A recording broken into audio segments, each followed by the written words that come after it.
Loneliness is the coat you wear,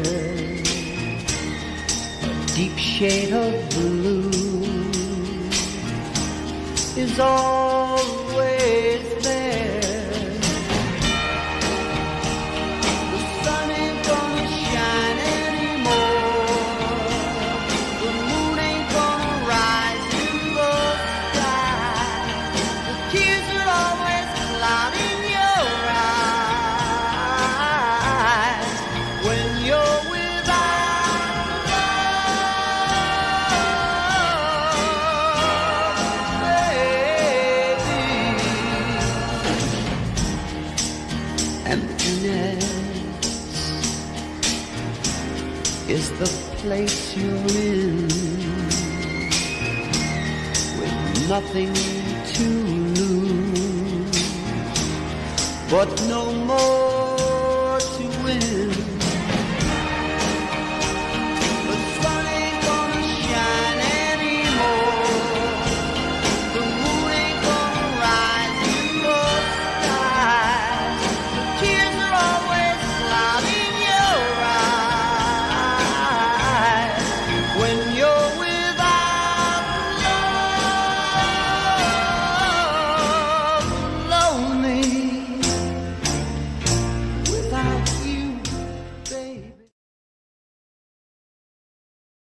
Launched in 2022, this controversial and purposely vapid universe filled with Pop-Tart deep characters. Hey brother, saw your video, and first I want to thank you. You correctly classified it as trade. I appreciate you getting that right. You've got viewers who value what you do, and I wish you nothing but the best. And you've made it clear through some pretty witty words that you're not a fan of our work. That's completely your right. It's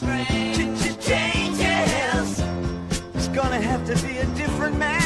Considering the criticism of your criticism, I felt it largely lousy, pathetic, people that go into things acting in bad faith. Well, he's just inflammatory. This is just who this guy is. He's a dickhead. Buster Baxter looking ass nigga. Oh, how could you respond to me like you don't know how to take criticism? It's just my honest criticism. You are a hoe ass nigga. All these pissy, broke, talentless fucking comic book pros, it's gonna be fun moonwalking on a dead ass career. I'm moonwalking on a dead careers, and I'm not one of those guys that like to look the other way. No. I'm gonna rub the shit in your face. But there's no reciprocity there. You know what I mean? So for certain individuals, I don't need him. I've been in the game for 50 years. The way that I'm talked about by certain crack smokers on the internet, she's threatening me. Threaten you with what? The fact that people ain't pulling up, I don't understand it. I'm giving y'all where I'm at, not hiding behind a fucking microphone and a camera. Like, I'm giving you where I'm at. Let's hash it out. Let's talk about it. Let's be men. Let's do confrontation.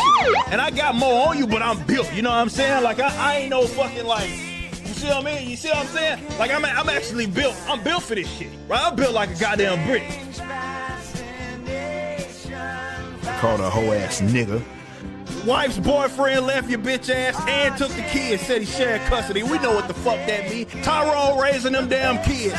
Divorced, fat, and out of shape, right, and white. All I'm saying is you in no position to be acting like you give so much about fucking the women. Your bitch ass couldn't even stay with yours. Shut the fuck up talking to me. Get the fuck out of my face. So to you and to anyone else who's skeptical of the Rippaverse, I still value your input. You are free to your criticism and your analysis. And to everybody watching, we hope you'll consider picking up a book wherever you get your books. Get the fuck out.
lawsuit trying to fuck with someone's business. Did you accuse him of starting that lawsuit No. prior to him tweeting that? No. No? No. You didn't say that he and Vito were behind that? No. I think your timeline might be off on that one, brother. No, I think your timeline might be off on that one because Here's the if thing. Very well. Good Shepherd is alleging that we have had unauthorized use of their trademark. Outside of the given context, most of what I'm about to say isn't even aimed at the people that filed the lawsuit. The internet is an interesting place. We make fun of each other, and we can do that. We can make our gripes known, and we can dislike others. This is something that every individual is free to do. But I'd like to think that there's a line that shouldn't be crossed when it comes to initiating conflict. What we have right now is a textbook example of gay ops. There's more than likely some reference to me before, but a fat person by the name of Vito really ramped up his public hatred of me at the launch of the Rippaverse last year. Since then, very frequently this person has made a point to speak negatively about me and this company. Oddly enough, his friend joined in. this is what I mean by gay ops, right? This person, the same dude, is trying to instigate a third party, you know, to do something and like suing us and all that and trying to kind of instigate and encourage. So when you are trying to actively, and you've admitted it multiple times, destroy people's pocket, and not by some like shame, this is well beyond it. Now we're talking about lawfare, bro. I wouldn't be so foolish as to do that. So Dick and Vito didn't do this then? I don't know. You don't know now? No, I don't know. Maybe they did, maybe they didn't. Maybe. Yeah, maybe. Potentially. Nonetheless, You're let's gonna not- sit here. All You're right. gonna sit here and honestly fucking say maybe now? That's Like you don't know? What did I? You want to watch the video now, Nick? Because I never explicitly say that it is that was what it was that they did. What I will say is that again, the guy that sent that goofy ass email that tried to again gay op his way into kind of a lawsuit, someone took.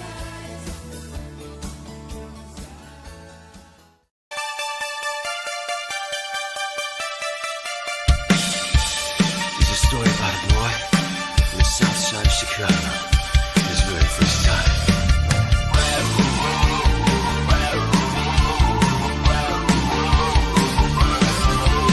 When I was only 3, my mama said to me, don't go screwing a skanky hoe, or you're gonna get VD. When I was 17, I bought a cookie bitch. A couple days later, my bowels swelled up and my cross began to itch. But that's when I turned me new. What God wanted me to do. Hey, hey, hey, rock all night and party all day. Hey, hey, hey, rock all night.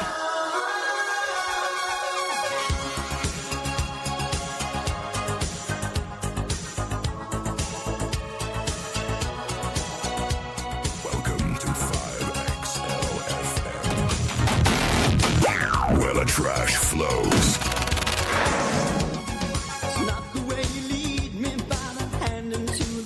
There I am, real small. Here I am, real big. Ethan Van Sciver here. 5XLFM, Philadelphia, TRASHCAST, your show. You're the fans, you're the audience. You love this stuff, can't get enough of it, and I'm here to serve it up. Nice big steaming plate of garbage for you tonight, featuring some of your favorite characters. Hello. Hi, guys. What is this? Hot Mikey. What's up, Ethan? Hot Mike? What's hot about it? Oh, maybe a little bit. Yeah, let me fix that. Sometimes the little girl comes over here and messes with the microphone. But that's okay. She's allowed to. We don't get mad at her for that. I always tell her, everything down here is yours. Everything that belongs to daddy's yours. You know. What's daddy's is Ava. Hi, folks. How are you? Is it better? Eric July, says Tony Soprano. It is Eric July right now. This is the day after the 4-year anniversary of Rippaverse, which I had some people yelling at me saying, hey, you didn't do anything for the anniversary of Rippaverse. And I said, no. So yeah, I guess like yesterday, 4 years ago, Eric July was in his car. He made a little video. He's like, we're going on vacation right now, but 4 years ago, this was, what the hell? Come on now. Ethan, your mic, your gain. Oh, I actually turned it up. I turned the gain up a little bit. It is. What's going on? I can hear it. All right. It is too high. Turning that gain down a little bit. Bro, your mic is blown out, says Two White. Sorry. I'm so sorry, guys. I remember turning my gain up like when this SJW team from England invited me to come argue on their show. And I was still kind of like, hostile. So I showed up on their show to debate. And I had my gain turned all the way up. And I just like screamed and yelled. And thought I did good, because the guy was flustered by it. Ethan, your weight gain is also still too high, says Doc Brewski. That's for sure. Better now. There's some guy. Yeah. Sorry about that, guys. You need to peep gain game, says Draw Devil. I never think that Ava comes over here, but she does. She comes downstairs, and usually she goes right for the gumball machine. I have a pile of quarters sitting on the table so she can stick a quarter in there and get a gumball. I always hear that working. And then she comes over and draws. She's busy drawing animals in the zoo. She draws them and then she cuts them out. And she's getting pretty good. She reminds me of myself. 4 years of the Rippaverse's reign of mediocrity. Yeah, it's been 4 years of this. And I actually look back a little bit. One of the things that I wanted to see, if I were going to celebrate the Rippaverse's anniversary, which I guess I'm supposed to, I would go back and watch how it all began. I was thinking about how we broke Eric, and really broke him down and changed him. And I honestly think we changed him for the better. I mean, now, he is pretending. He's forced to sort of pretend to be what he isn't. But it was good. It's good that we did this to him. Mockery. He was somebody who wasn't used to being made fun of. And we were able to make fun of him effectively and change his whole... Look at Liam's green face. I like this layout. I wanted Liam to be the little Pikachu on my shoulder, like little Limu Chu. But I swear to God, I struggled with this. Grok has real problems. Like, Grok will be like, Grok cannot do copyrighted shit. And I'll be like, wait a second. On my iPad, Grok, it can and it will. And then I come over to the computer and try to do Grok here, and it's like, no, Grok can't work with copyrighted characters. Hey, Elon, you better get it together, man. The whole good thing about Grok was that, it did nudity, which it will no longer do. And it only does nudity on, not real people. You can make AI characters, or you can take your cartoon characters and make them naked if you want to. You can do stuff it doesn't do that anymore. It goes, listen, it has been screened for content. What the hell are you talking about? What am I paying for? And then, the idea that it wouldn't make Liam Gray into Pikachu? Honestly, it almost lost my sub today. It's like, no, we can't do that. I'm like, you will do that. You will make Liam Gray into a Pokemon. And finally it did, but it was the iPad that did it. Lima Chu. Yeah, you gotta do that. Ethan Van Gooner. Yeah, that's great. The screen is black. I haven't put the video on yet. I'm going to. This is the first video. Let's celebrate the release of and the announcement of the Rippaverse and ISOM #1. Bang. This makes me laugh so hard. I mean, this right here was holy shit. Even back then, I was I'm kind of Eric's friend.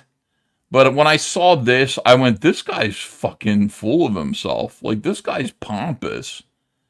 Imagine trying to make yourself into an icon. You're trying to make yourself into an icon when you're just some street jibber jabber fucking from Texas. You're sitting there I'm gonna be a silhouette. I'm like Batman. I'm a silhouette in the sky. Alfred Alvin Blackcock. Alex says, no, he didn't make that. Somebody made it. Somebody with his permission. He released it. Okay, hold on a second. Let's watch Eric. There he is. Oh my God, it's him, everybody. It's Eric. He's sitting down. He comes in and there's like a little bump of music. Eric comes in. Oh my God, his shirt's buttoned all the way to the top.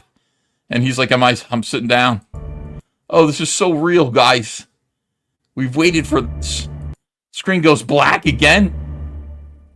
Eric, is that you? Where are you? Where's Eric? There he is. I think this is the same shirt he wore on his Fox. Wow, it's really him, says Geronimo. Like, yeah. I think this is the same shirt that he wore on his Fox News appearance. It's like a shirt that a kindergartner would wear. It's like, this is your first day of school, Eric. And it's like buttoned all the way to the top, and his beard is like poking out. Looks great. Here's Jose M says, that frame is his ripper signal. I'm a foul. Oh, it's so pretentious. It's like so like self-important and silly. Hold on, let me check out the super chats, which is usually what I do here before we start. Travis Park says, no BMB Sunday, more like Back Me No.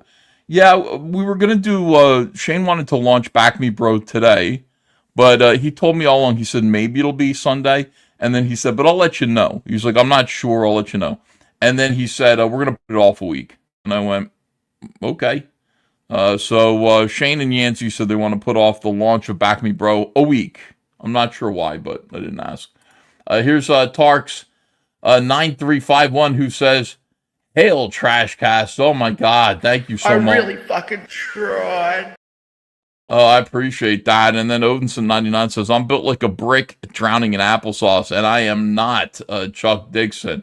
Dude, I gotta get that whole, like, I'm built like a brick thing. None of you niggas are Chuck Dixon. He says, I'm built for this. I'm built for this. Really weird, man. Thank you for $10, Odinson 99M. Yash Matar says, one of my favorite animes crowdfunding a new series. Oh, really? Like in Japan? They're crowdfunding a new Japanese? Oh, that's good. But it turns out it's on Kickstarter. Fund it if you want to. Go over there and back it. Garlic Afterburst says, hail Trashies. Thank you so much. Who was it that gave us that name? John's Dongbox. Time to take out the garbage. John's Dongbox was like, they're calling themselves the Trashies over there. I was like, I'm pretty sure that's what you're calling us. All right, little Eric, sit down for your school picture. Yeah, can we smile? Can you show us some teeth? Can you do something? Why? Why are you looking like this? Come on, Eric. Your mommy dressed you really nice for school. She's going to want your mommy's going to want a really nice school picture, Eric. Could you at least please smile? No? All right, that's a little better, Eric. So serious. Like, why can't I have videos like this? I need more videos that, like, where I take myself super serially. It's super serial, guys. I need to be on camera. I need to have swelling music behind me as I swell in my chair. And I need to be like, boom, dramatic lighting on my face. And then it's like the camera goes dark and then boom, and I'm like this. And then the camera goes dark and then boom, oops, and I'm like this, profile shot. And I'm like getting ready to make an announcement. And the announcement is Cyberfrog THC gummies. Sick of these woke THC gummies. Hold on. Jose M says, are you on good terms with Headwound Bar post-Leam meltdown? Oh, that's a good question. No, I mean, I can't ever be on good terms with him again. He's a piece of shit. Like, he's a really bad guy. Matt Barr is a coward. Matt Barr is somebody who, takes things too far. I think he's in love with me. That's the other thing. He's got some kind of gay crush on me. Just in the way that he looks to me for guidance. He looks to me as his school counselor or something. He expects me to defend him against the bullies or the people that he doesn't like. He expects me to prefer him to all others. He's a homo. I don't like Matt Barr. On top of that, like, he's a coward that, like, went after Andrea. And you know what I mean, like, you're a fucking, like, you're a fucking coward for that. Like, it's one thing to go after somebody's wife, like, I don't know, if they're online all the time and they're fat and goofy and ugly.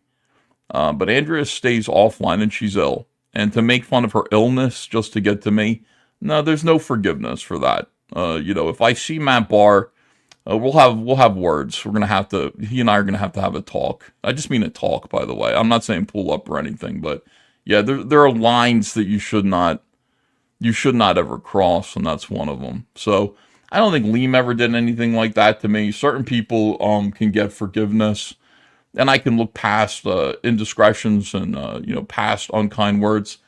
And not that. Once you do that, you cross the line forever. By the way, I'm not mad.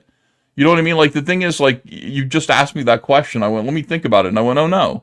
I remember what he said. I can't, I don't have ill feelings, but just practically speaking, like, you're a corrupt, cowardly piece of shit who does have a head wound. Yeah, like, you know, you go after a woman who is not on the field of play out of battle. For what reason? You know, what do you do that for? So yeah, he's a bad guy. Can't do it. I'll just buy the commercial release, says Jirash Matar. The commercial release of what? Oh, the anime that you're talking about. David L. Wow says, I'm collecting the Lanterns figures you created. There are a lot of them. Can you tell me which ones? And you spell witch wrong. You spell like witch, like like that kind of a witch. You created. I must have 3 of the 4 figs to make Atrocitus. That's the big one, and I think there are like 3 or 4 different Atrocitus figures, if I'm not mistaken. But that Kyle Rayner figure is like $90 on eBay. Is it really? It's gay, dude. It really looks bad. And the DC Direct Blackest Night figures. I don't know what figures exist that based on characters that I created. I don't know for sure. I have some of them. I have Crib.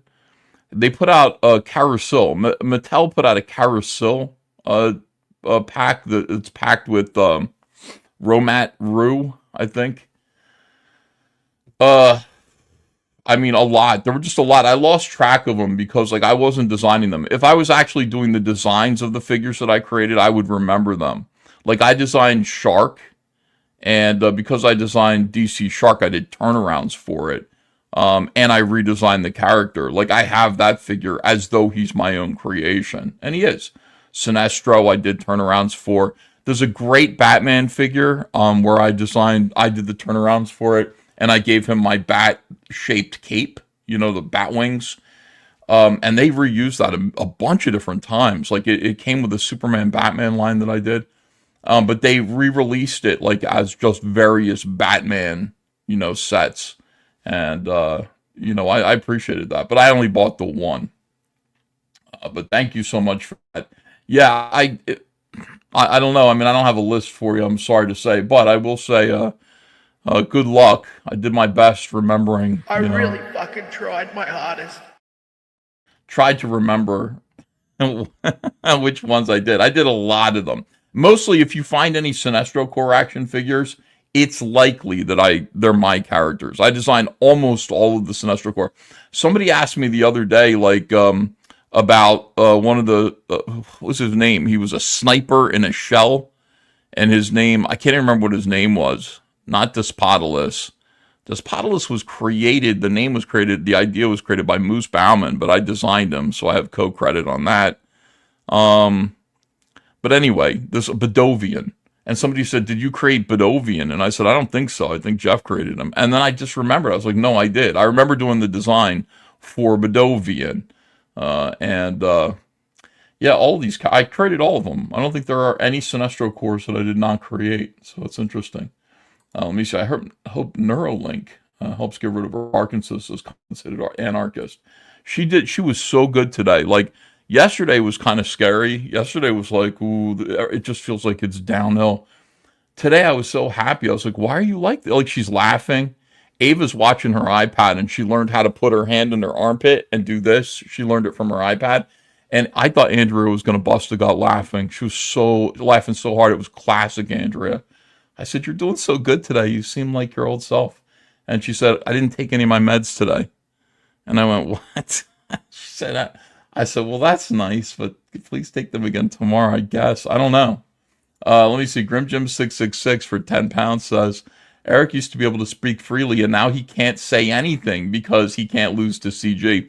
We've enslaved his mind through his own greed, which got you David. Hail, Comicsgate, I've been Chuck Dixon. You have never been Chuck Dixon, not even one. None of you niggas are Chuck Dixon. Yeah, he can't speak freely because he's stuck. Like, he did have freedom. Stop lying. You should learn armpit farts from you. She never did. She was playing her armpit there was some video on a kid's YouTube that she was watching, and she was playing like Yankee Doodle Dandy with her armpit. Andrea was dying laughing. Hunter came over tonight. It was really great to see him. We watched the Phillies on DVR because I missed it. Watched the Phillies beat Detroit. That was nice. Yeah, Eric can't do anything anymore because he's painted himself into a corner, which it's interesting. One of the things that I think Eric is really good at is Eric is good at presenting L's, which are obviously L's to anyone who knows, as W's. His fans right now, even though they're clearly not buying his books, are congratulating him. They're so proud of him. He's still getting like, "Oh, this is great, Eric. Yeah, 4 years have gone by. It's amazing watching Rippaverse grow," they say. And Eric keeps using the word grow. And his fans keep saying grow. And it's like, it's obviously not growing. It's pretty clear that it's shrinking. You guys aren't buying anymore. But Eric is like really good. Eric's like, I got Hachette. Blah, blah, blah. I got this, everybody's calling it a book deal, which is funny because, like, he's the guy who gives the book deals. It's a distributor. He's the guy, he already has a book deal. It's called Rippaverse. Yurashima says, Hachette means leash in Rippanese. It definitely does. Jose M says, you ever feel like Zach takes pot shots over here by talking about people sending super chats and you reading them, or is he referring to FNT exclusively? That's a good question. He means me too.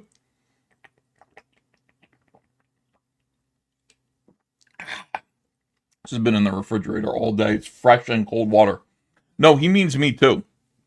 He doesn't. It's not like he's like, hey, people who read super chats and all this stuff. It's not. He's except for my friends. I mean, if he's making a criticism of live streaming and live streaming culture and all that stuff, he absolutely includes me in that. It's like, I don't think he's understand. I mean, people are like, yeah, but why does Zach go after his friends? He's not, man. He's going after the culture, whatever the culture is that's annoying him at any point. It might include people who you would think would be his friends, but it might not, But no, I think he is. Every now and then I'll hear him and I'll go, "You're talking about me, you son of a bitch." He'll talk about like 50-year-old men who were upset that comics aren't the way that they were when they were younger. I'm like, that's me. That would be me. That includes me. I'm upset about that. Well, I mean, they're just as good as ever if you would just like read the comics. Zach, no, they're not. I mean, they're not. There are some that are good. But to say that comic books now are as good as they ever were, like, where is Frank Miller? Where is Alan Moore? Where are these people? Where are the greats? Where's the John Byrne? Who is the John Byrne of today? Where are these guys?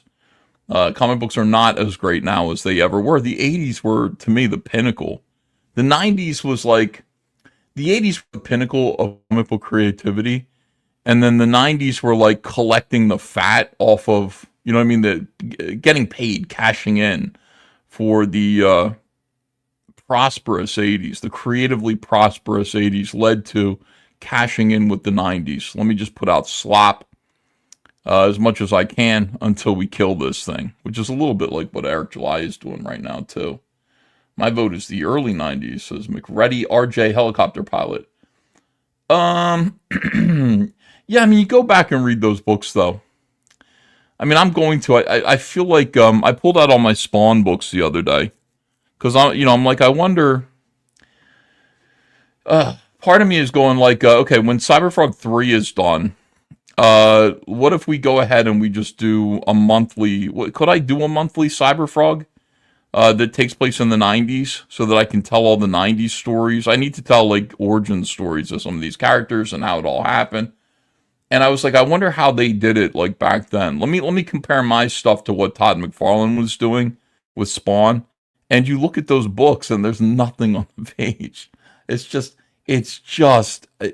nothing on the page. There is an absence, a dearth of storytelling. There's virtually no drawing. There's a double page spread that's beautiful in every page, but there really isn't much work. And if you go back and look at it, you'll see that for yourself. You'll say, wow, compared to what, like, say, Shane Davis is putting out with Inglorious Rex right now, like, we have to sing for our supper. Like, we really do have to rock it. I'm not sure that we could put out a book that looks like Spawn #1 and you guys would accept it. There's no story in there at all. P. Cowan says, what culture involves watching a gangbang, Zach? You want to know why Zach ran away from you guys? Thor Odinson says, ironically, your boy Zach agrees with Mark Waid on this.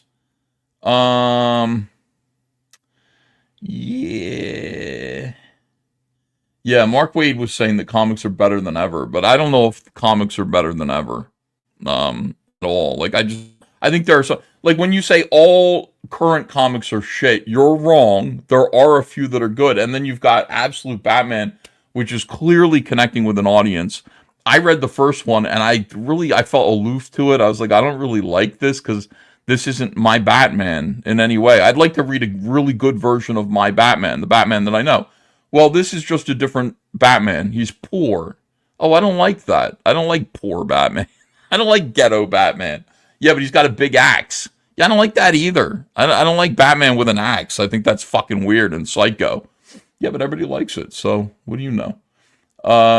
Mo Biggs has it. Zach wants to be one of the good ones. That's Urashi Mataru. Yeah, there's a lot of... Let me get rid of this. Let me get rid of this for a minute. We'll get back to this. I might as well be full screen instead of a big black rectangle on the screen. We'll put a big black rectangle on the screen again in a minute when we watch that Eric July video. A big black square, I should have said. That would have been better. Yeah, there's a little bit of that in Zach. Zach wants to look back on history. Like, I didn't take a side. I wasn't with the right or the left. This is what Zach wants people to say about him. I wasn't about the right or the left. I was about art. I was about what good art is. And ultimately, I'm against people who don't appreciate art, want to destroy art. And I think that's what Zach would want his legacy to be. So, right now he perceives, rightly so, I think he perceives the Friday Night Tight Zeros and Geeks and Gamers to be completely illiterate when it comes to understanding art or being supportive of creative efforts. Mostly what they're interested in is people who are woke, that they want to say are woke, failing. And that's okay too, except everybody's woke to them, it seems like. Everybody's woke. And then they also see Hollywood as this monolithic, kind of woke, Jewish, satanic entity that needs to be killed. And that's kind of being passed on and like human centipede style shit into the mouths of an entire generation of conservatives. And to me, like, I agree with Zach. I think that's destructive. I don't agree with that. But yeah, Zach wants to apologize, I think, also. If he seemed to be anti-trans, anything like that, I think he wants to apologize for that. I don't like that either. Odinson99M says, 100% the 80s was the apex of American pop culture. As for who the modern legends are, they don't exist. Dan Mora, we agree. Dan Mora is the best comic artist going, but that is one good one. One. I can think of 5, I'll bet. You still have Greg Capullo, who's doing stuff. Dan Mora, I see Dan Mora's work, and I see him as the successor of Jose Luis Garcia Lopez, like somebody who could, if there was a new, like, innocent Super Friends style DC Comics cartoon. Dan Mora would be Jose Luis Garcia Lopez designing DC superheroes for lunchboxes. He gets them correct. Jose M., do you think the Zach Kelsey relationship is completely over? Shane, John Kelsey. They were a dynamic duo, to be frank. Who's Zach and Kelsey Shannon? What did they do together besides covers? Like, Kelsey did, like 3 covers for him? Did Kelsey do anything else for Zach?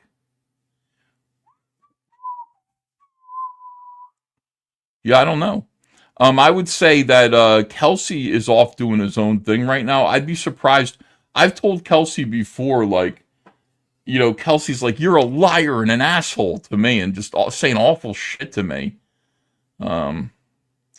And I said, what did I do to hurt you? Like, what are you talking about? And he kind of sobers up a little bit and we'll talk. And I said, you don't understand. Like, you don't have to like me. I mean, if you don't like me, that's okay. I said, but I want to be able to hire you. You know, I don't need to be your friend. I just want to hire you. That's the reality of like how I feel about a lot of these things, where it's like Kelsey's just an artist to me. I don't think I've ever been his friend. You know, but at the same time, like, you know, we work together well when we're working together. So it's like, are you hireable? I don't even know if he's hireable right now.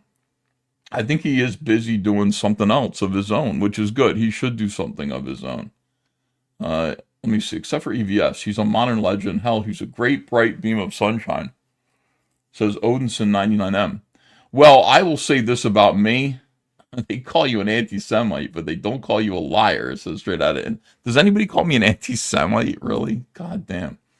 I have been making fun of. Lately, making fun of the Jews has been kind of funny to me because I feel like there's a lot of anti-Semitism in the air. So, do I feel that way about the Jews? Let me tell you honestly how I feel about the Jews.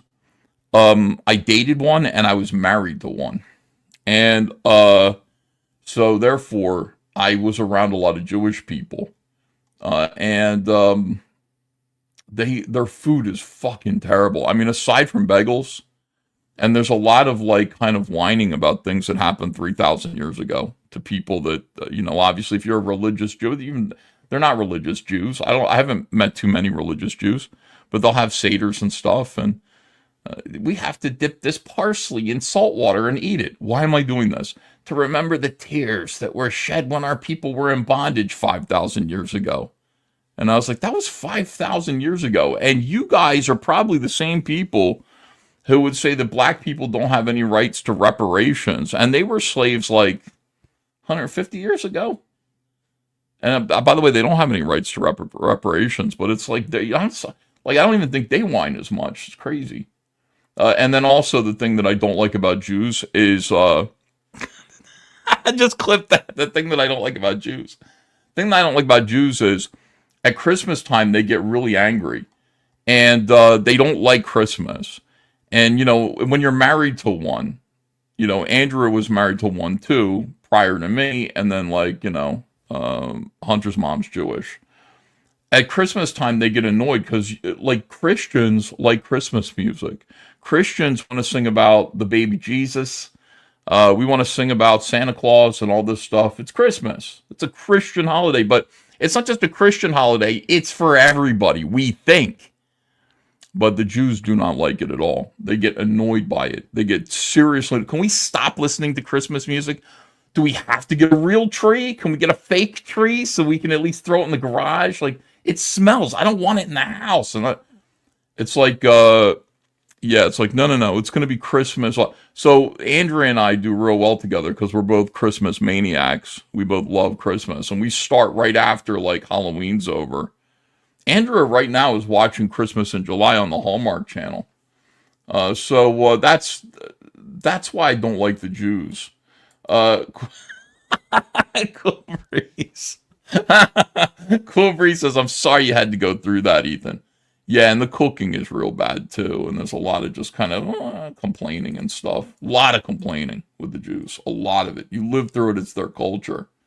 Eric's most pompous act was paying the actors to kiss his ass in the video for the making We should watch that tonight too. It is like, okay, it is the 4-year anniversary. We can watch some old stuff. But I got Liam's stuff here.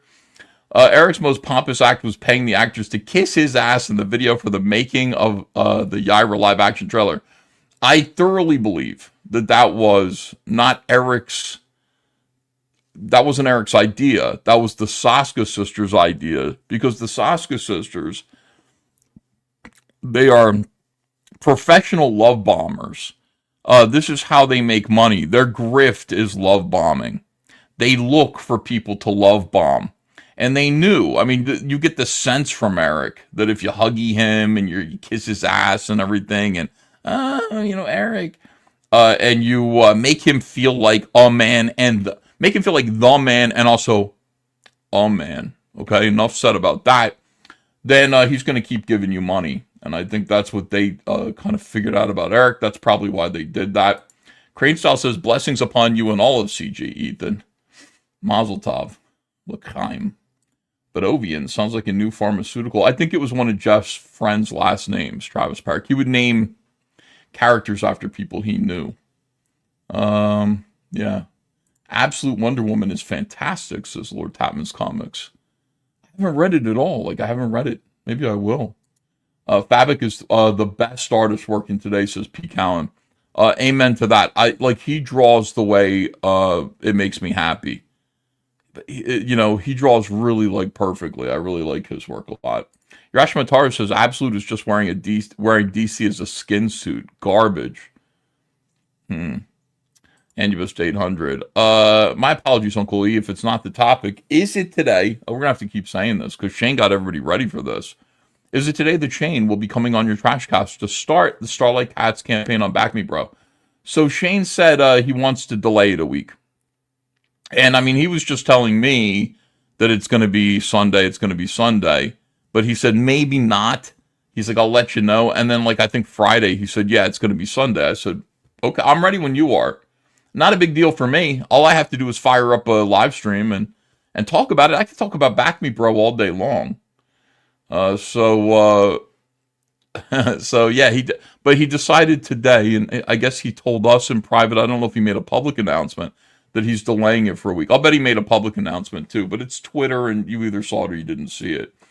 P. Count says, you're starting to understand Adolf's argument. It's terrible. Shame on you. All right, hold on a second here. Let's go. The Jews are fighting the Iranians, so there's that. Yeah, I don't have if you're coming to me looking for somebody who's going to be anti-Israel and all this stuff, that's not me. My brand of, if I am at all anti-Semitic, it's just that I find the Jews that I've dealt with in my personal life to be slightly annoying. And that's it. I don't have any problem with them beyond that. And it's mostly about Christmas and their food and the whininess. The Rodinson says, comics today are better in some cases than the SJW era of 2017 or so, but there are still large swaths of crap in what should be major titles. Okay, so that's fair. I think there has been some. We love Israel, says Straight Outta Intimate. Unsubs this week. Why? What did I say wrong? Yeah, I think that there are some good comics that are out there right now, and that's just the way it is. Like Matt Barr, for example, is. By the way, Matt Barr is a Jew, and he is super annoying, as you know. Don't forget their tipping. Don't they tip pretty well? Dapple Darling says, Shane said they're all working out the secret tiers. That's right. That is what he said to me, too. Poor Hunter. Dad has to make statements. If you ask Hunter, he would say, I'm Christian. He wears a cross. He's he might be ethnically Jewish, but Hunter identifies as Christian. It's he can't help who his mom is or anything like that, That's not part of his identity. But it could be. I mean, maybe one day it will be. Who knows? Maybe one day he'll be I've decided that I'm going to embrace my Jewish heritage. It's just the way that it is. Yeah, his mom's Jewish, so he's Jewish, just by birth. Okay, here we go. ISOM #1 trailer. Celebrating 4 years. 4 years of Eric life.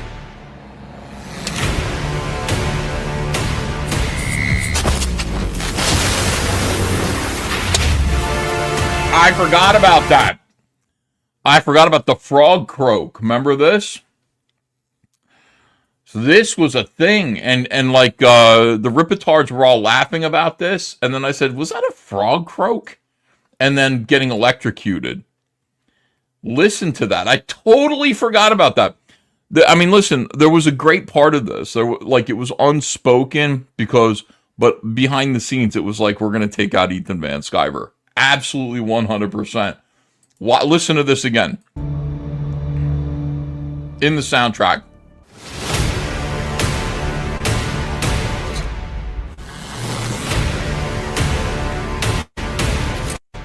That's a gun cocking.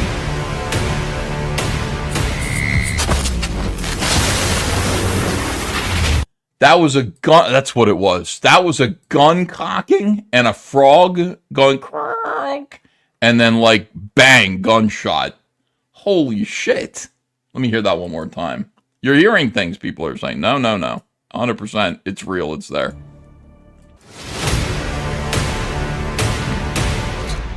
Gun cock.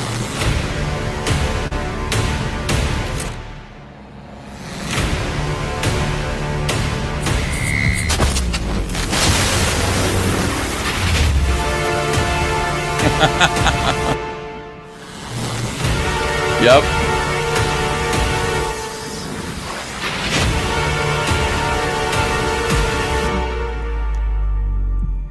Fatigue. ISOM issue number 1 is the first book released through Rippaverse Publishing, That is a frog. which makes it extremely significant.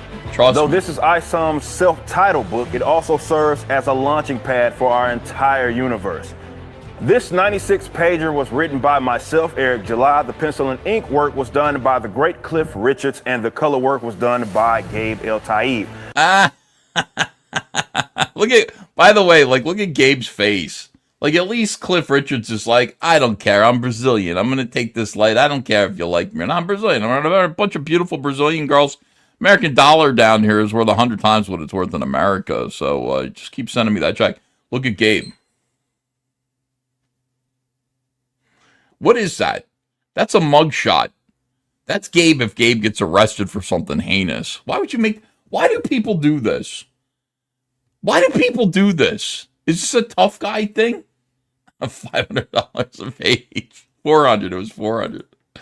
Why can't you smile in a photograph? Why? Why is it this? Like, I'm a comic book colorist. Fuck with me, motherfucker. Yeah, I color comic books and shit. Come fuck with me. See what happens to you. Yeah. I'll stick a Glock in your mouth to make a brain slushy on your ass. Hell yeah. I mean, that is crazy. Like, why don't you just smile? Why do people do this where it's like tough guy mugging, on these things where they should just be like, hey, having a good time. Terrorists never smile. Says, oh yeah, it's Gabe El Taib. Gabe El Taib. Schoolboy Eric ain't so young anymore, says Dan Lawless. I don't think he looks young here. He just looks weird, man. That's a lot of beard. It's a lot of junk on his face. But I love the shirt buttoned all the way to the top. Makes me laugh. Because it's just like, it's buckled. So there's no neck. There's just beard everywhere. Yeah, just smile, you jerk. By the way, these people, and, Gabe El Taib, this whole crew, and I'm going to say this critically of us, we're the guys who always say these women need to smile. You look so much prettier when you smile. Yeah, okay. And there's some situations where maybe you don't want to, like if you're trying to look tough. But seriously, you color a comic book. You're about to try to ask people for money. Smile at them. Smile. Same people, same folks. These women, man, I don't know what it is. They're not going to smile or nothing. Like, what the fuck? Two comic book veterans. This book is part 1 of the ill-advised arc, and it follows Avery Silman, who lives right outside of Flores Park, Texas, the place where he was born and raised. Now, Avery is what is known as... What is this? Why is... It's like he should be under it and bonk it with his head and a magic mushroom will pop out. What is this? Why is this a thing? Like, I always look at this and I'm like, well, it's a background of a sort, I guess. It's sort of a background. Let me see. Anubis 800 says, is it me or Eric look more white like a mummy every day, especially around the eyes? Swear to God, the Rippaverse hardcore fans should call it doctor. It's like a block. Yeah, what is it? Why is it there? It's like sticking out.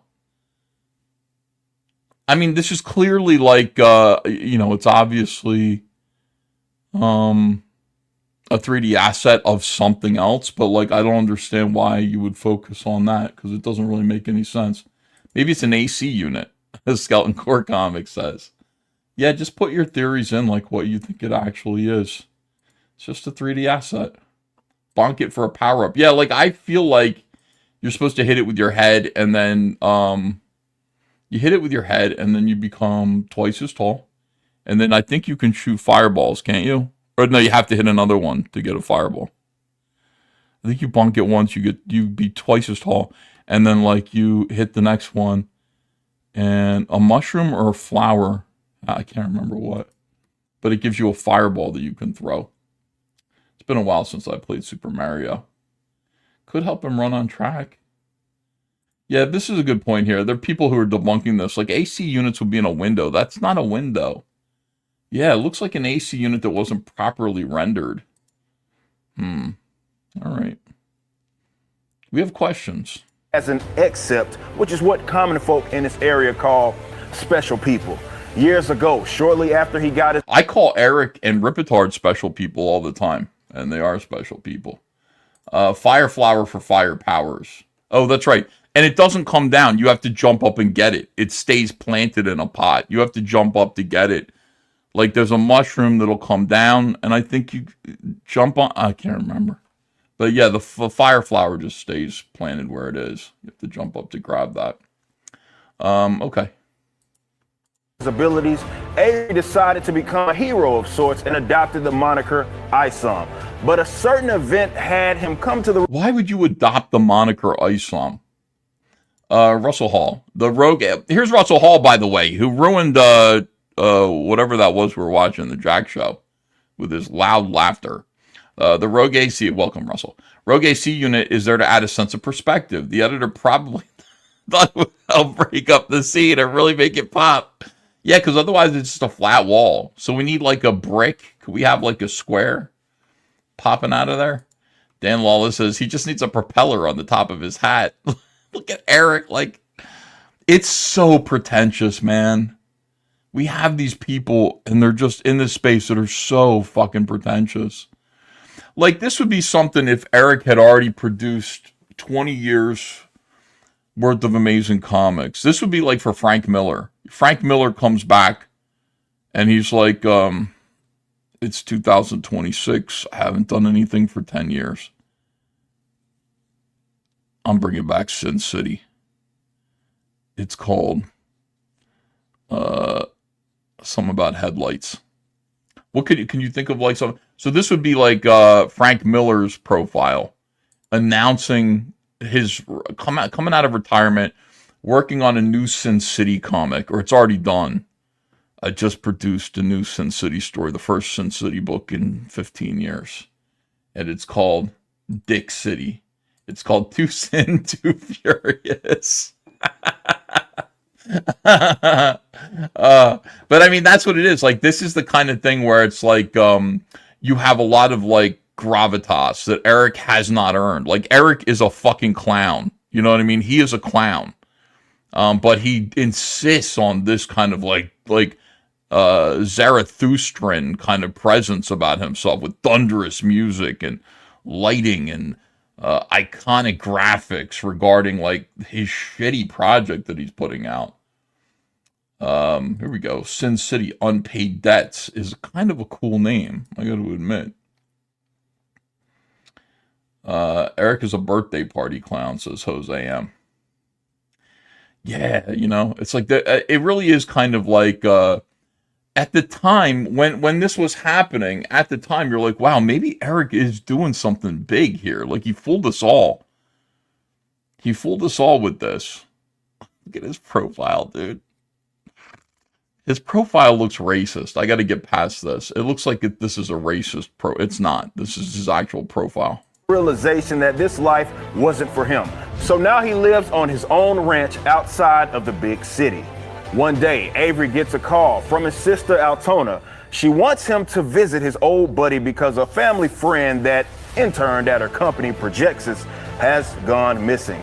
That old friend is Darren Fontano, and apparently he has some connection to his family friend.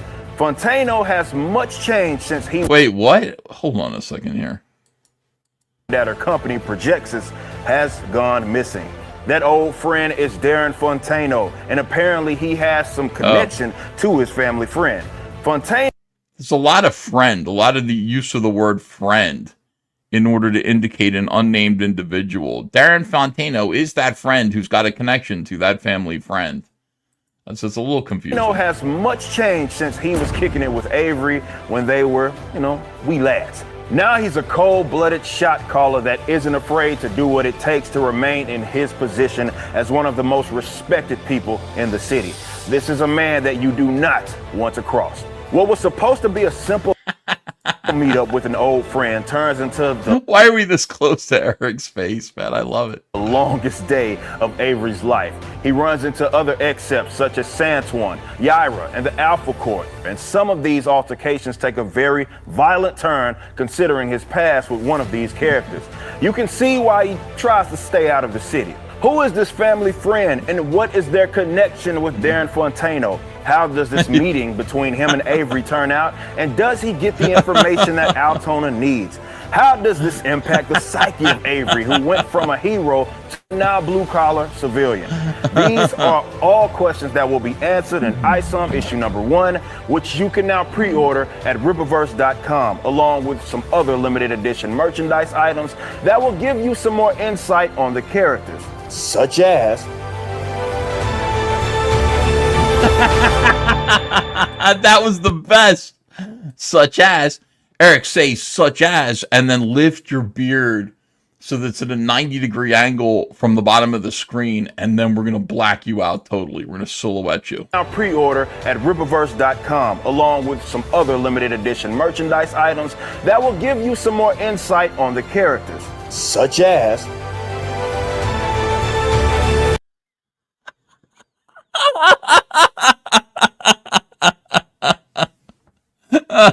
Wait, let me see that again. He did that so deliberately. It was really funny. Hold on.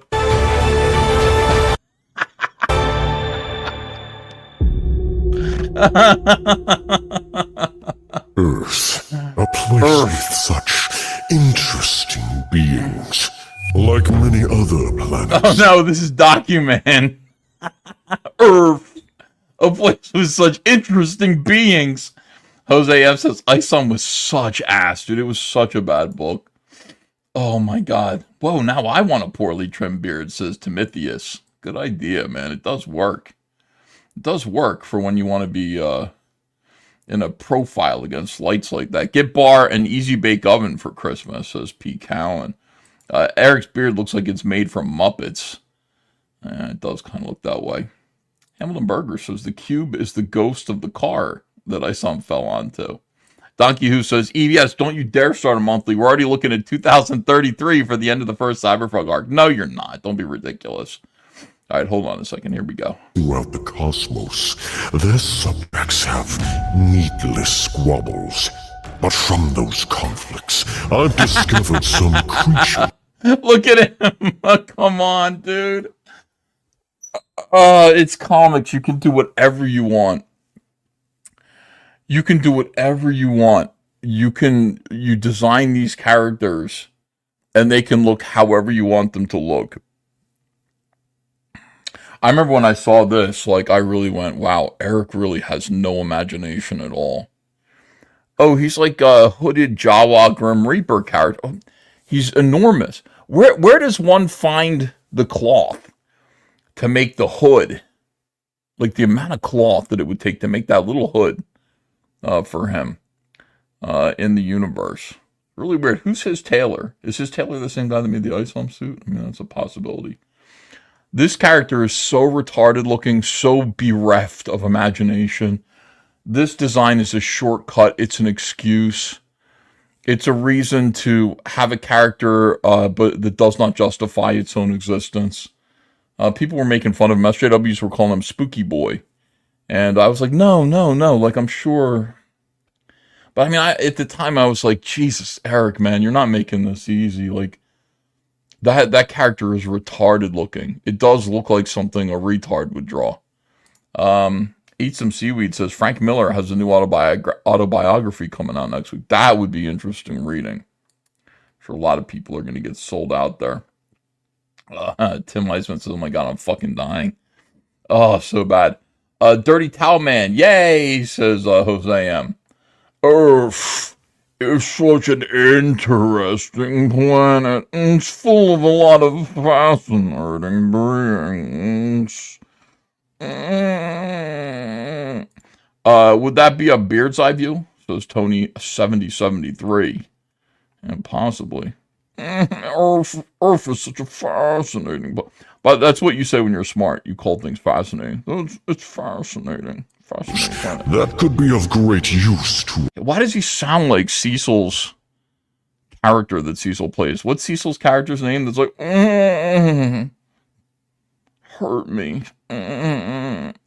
Yeah, Oxmal. He sounds like Mike Ox. He does, though. It's not me. I'm just imitating him. He does sound, the character sounds like Oxmal.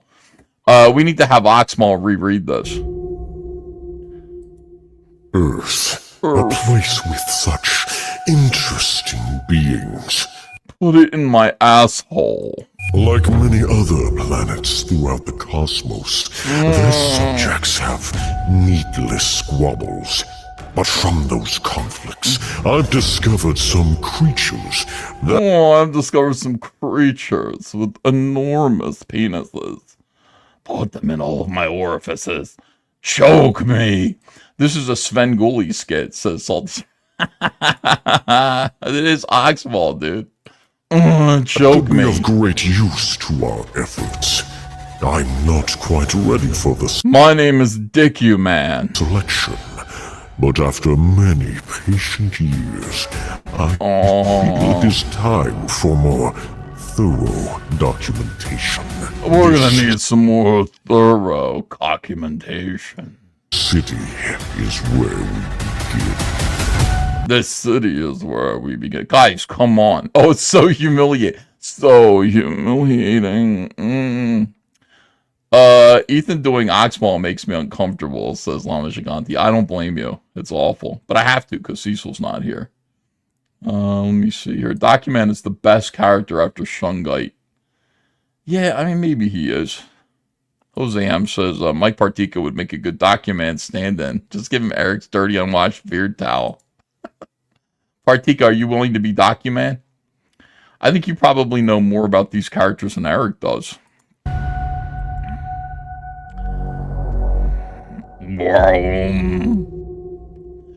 Yeah, my name's Big Tuna.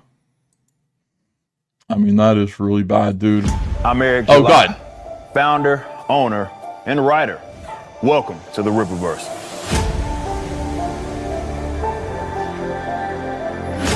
Is this premiere day?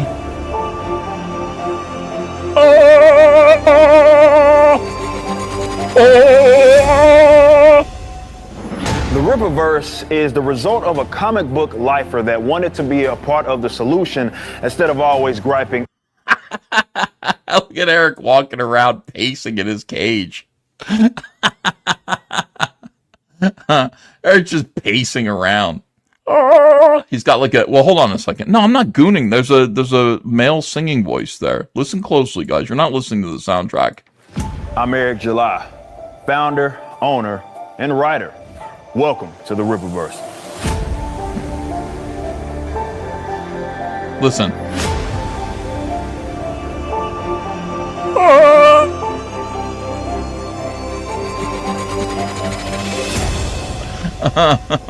The Rippaverse is the result. This is Eric pacing in his cell. You know what I mean? He's in, where would he be? Not Sing Sing. That isn't like a real prison anymore. He's in some kind of Texas correctional of a penitentiary. comic book lifer that wanted to be a part of the solution I didn't kill them kids. instead of always griping I'm innocent. This is like this was made by the Innocence Project, essentially. It's like an Innocence Project kind of thing. about the problem. Now, don't get me wrong, this was always a part of my I didn't kill that aspirations. 15-year-old However, girl. the current climate certainly sped things up.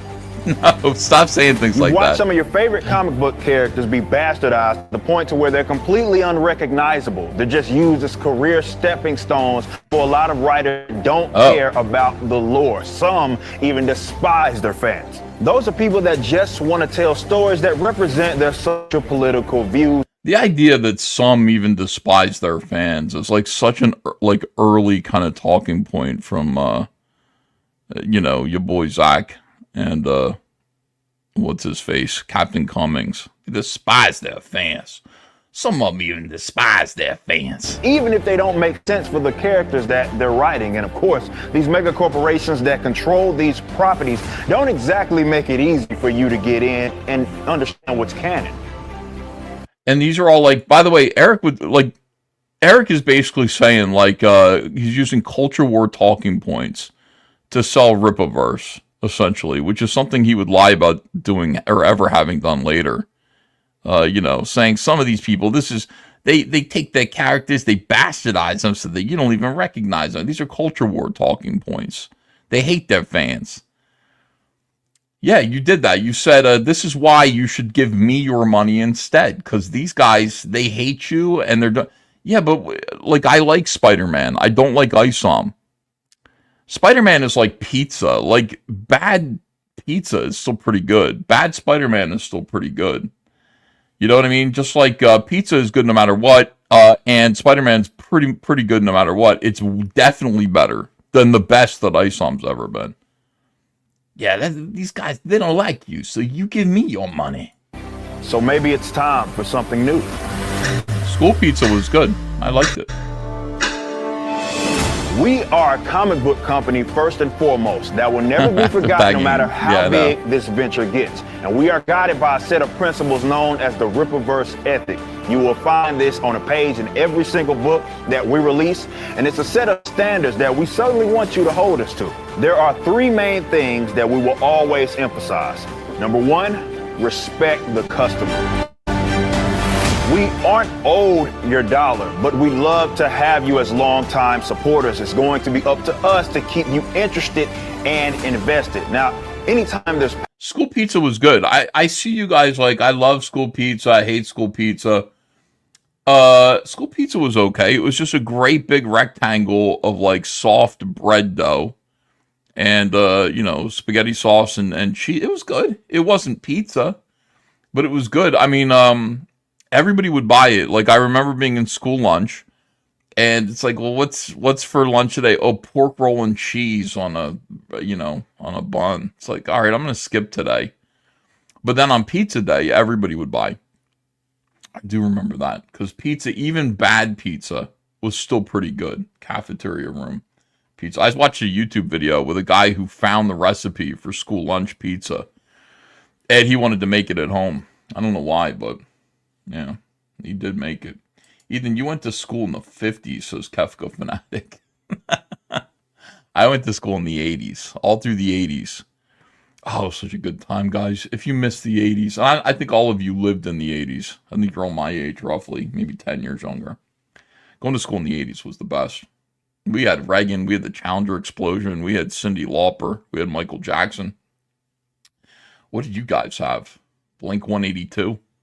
And Bill Clinton. That ain't good, man. We did better. Here we go. Passion involved, there's going to be those conflicts, but we'll respect you. So as long as you respect us, it's all about reciprocity. Our second point of emphasis is canon and continuity. This is an ever-expanding canon and continuity.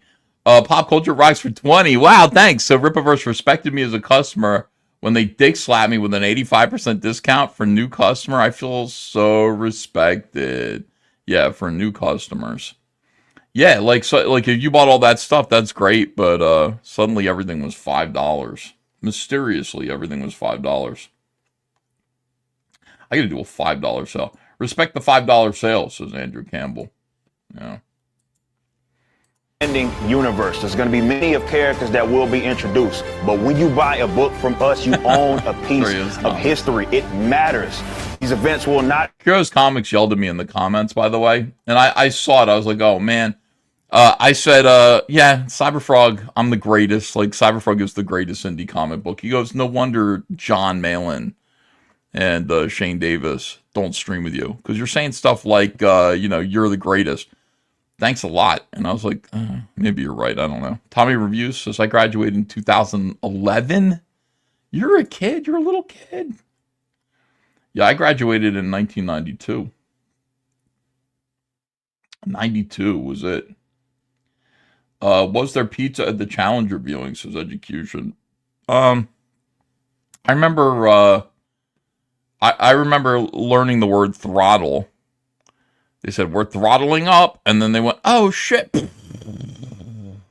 So I made a Transformer named Throttle out of Legos. It's pretty cool. All right. Be erased by way of time travel or some multiversal aspect. And number 3, a comprehensive timeline. Yeah. No matter when you jump into this space, we want to make it easy for you to get caught up on some characters that you're interested in. So we're... Oh, that's an important question. Ethan, were you held back a grade? No, not at all. No, I was almost skipped a grade. I was put in the gifted and talented class because I was a good drawer. You know, and I tell that story all the time, but it's like, you know, I got my self-esteem because I didn't have any really, but I got my self-esteem from being in the gifted and talented class in the 6th grade. Where they were like, hey, everybody, for our project and gift, all the popular kids were in it. They weren't smart or talented. They were just the popular kids. We're going to be doing a project for Life Cereal. Life Cereal has a contest, a nationwide contest, where, you know, they're looking for talented kids to screenwrite and storyboard a TV commercial for their product. We're going to enter it. And the winner gets, and I was like, what's the winner get? Camera equipment, video equipment for the school, which was expensive back then. It was like $1,200 in 1985. And all the kids got together. By the way, the kids are like, why is Ethan in here? He's a C student and a retard. And I was like, wasn't exactly made to feel welcome, but I was a retard. And they came up with some idea. They wanted to do a parody of Snow White and the Seven Dwarves. And I said, I have a better idea. Can I work by myself? And they said, why don't you work by yourself, Ethan? And I said, okay, I'm going to go work by myself. I have an idea. And I did this whole 2001 A Space Odyssey thing. And won first place nationwide.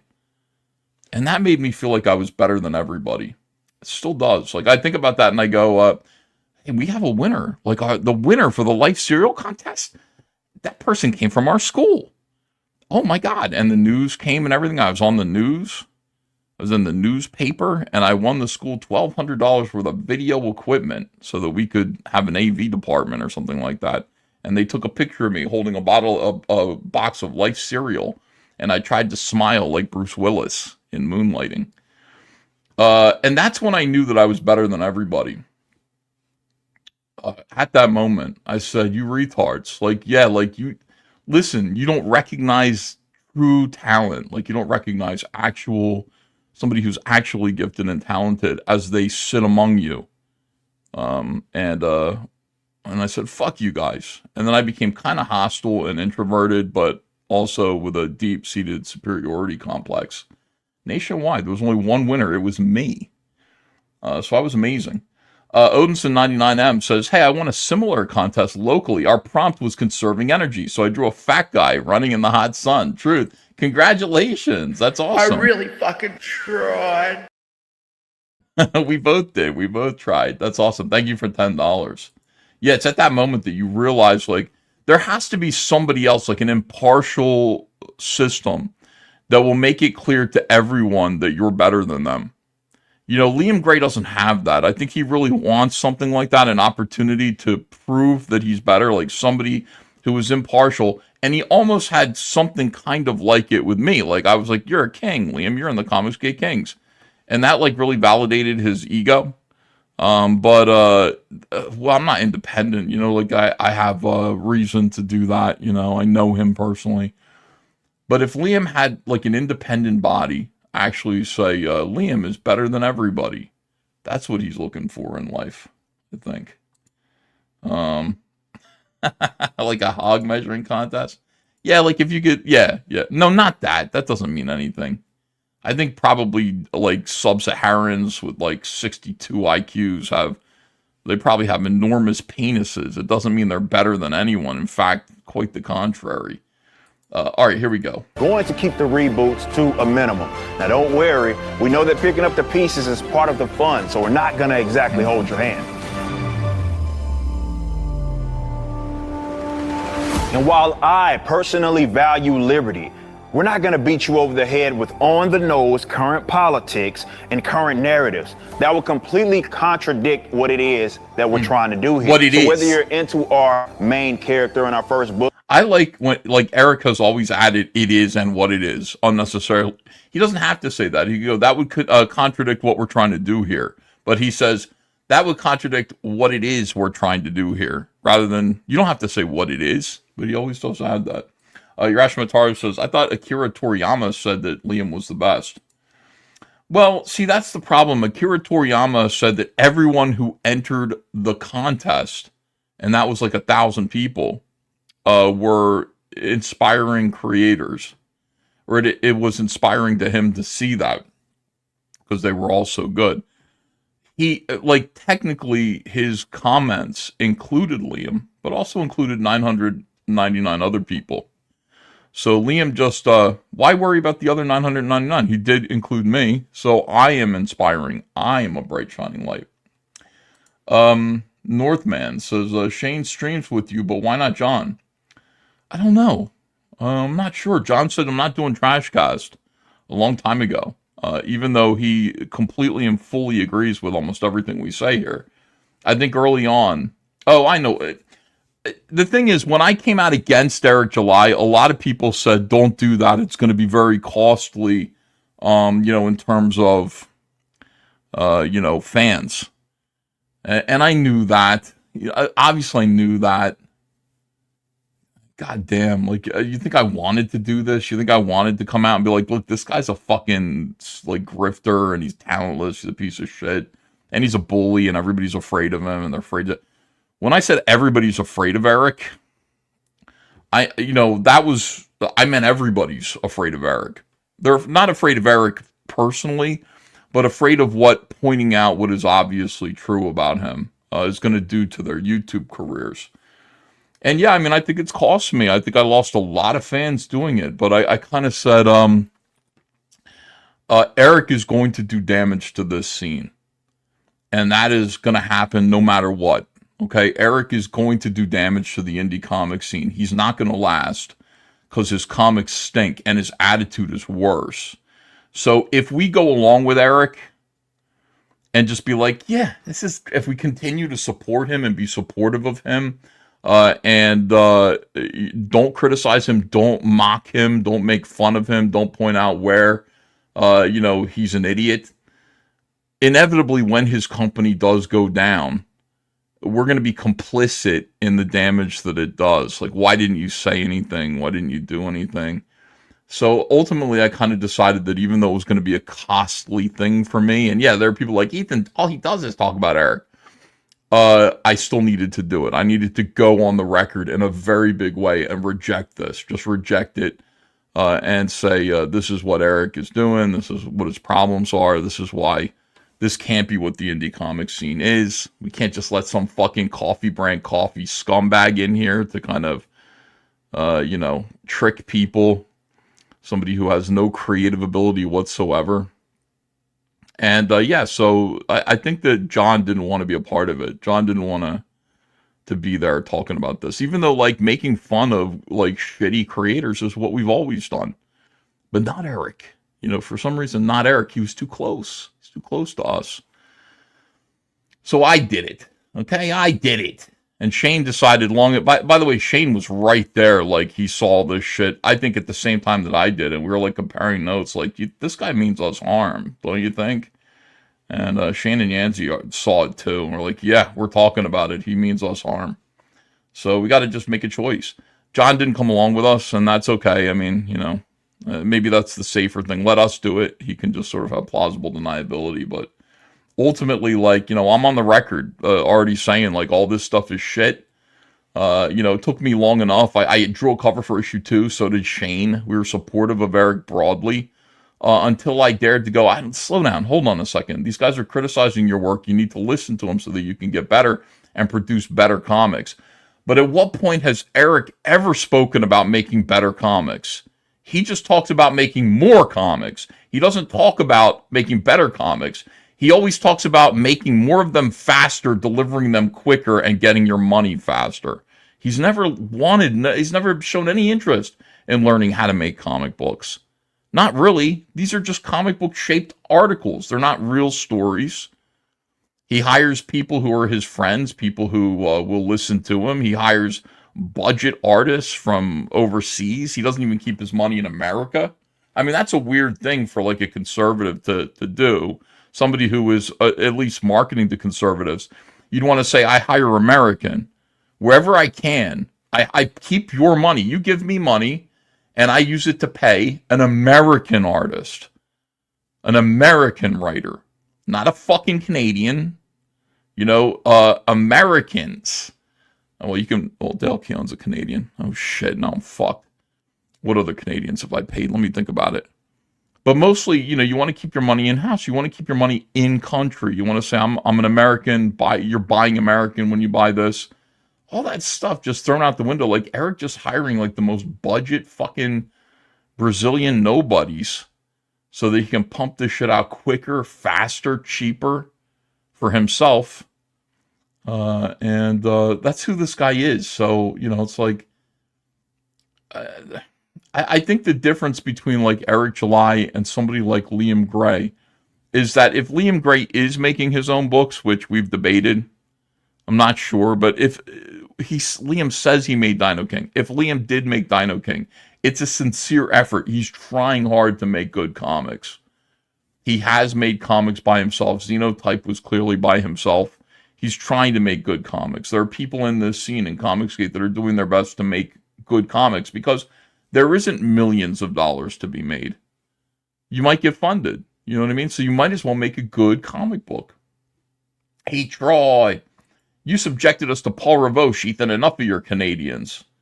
All right, Hyde, that is a good point. I just, you know, sorry, I don't mean to subject you to people. People come to me and I get all the broken people. I get people that are upset and sad, brokenhearted over comics. And it's hard to tell the difference between who's really just sad that comics doesn't include them anymore for whatever reason that's unfair, or people who are just fucking psychos. You know, it's hard to know. You don't know until you spend a little time with them. All right, hold on a second here.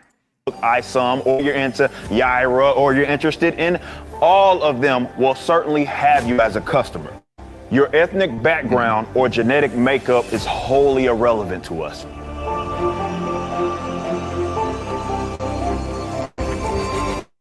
Now, previously being part of comic book fandoms myself, I understand the importance of them. We'll do our jobs to preserve the sanctity on the business end, and we hope you will help us preserve a more healthy and thriving fandom. If we manage to do that, wait a second. You can't honestly say that after looking at Rob Hunter, says Fago. Wait, say what? What aspect of Rob Hunter is not included by that? Rob Hunter was somebody who, I think Lopresti vouched for him. Like, listen, this is Rob Hunter. He's worked for the mainstream. That's another guy who worked for the mainstream. At that point, like anybody who worked for Marvel or DC had an invite to be on Comicsgate Kings. So Rob Hunter was included. He was foisted on me. I did my best, but man, he was annoying. And I'm not even sure what he was doing. Like, I swear to God, like, there's some of these guys who, it's like, are you drawing your comics? Like, what is this? This isn't your work, is it? if this is your work, see, this is the thing. I know what Aaron Lepresti's artwork looks like because we see him draw all the time. I know what Vasilis Lolis's artwork looks like because I see it all the time in various stages of completion. You know what my artwork looks like. I show you all the time. I show you half-finished panels. I've done live streams where you watch me draw. I've done time-lapse videos. You basically know what to expect from me. I don't, like, some of these guys, like, I don't see their work at all. Like, you would think, like, Rob Hunter drawing some of the stuff that he was doing, I would see, like Rob Willis, who will be like, yeah, this is a commission I'm working on. And it's like this half-finished, super detailed crosshatch thing. You don't see anything like that with Rob Hunter. And I'm just like, how are you producing your work? Funniest DMG damage you did to Eric was take out Gabe. Yeah, that was me lobbing a little grenade in there. But I didn't really mean... When I did that, I didn't mean to hurt Eric. I meant to help Gabe. You have to believe me, that's 100% true. I wanted Gabe away from me. You know what I mean? And I like, Gabe was sitting there constantly asking me for more money. I didn't even hire Gabe. I don't think Gabe did any work for me at all. But Gabe was constantly hitting me up for like more of my time. And so like, would it be too much that maybe did I hire him for something? Because he did ask me for money a bunch of times.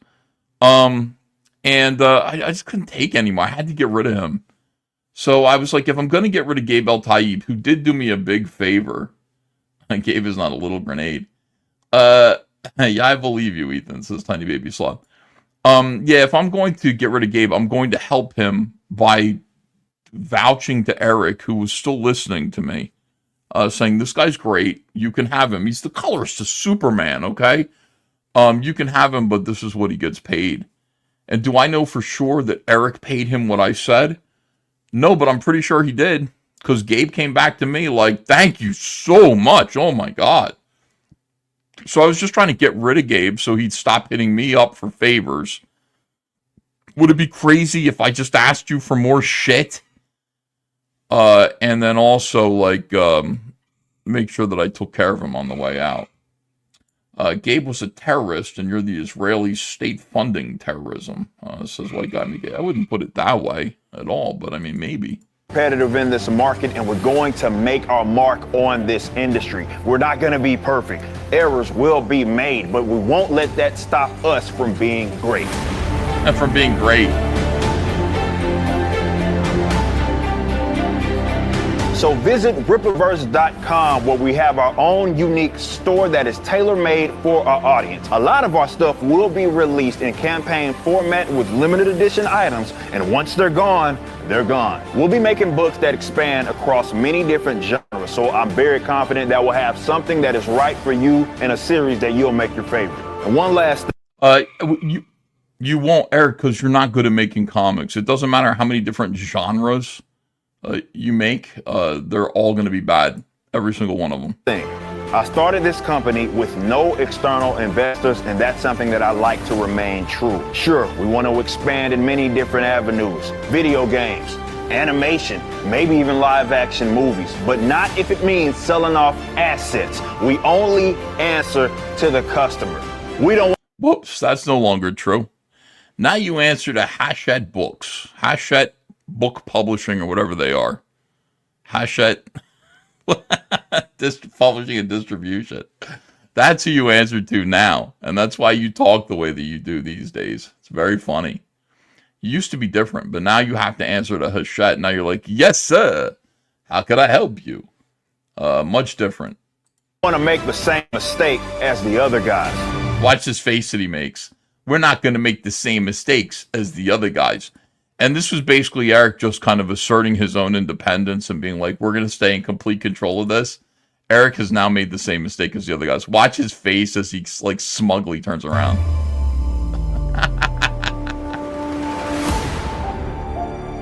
As the other guys.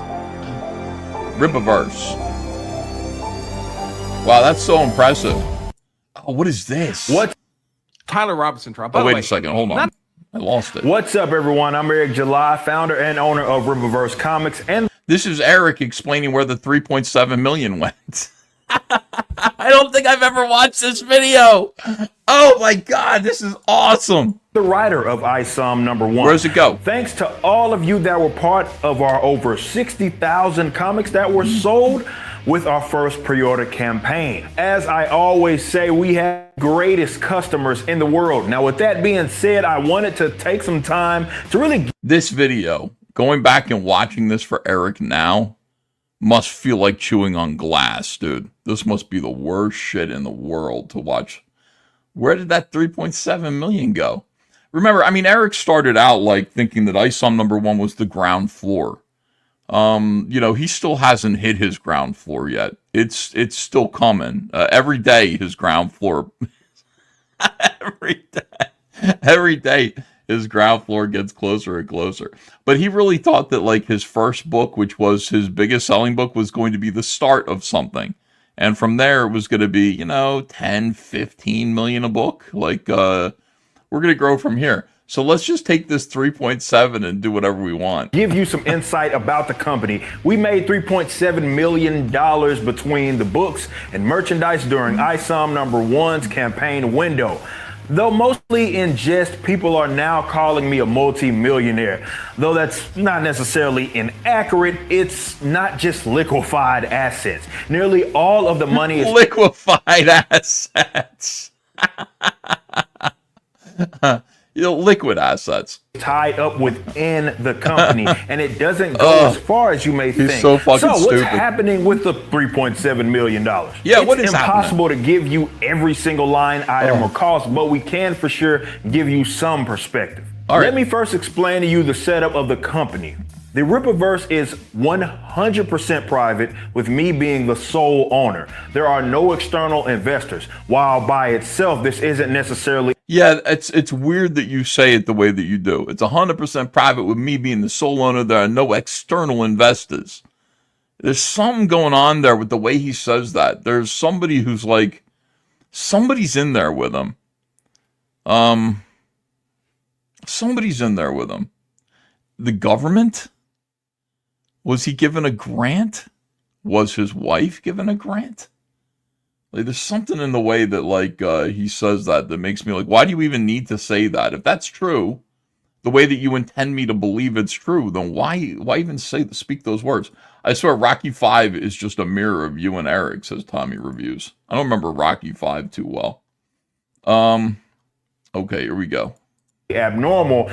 It becomes more of an anomaly when you consider that we also... Urashi I don't believe John thinks that way. Thinks what way? What do you think John thinks about it? All right, hold on a second. You can... Don't just send me a little super chat that says that. Mike D83 says, I don't think Liam made Dino King, as when asked to draw it, he would intentionally get his stream copyright struck. Is that true? How many of these Rippaverse ethics were broken, says Jay Bama. I don't know. I don't really pay attention to that, but I think a few. We had Mike Obama make school lunch turn to shit, says Tommy Reviews. Yeah, school lunch used to be kind of tasty. Ted Lehman says, is this the part where Princess Peach is kidnapped? Salvador M1, where were you mentally when you were doing Fury of Firestorm 7, which was your first Fury of Firestorm book without Gale? Trying to save the book. So mentally, Gale had destroyed the comic right out of the gate. When Fury of Firestorm #1 came out, DC Comics said, this isn't the book you promised it was going to be. It was supposed to be this Cold War, analogy, and about the arms race, the nuclear arms race. And what is this? Like, we don't have any black friends, Mom. Like, Gale fucked it up. By the way, Gale doesn't know anything about the Cold War. You know, I was sitting there talking to her about it and saying we basically want to follow the history of, the arms race. How, United States had one first, but then Russia had one because it borrowed from the United States. And then, the knowledge gets out. And then before too long, a bunch of these, big nation states have nuclear weapons. And we want to copy that with Firestorm. And Gale didn't know what the fuck I was talking about. I said, you don't know anything about the Cold War? Like, you don't know how And she was just like, I know everything about it. And I was like, no, you don't seem to know what I'm talking about.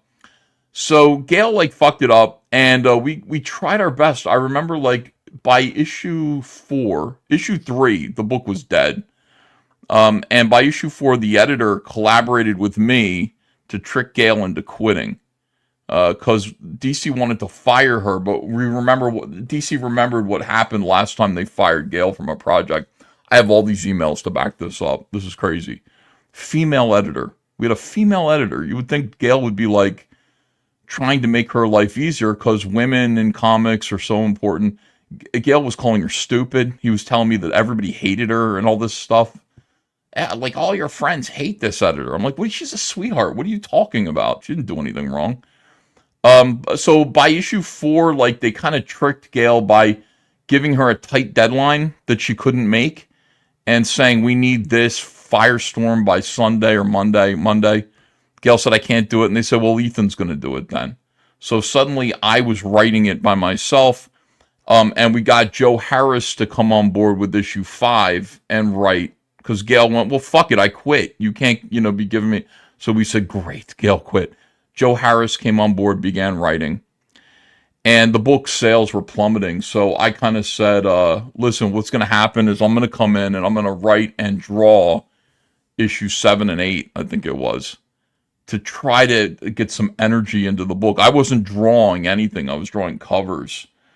So I came in and I drew issue 7 and 8, which they were really fun. It was fun to draw those books.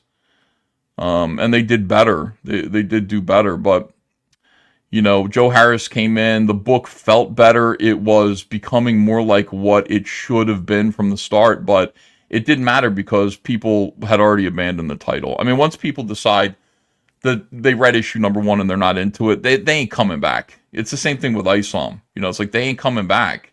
They gave it a chance. They got distracted with other things. There's no reason for them to check in. So let me see. Eric Winberg says, liquefied assets. What goes in the shitter? Urashima says, in regards to why he doesn't do TRASHCAST. I assume that, Urashima. I'm asking you what you think, though. Like, if you think John doesn't think, well, I don't want to get, I don't want to get in the weeds with the Eric July drama, and that's why I don't do well, what's the reason in your opinion? Here's Tommy Reviews, by the way. Thank you. None of you niggas are Chuck Dixon. Tommy Reviews says, in Rocky 5, Rocky retires and becomes a trainer who trains a young up-and-coming boxer who then turns on him thinking he's too good, for which Rocky then schools. Also, Liam is your Mark David Chapman. Liam is my Mark David. Is Liam going to assassinate me? I'm John Lennon. He's going to assassinate me? Jeez, I hope not. That'd be crazy. I see what you're saying, though. It puts the ice on in the Gemini, or else it gets the hose again, says Pete Cowan. Firestorm is a highly underrated character. Well, I thought I had a pretty good spin on him because nobody could make the book work. And so I had my take. And DC wanted me to do Superman. I didn't want to do anything. I just felt depressed after not getting to do Blackest Night. And they were trying to get me to do something. I said, Superman, I don't want to do. What do you want to do? Well, Firestorm, I would do, I guess. I have an idea. And they said, sure. But I didn't believe in myself enough to actually script the book by myself. And I should have, because I would have at least got some writing training under my belt. I just plotted it. I gave like a plot outline for what the book should be. And then hired Gail to do it. Gail wasn't doing anything at the time, so I don't think. Or maybe she was doing Batgirl. Baldo Weirdo says, love your content. Hey, thanks for $2. I appreciate that. Okay.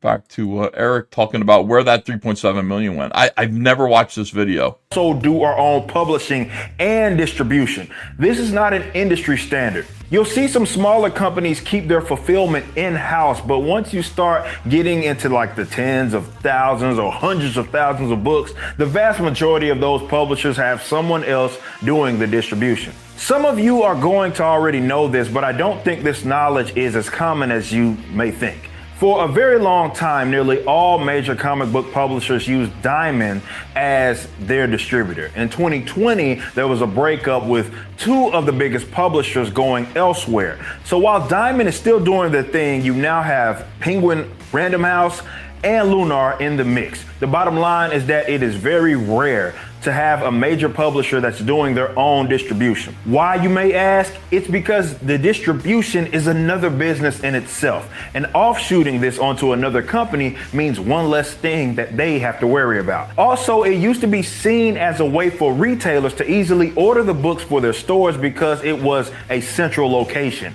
As an actual... See, it's pretty funny because Eric is talking about why he's got an advantage and why he's going to succeed, because he's spending the $3.7 million building his own distribution center, which ultimately is going to save him some money in the long run. This is something that I, try to explain to ripitards who tell me that, like, this is such a great idea. Like, Eric has turned to his own, like, going to Hachette distribution because of his wild growth and success. And that's why he's doing this. And I'm like, no, this Eric that you're watching right here, the Eric that made $3.7 million, if you said to him, you should go through Hachette distribution, he would laugh at you. He'd say, listen, homie, I think I got this right now. I made $3.7 million. I bought my own warehouse. I got my own distribution system. Homie, I ain't giving them 50% of my cover price or whatever. It's going to be 60%, I think, once it's... I ain't doing that. That's for these suckers and the way that they're doing business, which led them to be where they are right now, okay? I is where I is, they is where they is, and there's a reason for that. It is. And that's what he's been... Look at this little... every time I freeze frame him, I laugh. That's what this Eric would say. He's bragging right now about building his own way to sidestep distribution channels of the mainstream, which now he's had to succumb to. And a guy who built his own warehouse, a guy who built his own website, he built his own crowdfunding website in order to sidestep having to pay 7% to Kickstarter. To save 7%, which seemed like a big deal, like that's a great idea when he was making $3.7 million. But in order to sidestep having to pay Kickstarter 7%, he built... Now he, like, you think this guy, if he didn't have to, would be distributed through Hachette, where they're going to take between 50 and 60% of his cover price? He has to. He has no other move left. He's got to do that. He's got to hope that he can make it up on volume. But he ain't going to make it up on volume. Because his stuff shit. It's going to order this. Nobody. Comic book customer, you're usually the third or so buyer of the book, technically. The publisher sells to or gives a cut to the distributor, and the retailers are purchasing their product through the distributor. This has always made reported sales numbers for this industry kind of suspect, because those numbers are usually just products shipped or sold to retailers, not actual customers. That's correct, Eric. See, it's all coming back to you now. Boy, I'm so glad I found this video. Yeah, these are just like when Rippaverse distributes books through Hachette, these are just books sold to retailers. They're not sold to customers. So that returnability aspect. See, Eric knew it then.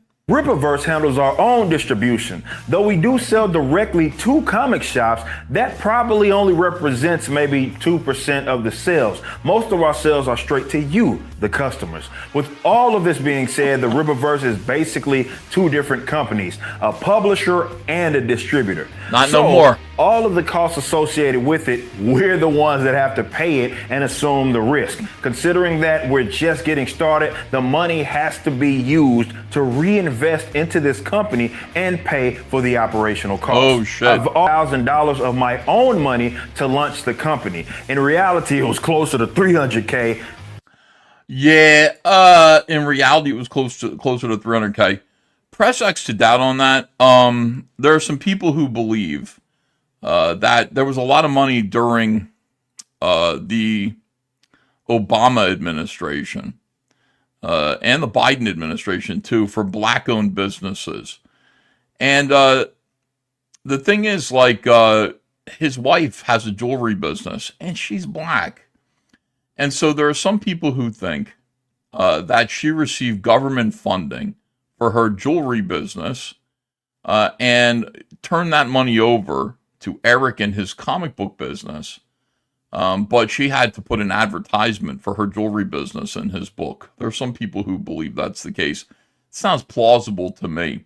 At first, I thought it was silly because I was like, because she put an ad in your book, you can't use media mail to ship anymore because there's an advertisement in it. And therefore, you lost about $250,000 worth of shipping money because of her ad. But then again, that $250,000 is probably exactly the amount of money that she received from the government that funded your whole enterprise to begin with.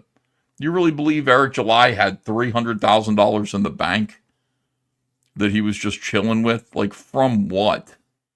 Unless it's, again, man, all these guys, their fucking in-laws are rich every single time. Gash Matar says, wait, Eric and his wife are black? Yeah, no, Eric is black. And I think his wife is black too. I've seen a picture. She's black, I think. No loans. This went towards paying all of the employees and contractors. The artists for ISOM 1 are lawyers. The website building, the first prints of the book, the custom boxes, the warehouse, equipment and supplies. This was all before ISOM 1 ever went up for sale. Once it did, we obviously recouped the fees and then some. But let's discuss how the rest of the money was allocated. Let's start with the books. As you guys see, they are not at all cheap in physical quality. They cost about $2.70 a piece to make. They are cheap. The actual paper quality to the binding, which is Smythe's own, you can see how good the quality is. It was printed right here in America as opposed to using far cheaper overseas options. And because you're conscious of that. You're conscious of printing in America using far cheaper overseas options. But the real job, the big job, is who gets to draw the comic book. That's the big job. The artists who work on the comics, that's where the money is. And for that, you hired overseas, didn't you? You could have hired anybody. You had all this money. You could have hired anybody to do the book.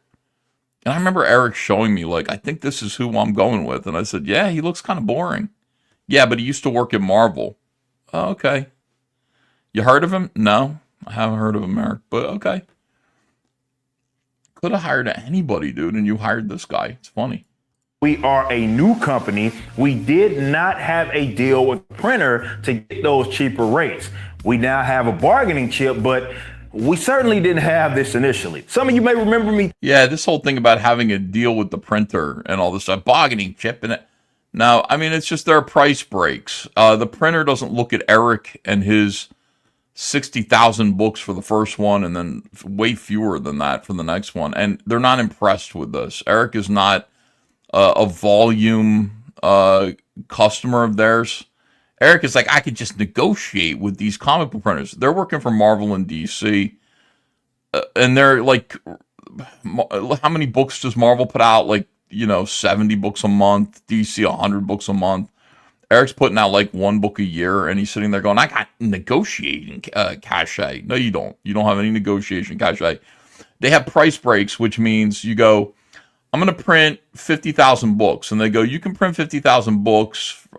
If you print 40 to 50,000 books, they're $2.50 a book. But if you print 60,000 to 80,000 books, they're $2.40 a book. And you go, what? Well, I better print 60,000 then. So I'm going to print 60,000, and then suddenly I'm saving 10 cents on every copy. And that's a price break. All printers have that. So you can go, where are the price breaks at? And they'll go from like, here to here it costs this, from here to here it costs this. And, when it comes to me, like I always kind of go, well, this is how many I need. And then what's the next thing up? Like, okay, if I buy another 500 copies, I get 10 cents off. Yeah, I'm going to do that. I'm just going to buy the very first number where I get the price break. Let me see. Blast Radius says, the Firestorm Cold War Connection sounds kick-ass. Never heard of that book. Blast Radius, don't even bother with it. I mean, it's just not good. It just is not good. But it's his bargaining chip, Ethan, says Fatty. Yeah, he lied about all that, man. That's just not the way comics works. Talking about front loading all. I mean, if Eric was like, I'm going to Transcontinental Printing, and I'm saying to them, look, we're going to be producing 50,000 comic books weekly through you. So I know you're saying 250, but we could go to another printer who's going to give us 245. So why don't you give us 235? And then that printer might be like, so you're saying 50,000 weekly? Yeah, okay, we can do that. We can do 235. That could happen. Like Marvel and DC would be able to do that. Eric does not and never did have that ability ever. Of the initial books we purchased because we sold way more than our expectations. This pushed our fulfillment start date back a few weeks. Those books were already paid for with our startup costs. We just couldn't wait to get them drop shipped over the course of the following months like we initially planned. But in order to continue the selling of covers... Yeah, there are a lot of unsold books. What does Eric do with all those unsold books? He has at least 50,000 copies of ISOM #1, which is enough to just... it's way too many, man. 50,000 copies. What does he do with them? They sit in his warehouse. And he sits there and he tries to figure out ways to get rid of them. There was no reason to buy them. There was no reason to buy them. I think Eric thought that, like, his company was going to grow so quickly. His thinking was, my company is going to grow so fast that people are going to come on board and they're going to say, I need ISOM #1. Therefore we're gonna need 50,000 more copies of ISOM #1 to satisfy that demand. But that's not what happened. The company shrunk by 95%. So now he's stuck with these 50,000 copies of ISOM #1 and no readers to pick them up. Nobody's interested in them. So he does what I would have told him to do in the first place. Like, you don't have to print them now, Eric. Just satisfy the demand now, maybe with a few extra. And then you've got the book, right? You got the print file. You don't need to print them now. Somebody comes out, like, it becomes clear that you need more copies when ISOM #4 comes out, if it ever does. Then you say, here's a new version, second printing of ISOM #1 with a new cover. Here you go. And then you sell it through the trade paperback, the hardcover, and all those things. But I mean, the idea of having 50,000 first printings of ISOM #1, like, sitting, just rotting in your warehouse was so dumb. Like, Eric talks like somebody who has revolutionized comics. He knows what he's doing. Eric has no fucking clue what he's doing. It became clear to everybody that he's a moron right away, right out of the gate. See, after the campaign was done and for the next few years, we got a new purchase of about an additional 50,000 cover Cs, which ran us almost... There you go. So he just told you what I just told you. So after he satisfied the demand, 60,000 copies, he ordered an additional 50,000 copies of cover C, which I think was the cheap cover. What he keeps running down as the cheap cover that stays in print all the time. It stays in print because you can't sell it through. 50,000 copies. 50,000 copies of that piece of shit. See, this is when you give, like, when you give a stupid person too much money. This is what happens. What do they call that when, like, black people have a lot of money on hand? You know what I mean? And they think they're rich, so they spend it poorly. They spend it in about... Is there a phrase for that? Like, when a black person has too much money in his hand? Yeah. Was $125,000. Moving on to shipping. You guys raved about the Rippaverse custom boxes. We didn't want to go with a standard like Gemini mailer for you guys that had orders with just books. Instead, we had a custom made... How much do the fucking custom made boxes cost? You're looking at waste here. You're looking at $125,000 on books that are unsellable, right down the drain, that also devalue the market value of the books that he gave to you guys. Liberty Prime 1 says, we got any new Liam Spurgery to watch? Oh, yes, we do. Hey, guys, we're going to be here for a while, so chill. Enjoy yourself. I'm ready. I think I feel pretty good. I had a nice nap, you know, feeling good. Very sturdy box to finish the campaign, and everything afterwards, we ordered about 62,000 additional boxes, which were almost $30,000. The smaller mailer to protect the books if you ordered other merchandise items was also custom, and we had to get more of those.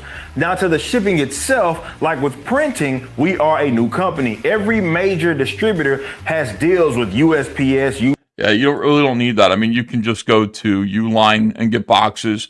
You don't need the boxes to be branded with your logo on it. I mean, it's very vain to do that. It's also very expensive and just not necessary. And then, you know, you're like, we're going to get our own branded Gemini mailers. Like, you don't have to do that. Just order Gemini mailers and put your tape on them. That's all. The tape, which I told Eric about the wet tape and the machines and everything. Everybody copies me. I was the first guy to do that. Thanks. You don't have to. The wet tape has your logo on it. You don't have to do all this other stuff, man. Just spending money to spend money. UPS, FedEx, or DHL. If you promise them business or exclusivity, your rates will be far cheaper than everybody else's. We never had that, though we're finally able to have those conversations. Media mail is not an industry standard for mass distributors because comics don't qualify. USPS themselves even recommended to us that we don't do it even for graphic novels without ads because they're at high risk for inspection. This is something they've internally made it a point to crack down on, and of course, Rippaverse Comics is on the front of the box. Because our book with the packaging is over the limit.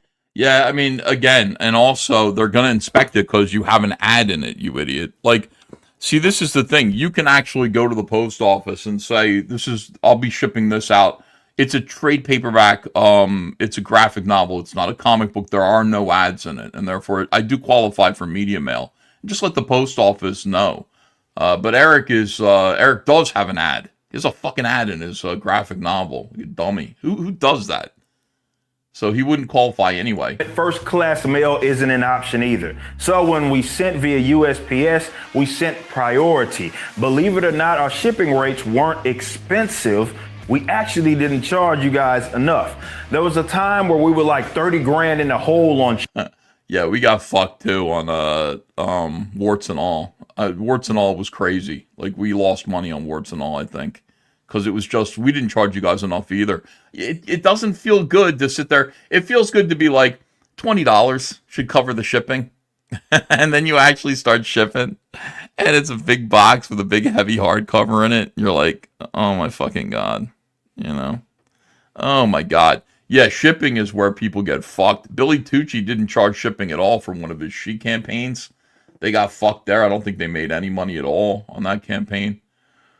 So Eric is like, yeah, we didn't charge enough either. Shipping getting absolutely destroyed internationally, especially. Thankfully, we think we are going to be able to have cheaper rates for our customers on the next campaign, which is a benefit to you all as well as a benefit to us. Companies losing on shipping isn't necessary. Who was still I ask, who the fuck was the audience for these videos? Says Salty Traveling C. I told Eric back then, I said, Eric, I don't know why you think you're accountable to your customers for how you spent their money. You are not accountable to them. It's not their money. It's your money. So you're sitting there going through and telling them all these embarrassing facts.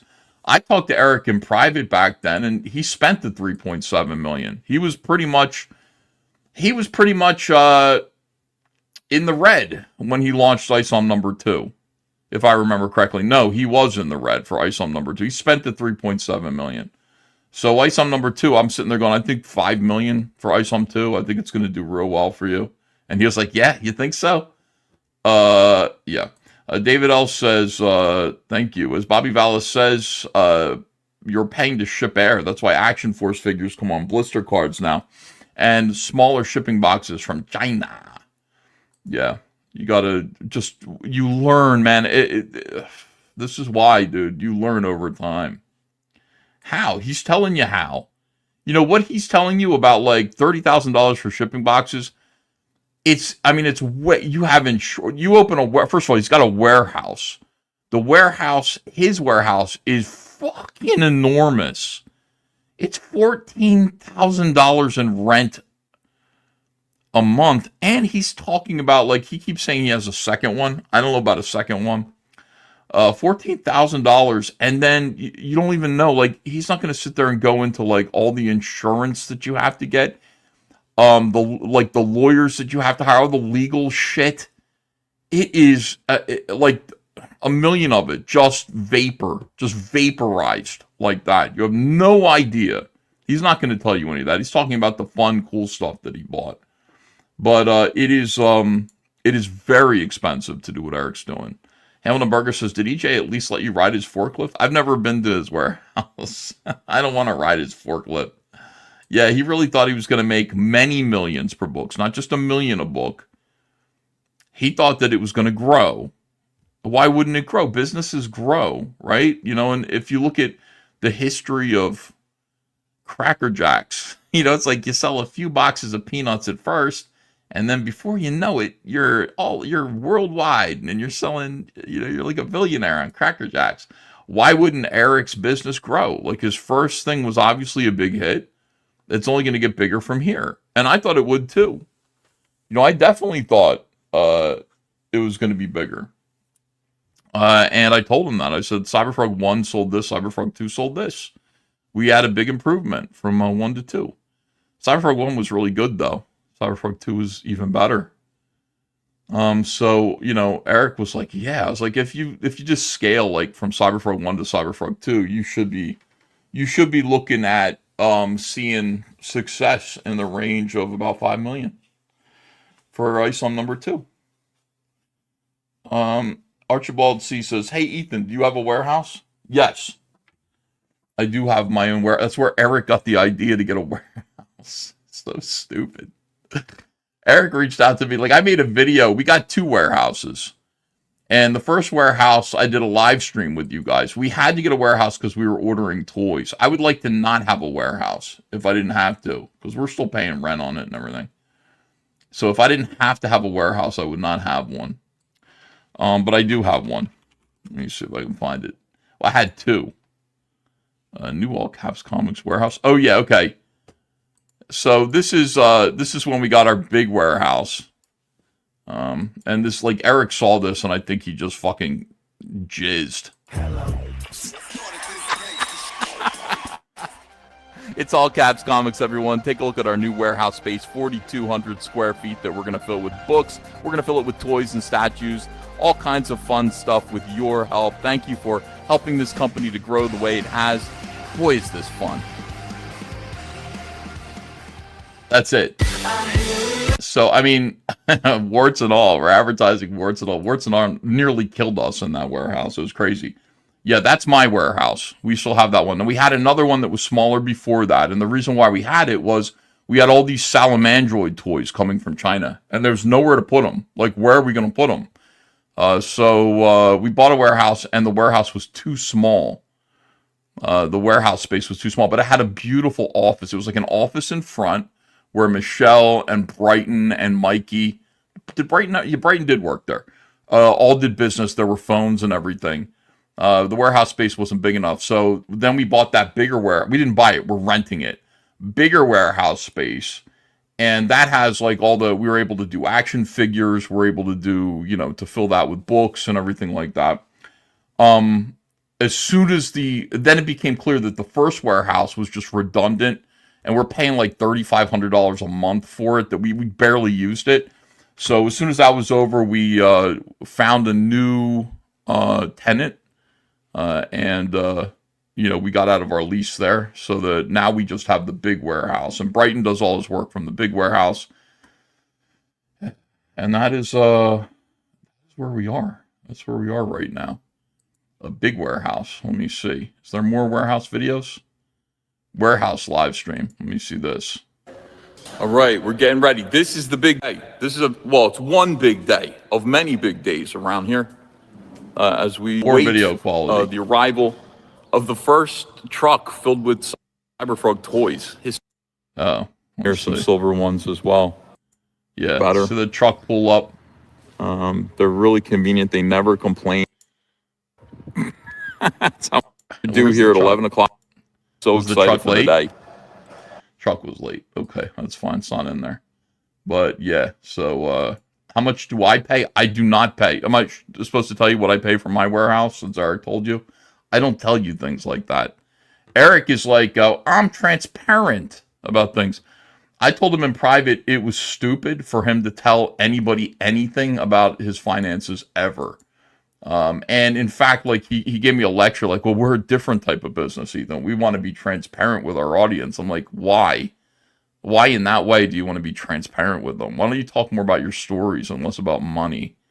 And he didn't understand that at all until like he immediately stopped. Like, well, he's not being transparent now. He's not being transparent now about any of this shit. Ethan pays $10 billion a month for it.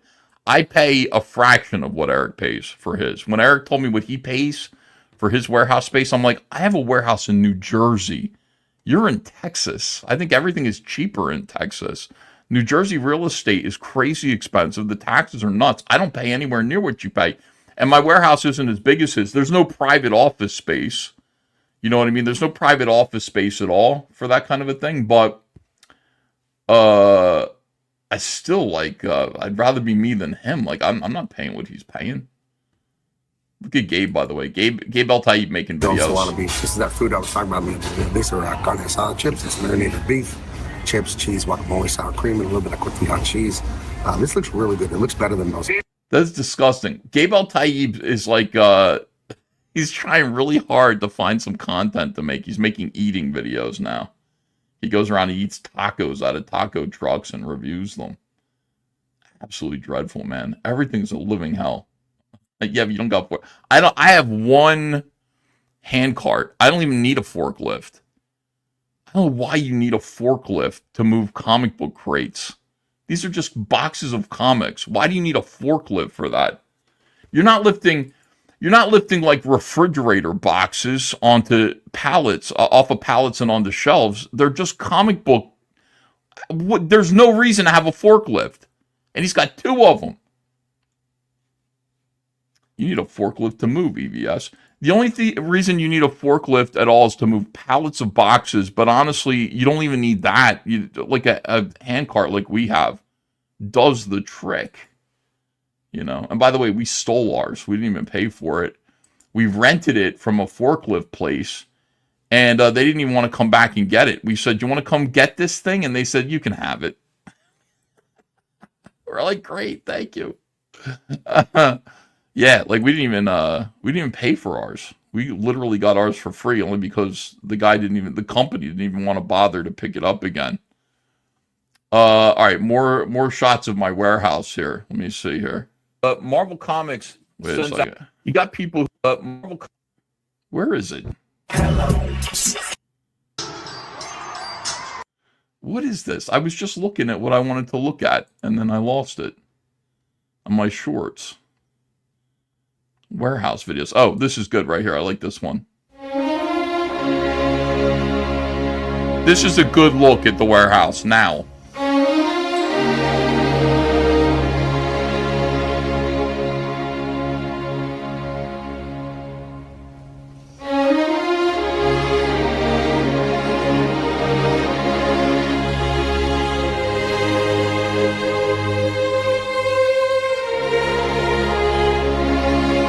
There's our hand truck.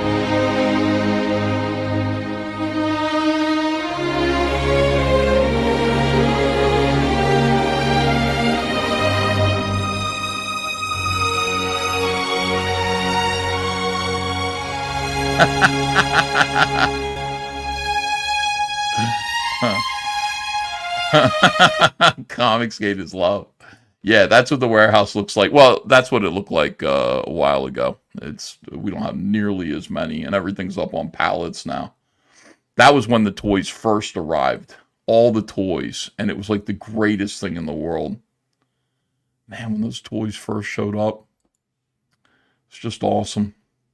And every now and then somebody would say those books don't exist in the warehouse, and I'd have to do. Yeah, I'm really glad that he did. There's Andrea. Yeah. It's all here.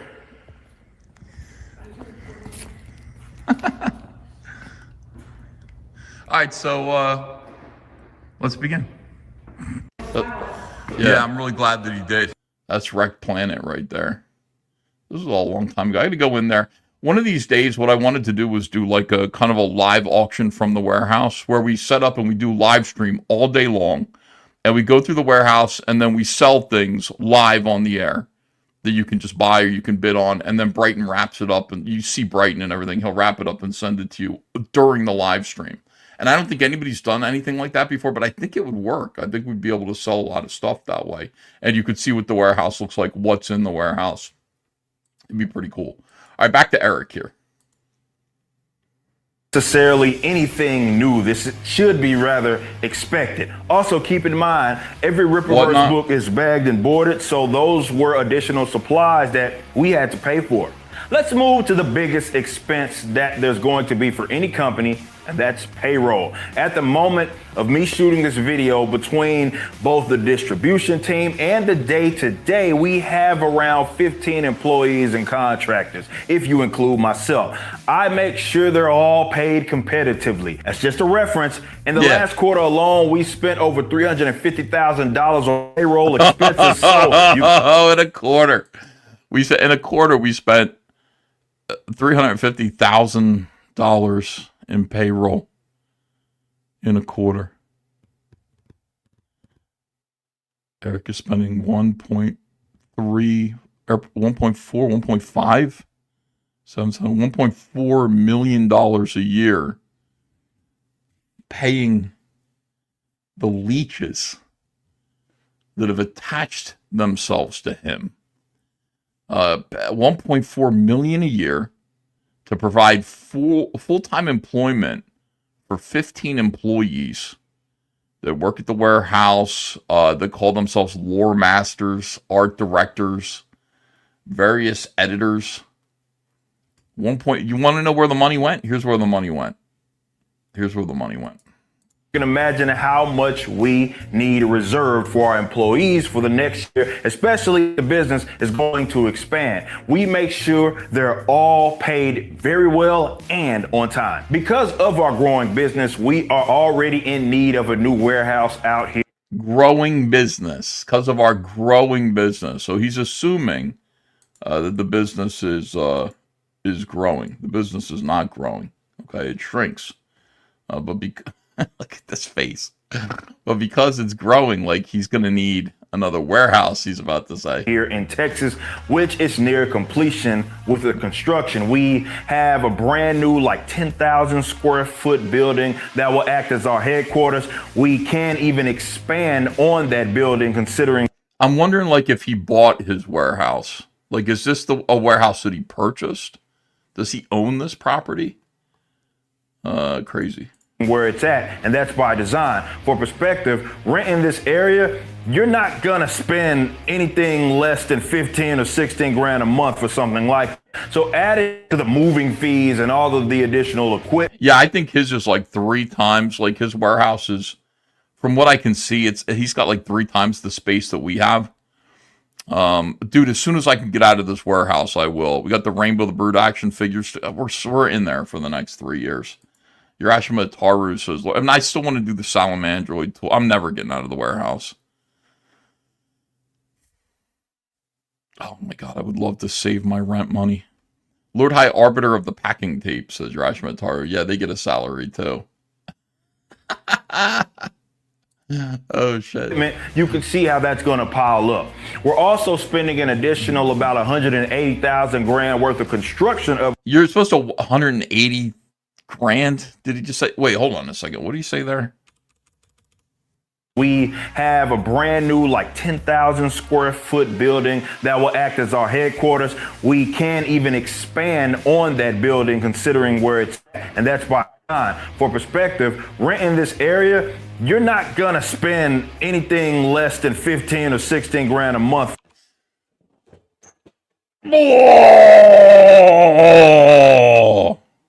I'll tell you, we're paying 4 grand a month.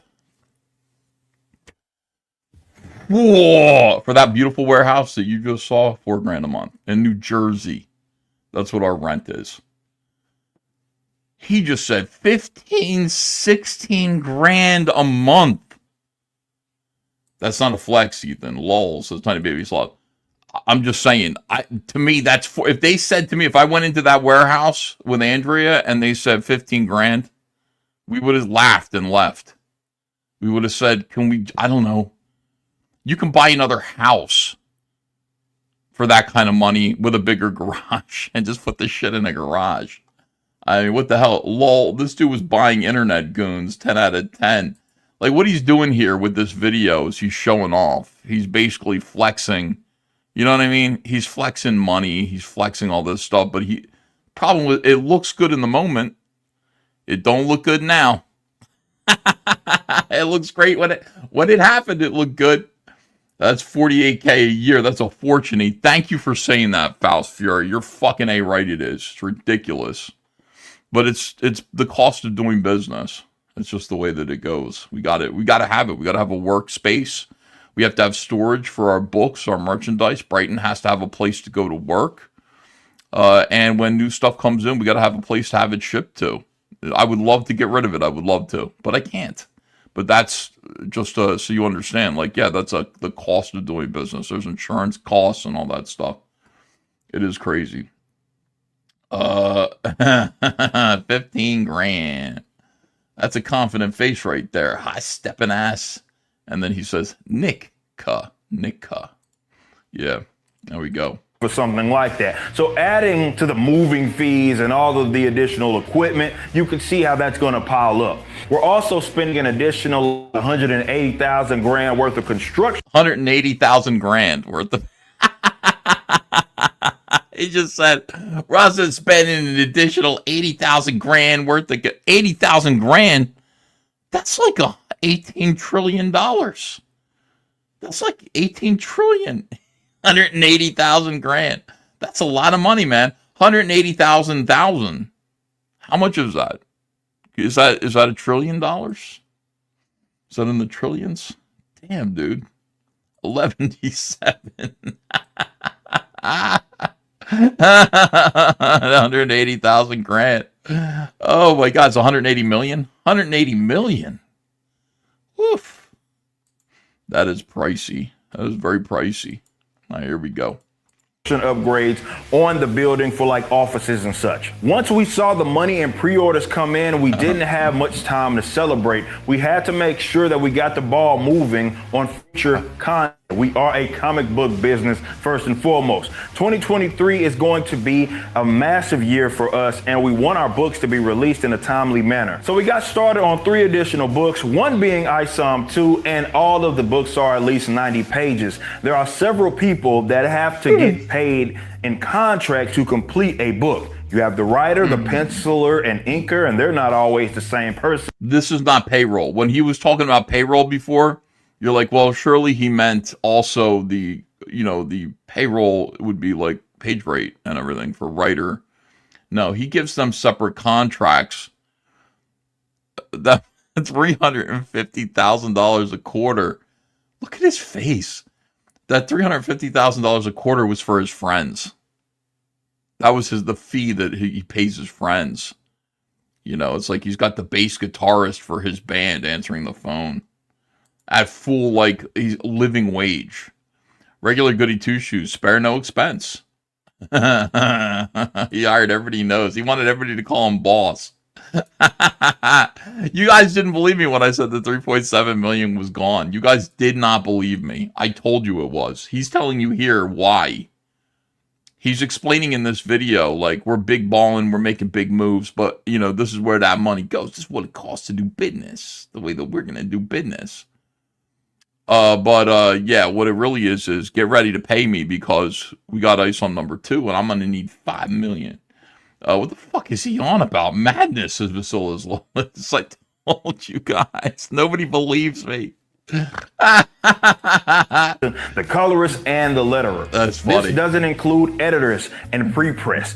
And obviously, the better the talent, the more the page rate, as it should be. I can confirm that between the writing and artwork on one of these books, we've spent over $60,000 on it. And the cover work on all of these books costs thousands of dollars. So you have an idea of how much we're spending to get it made, and then you have to, of course, tack on the printing and other fees. Another thing is our physical merchandise. To get us through the campaign and having leftover inventory, we spent well over $100,000 for shirts and hats. The posters and tubes ran us about 10 grand, and the most expensive item per unit that we sold, which you can't buy anymore, were the document cards. Those ran us about 30 grand. And lastly, of course, I won't go into much detail on the Riververse channel. Well, Uncle Sam has to get his cut. Yeah. We pride ourselves in our transparency, and we hope you pride yourself in your transparency. Oh shit! I'll bet you regret that now. This is humiliating, dude. This is so bad, dude. You burned through 3.7 million for nothing, just to keep your friends close to you, and then you had to fire them all. Sam Davinson says, the other night, Liam had his Goy Gardner hairdo, wearing his Zelda Green Lantern homage sweatshirt, threatening to strike everyone in CG, saying, "You has no idea the power Oi has." I got that video up there. Chill, like, seriously, thank you for $10. I appreciate I it. really fucking tried my hardest. We got that coming, okay? I'm just enjoying a little... People say I don't do enough Eric July content. This is the 4-year anniversary, so we got to take a moment to laugh at this clown. Matt Sicilian says, God bless Dick Masterson.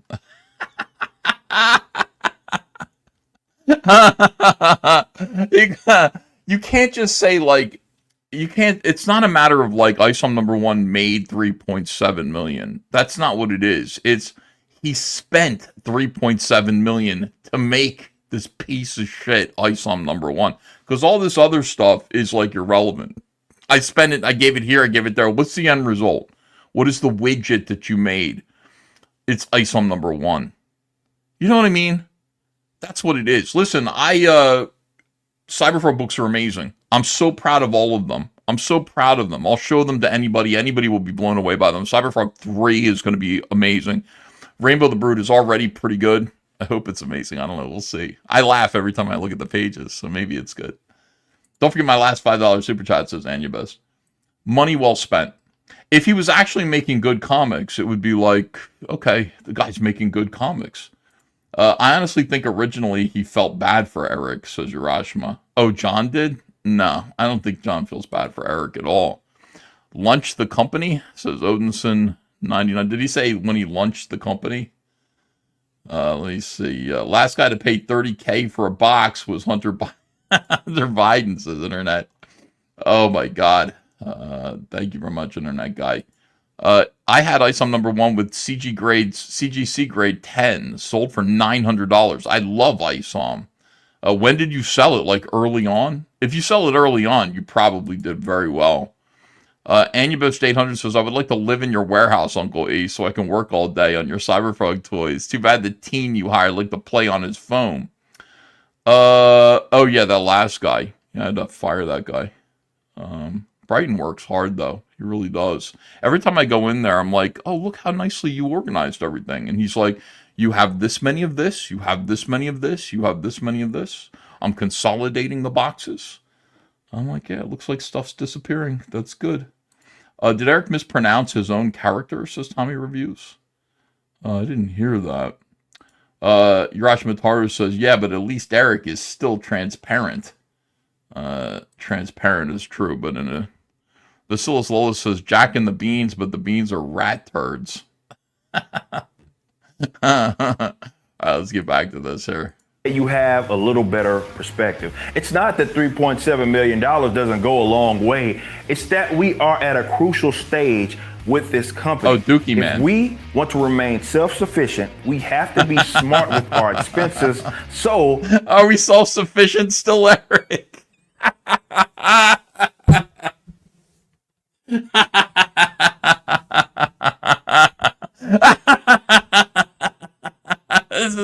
That was the best. That was the best. If we want to remain self-sufficient, look at his face. We have to be smart with our expenses. And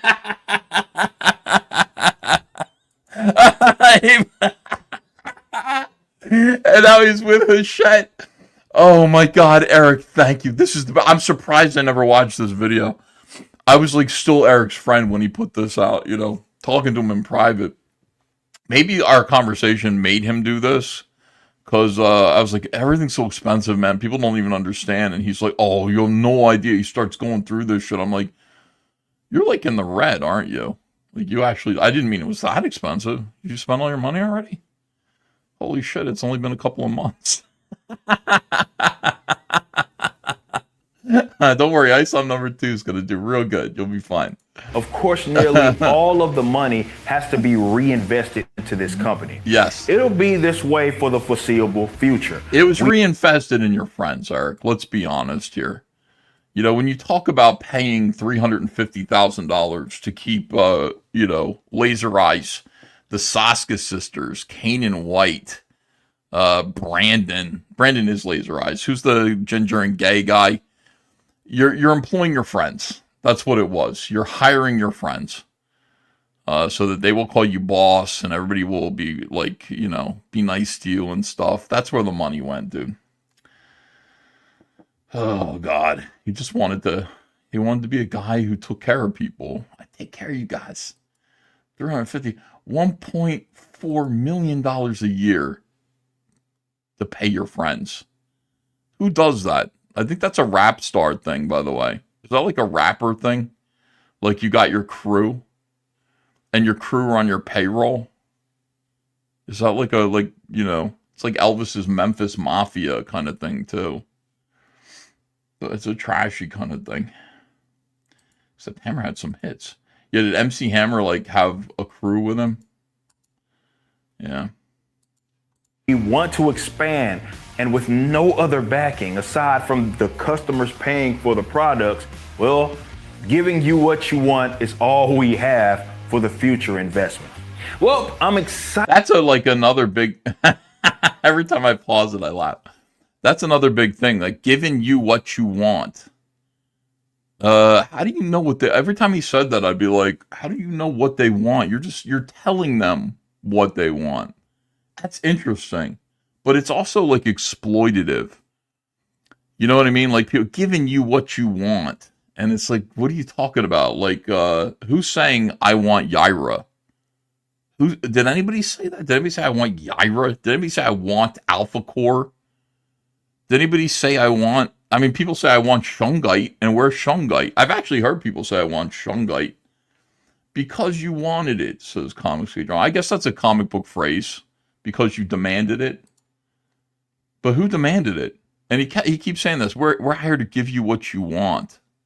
And it's like, I don't think people want this. I think people want to stop having to give you, you know, so much money all the time for shit. Hiring friends broke Mike Tyson, MC Hammer, and Eric July. Notice the pattern? Yeah, they're stupid. Oh, yeah. There's something else, too. They demanded it, says Raj Mataru. They did, the Jews? All right, hold on a second. Excited for the future, and I can't wait for you all to see the upcoming books. Thanks, and I appreciate you all for being a customer. I mean, just unbelievable. You're on top of the world right now. You're Eric July. You just made $3.7 million. You've got ISOM number 2 probably ready to go. And you spent that money, but you spent that 3.7, but you got a huge organization behind you. There's every reason to feel optimistic about what's coming next and what did come next. Hilarious, dude. In a way, he's also like Vanilla Ice. Eric had a bunch of yes men telling him, go Ninja, go Ninja, go. Fatty 420 says, y'all asked for more animations. Yeah. People are telling me he's talking about video games now again, too. You know, I haven't watched any of his new videos, like, all the way through. I guess I should, because somebody said in his, like, latest live stream, which I think I started to watch, but I didn't get very far. Like, he's bringing up he's raising the specter of crowdfunding a video game again. And he was talking about doing this in October, I think, of last year. And instead he did animation. He was saying he's looking for $3 million, which is what he needs to just, you know what I mean, to keep the ship afloat. He needs $3 million. And, you know, he's like, well, you want animation instead? He was hoping to get that $3 million. he's got to go back. He's going to go back and try to do. He never made the animation, by the way. Although, if I were him, Eric, just a tip. Things have changed a whole lot since you said, you know, I'm going to make animations for you. Go ahead and do AI. You know what I mean? Your audience is so stupid to give you money for animation. It's so goddamn stupid. They are chimpanzees. Go ahead and just make AI content for them so that you at least like get that done. It'll cost you $0.00 to do that. And then go ahead and try to rape them for video game money. You might as well. You know, I don't know. I would love to see, since we're so transparent, I don't see, we're not as transparent as we used to be. I don't see what we're making on these current, you got 63 comic books outstanding right now. 63 individual comic book campaigns, not including the t-shirts associated with them all, the variants, the 4 variants on each book. 63 fucking, and I'm sure those are making $4,000-$5,000 at this point a piece. Where are you going to get that $3 million? Oh, you got to be kidding me. Yeah, they don't even care. Like, honestly, they gave him the money. They don't even care if he gets it done. Lol. Says Halo. 100% true. You might as well just realize that. Just enjoy. What's this video about Andrew Farago real quick here? Then we'll get to the Leams stuff. I want to thank you guys for sending super chats. Keep them coming. Appreciate you guys and your commentary. Andrew Farago and the secret camera. Little short video here. This disgusting miscreant is Andrew Farago, a prominent cartoonist in California, who was initially arrested on the 3rd of June on 20 counts of invasion of privacy. I love this, man. Let me just hit a like on this. I got to do that. I love this because Andrew Farago was an absolute tormentor of Comicsgate in the early days. Tormentor. Somebody who was like, we're going to make sure you don't work in comics again. You're not going to be allowed. Like, he was one of the gatekeepers of Comicsgate, and he bothered everybody. He bothered Graham Nolan. Like, he bothered everybody who was associated with Comicsgate. And to see this disgrace, Eric's disgrace is one thing. It's okay. It's just a little embarrassing with what Eric's going through. And he's gonna crash. Andrew Farago, I couldn't ask. If God said to me, like, if God said, we're going to punish some of your enemies, I want to punish Andrew Farago, what do you want me to do to him? I'd be like, I don't know, like, I'm not sure. What do you suggest? God would be like, well, here's an idea I have. I could reveal, this is God talking to me. He could say, I have this idea. And I'm like, well, you are the great creator. I'm just a little creator. You're the creator. So what's your idea, Lord? I'm listening. And he'd say, here's what I think, my son, Ethan. I think what I'm going to do is I'm going to make him a pervert. I'm going to put a little thing in his head, like I'm going to dent his brain a little bit. So he's a pervert that hides a hidden camera in his bathroom and films his guests urinating and films their genitals. And he's going to get caught on his birthday at a birthday party. What do you think of that? I'm like, God, I love that. I'm not a critic at all. Can there be children at his birthday party too? I'm not saying he has to film them, but can there be children at his birthday party who he endangers as well? And God would be like, he'd be like, you were made in my image, son. Oh my God. Oh, thank you, God. I couldn't imagine a better downfall for this piece of shit than what happened to him. I mean, I can't, and I can't wait, because this is going to happen to a lot of people. A lot of people in comics are going to have the same shit happen to them, the same revelations. Most of them, though, are like, they're hitting on each other. There's some like, hey, he flirted with a, 15-year-old. This guy with the secret camera, it's so degrading. It's so amazing. It is absolutely spectacular what happened to him. So look, I'm keeping on top of this. You guys, you might be like, Ethan's obsessed with this Andrew Farago. I want to know the outcome. I haven't heard the outcome. Is he in prison for 50 years? I want to know. I want to know. So anyway, this is a new video that somebody I've never heard of named Judge Moist. I like the name Judge Moist. Put up new short video. Of course, I'm going to play it. I'll always keep you guys updated with Andrew Farago updates. Here we go. Following the use of a hidden camera, he co-hosted a birthday party at his South Berkeley home on the 23rd of May, which was attended to by more than 20 people, including 6 to 7 children ranging from the age of 3 and older. Thank you, While God. the party was in full swing, one of his guests found his phone concealed by a towel aimed towards people's genitalia in the bathroom. When the woman found the phone, she also found on the phone a video of Andrew Farago setting up the device to spy on people. I mean, I don't even think Candace Owens could find a way out of this one for Andrew. I really don't think so. I mean, this is the worst. This is so obvious. Not even Candace Owens and her crew could find a way to blame the Jews for this. This is all Andrew Farago. Unbelievable. He caught himself on camera doing this. This is the best. She then confronted him, who made admissions and also stated that he had deleted the videos from his cloud and from Don't his worry, I phone. deleted it. After this party, Andrew had sent out an email to all the guests expressing regret, being quoted as saying, "I hid my phone in our bathroom for the purpose of spying on our guests, my closest friends in the world. I had never done anything like that before, and I don't know what possessed me to do it." He also conceded that this was an inexcusable violation of your privacy. Okay, I need to know. This is what I'm waiting for. Because people are like, well, surely it's enough. Like, his life is destroyed. No. He needs to go to prison, but also I need to know what they found on his devices. Because they can find stuff. If you're into the kitty stuff, you think you delete it, it leaves a trace on your computer. I don't know how. I'm not sure because I don't know this stuff. But I do know that that's the case from watching these true crime videos, watching enough of them. Sir, yeah, we took your phone, and I know you think you deleted certain items from your phone, but see, we have people here who can recover that shit, and you know what we're going to say, right? So, positive. Ethan Farago is a Jewish name. So, is it? I'm not sure if it is. Okay, so I need to know that. I need to know, like, what they recovered on his devices. He said it was the first and only time he's tried this. I need to have that. I need to know that that isn't true. God.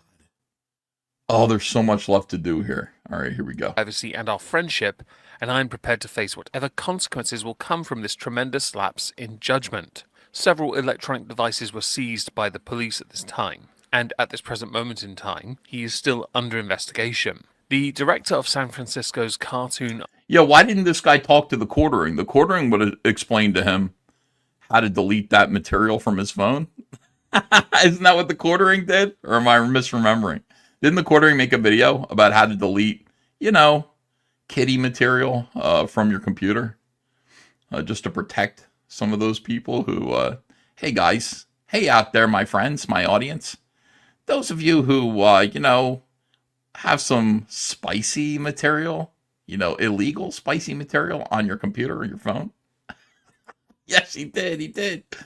And you take your computer to some IT guy, some tech, they're going to find it. I'm a tech, I'm an IT guy. I know. We found it on somebody's computer, and I had to tell him, hey, man, you got to just hide this stuff in what do you say, like a separate folder or something? How would hiding it in a separate folder, work? You'd still find it. He said, delete it and rename the folder if you keep it to something benign.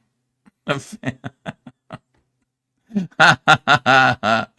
right, yeah, quartering did that. So this guy, he should have probably kept the stuff and put it in a folder and named it something benign. That's what Jeremy Hambley would have told him. Art Museum had indicated that he is no longer employed by them. Because there are children involved in this looks like noncery. There is no justifiable reason for a 50-year-old man to set up his camera phone, or his phone, in a bathroom to hide under a towel, no doubt not the most discreetly done anyway, not that he should have done it in the first place. There is no excuse for doing this. Yeah, no excuse. And because you did in fact invade privacy. No doubt to get your jollies off at the expense of your guests. Shame on your you. reputation is now in the dirt, and justifiably so. You will be tarnished and painted with the brush of PDF because there are children involved. This disgusting Oh, I love it. Yes! Oh my God. Sorry. I shouldn't get so excited about, people. Like, that's like the work. Like, this is the end of his, the end of the road for Andrew Farago, I think. And you're like, Ethan, don't cheer for it. I mean, you know, it's awful. He's been tarnished, Ethan. Like, he's just a dude. All he was doing was hiding a camera, spying on his guests.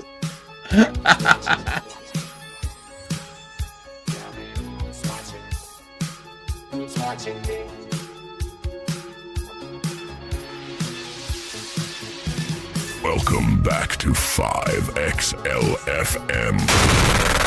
where the Frog King reigns supreme.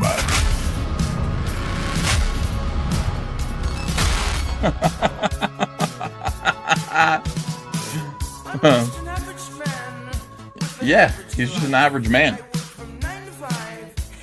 I disappoint my wife. All I want is to be left alone in my average home.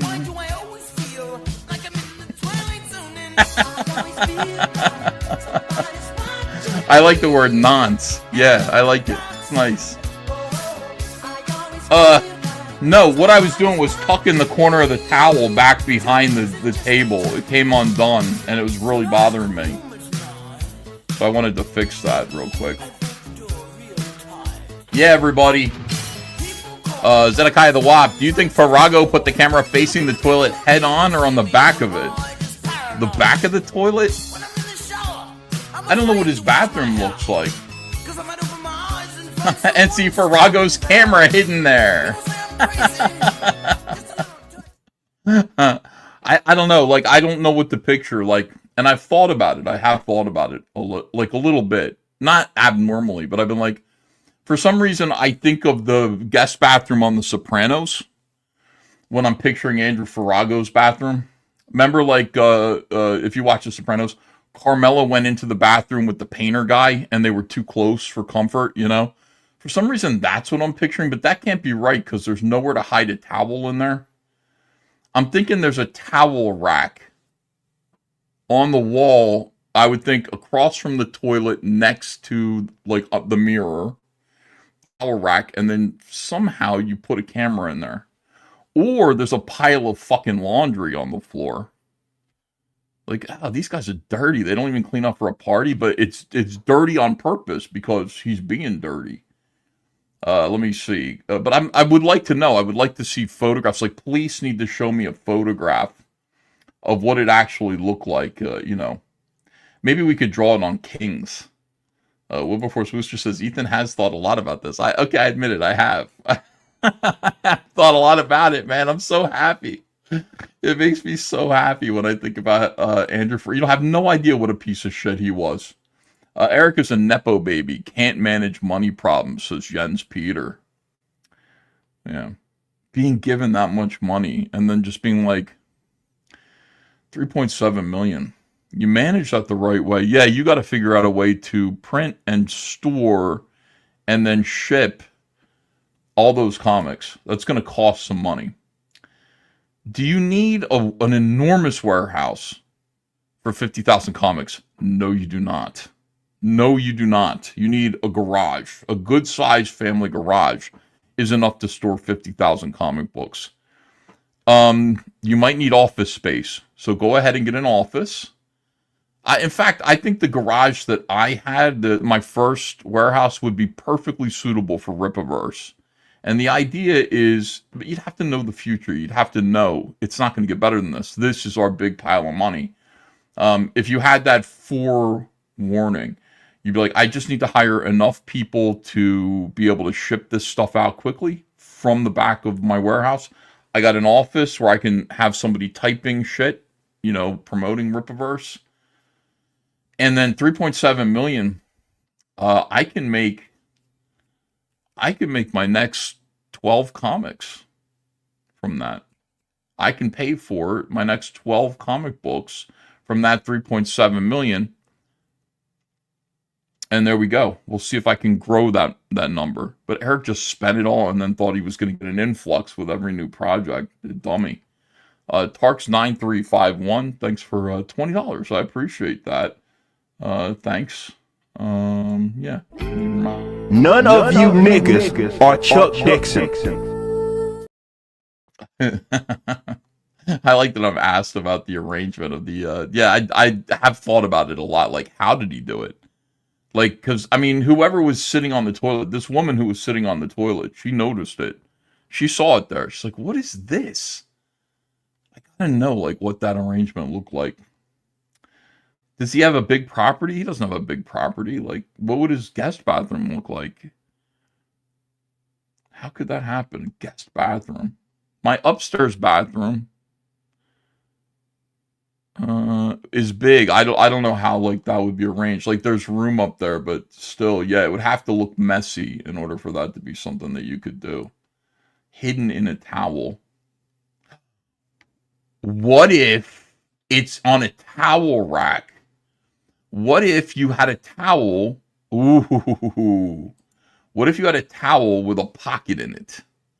And then you put the phone in the pocket and then cut a hole, like a little rip in the towel where the camera is, and then you hung it on the towel rack. That would do it, Farago. David L. says, please do a Sturgis in Japan video before Lean videos. Okay, I will. I got that coming up too. That's the subject on the... Joseph Smuckatelli says, for the next Kings, can we draw our favorite heroes on the toilet? We never get to see that ever. Yeah, we should do that. From a spy cam view. Yeah, there's got to be a better way to do it than what Andrew Farago did. If I wanted to film Farago's friends, not his kids, not his friends' kids, but if I wanted to film Farago's friends' hairy hippie genitals, what would I do? What's the best way to do that? Ethan, did you get that bathroom video of Cecil or Jesse? Oh, when they were staying over my house? Yeah, I did. I told Cecil, I said, remember when I did that to you? Remember the hidden camera you found when you were shedding in my guest bathroom? He says, yeah. He used his cell phone, according to police. Yeah, it really stupid in 100 different ways. All right, enough of this. Thank you. Let's go ahead and we'll watch the Sturgis video. Now, Renowned Zero, a.k.a. Sturgis, had a little luck. Oh, this video is not too long. Had a little luck. I'm actually kind of proud of him for this. I think Sturgis, his whole generation, by the way, they're all gamblers. If you look online and you look at gambling, there's a whole subculture of gambling influencers. And these guys get on YouTube. I love a lot of them. They're a lot of fun to watch. And they stop me from gambling. Like I go, man, I've got the itch to go play cards. I think I'll just watch someone else play cards. And it works. I don't have to play cards. I'm becoming addicted to playing cards. I think John is too. But there are a lot of these guys. And they also do slots. And I watch the slots too. I just find it really, really like soothing when I'm drawing. So Sturgis, I think, is into this culture too. Because Sturgis knows all this stuff. Like, I think Sturgis is a gambler. He lives in Florida. So he's like right next to the Hard Rock Tampa Seminole Casino. Like, that's not too far away from where he lives. So he's down there, I believe, probably like fucking lurking, like a big fucking, skunk ape in Seminole Casino, Tampa. And he's spinning slots. And it turns out he put $1,000, I would guess, into a Spooky Links machine. Spooky Links are great. They're a lot of fun. They're either Mummy, Ghost, or Yeti. That's the character that you're playing. And you're trying to put gems into different pots, and once you get enough gems in there, it explodes, and then you collect money. And I win on those. When I play those slots, I always win. There's only been one time that I did not win. I lost $1,000 on there once. But most of the time, I get pretty big wins. Not like he did. He was sitting there, put $1,000 in there. He was spinning $40, which is so goddamn degenerate. He should be a gambling influencer for this. Putting $1,000 in there and spinning $40 spins. I spend $3.75 when I have $1,000 in there. So I get a lot of spins. Eventually I'm going to hit it, and I'm hopefully, we'll make up the money and then some that I spent. But Sturgis, $40, and he hit it. And because he was playing on a $2 denom, and he was spinning $40, boom, 20, almost 20. He doesn't look like a winner. But he did spend his money. And by the way, I am positive. Here's the bad thing about winning that kind of money. I've watched it with other degenerate gamblers like Degen Dalt online, who, one of his first gambling videos, he was playing at Caesar's Palace in Atlantic City, and he won $50,000 at blackjack. Started with 1,000, turned it into 50. He just kept winning over and over and over again. Like, sometimes the cards just go your way. Usually not, but sometimes they're just going your way. Like, you're getting 20s and the dealer's getting like small cards, and you're winning every single hand. And he did that. He won $50,000, made this incredible video of like, and since then, Degen Dalt, I follow his channel. He loses every time. He's given back that $50,000 and then way more than that over time. It's humiliating. It's awful. When you have a big win like that, it changes your life, because you're going to go back and you're going to try to get it again. Casinos know this, and you're going to give all that money back eventually. So probably going to happen to Sturgis. I would be so curious about his gambling habits. What I do know is that money ain't going to Eric anymore. You jinxed him, Ethan. I know, I might have. That money ain't going to Eric anymore. If Sturgis knows that he can take $700, put it in a slot machine, and perhaps turn it into $20,000, he ain't giving Eric. You know what I mean? He ain't giving Eric that $700. Not like he used to. That's gambling money. That's seed money from here on out. Highly addictive. So here we have Sturgis, who I'm so proud of him for this. And I was saying, he won $20,000, nearly $21,000. He took that money home in cash. He didn't pay taxes on it, which people are making fun of him for. You're supposed to do that. The casino, when you make that kind of money, they have to give you a hand pay. You have to sit there at the slot, and they get alerted, and a slot manager comes over, takes your driver's license, takes your info, comes back with a W-2 form, or you can pay your taxes now. They'll withhold your taxes for you, which I always do, because listen, I'll forget, or I'll just give it back to the casino eventually, and then I'm fucked. So he took out like two big, $10,000 bans. So it seems like he did not withhold his taxes. He's going to get smacked for that later. But he did do something really good. He took that money and he went, you know what? I'm not going to do anything stupid. I'm not giving it to Eric. I'm going to take a boyfriend of mine, and we're going to go to Japan together. It's a dream. I'll never get to go to Japan. Like, this is a guy who does manual labor his whole life. Like, he ain't going to Japan. So it's like you have like a windfall like this, and you get a male traveling companion. I'm not saying Sturgis is gay. I'm not saying he isn't. But he did take a male traveling companion with him on a date to the happiest place in the Pacific, which is PokePark in Japan. And he made a video. We watched some of it. It's not going to kill you to watch this with me. I don't think so. It might be healthy for you, actually, to see this. I visited the world's first Pokemon theme park, and that is in Japan. So let's enjoy Sturgis doing something kind of wholesome with his illicit gambling win before he becomes a complete degenerate in gambling too. There he is. Look at this. So nice. PokePark Kanto.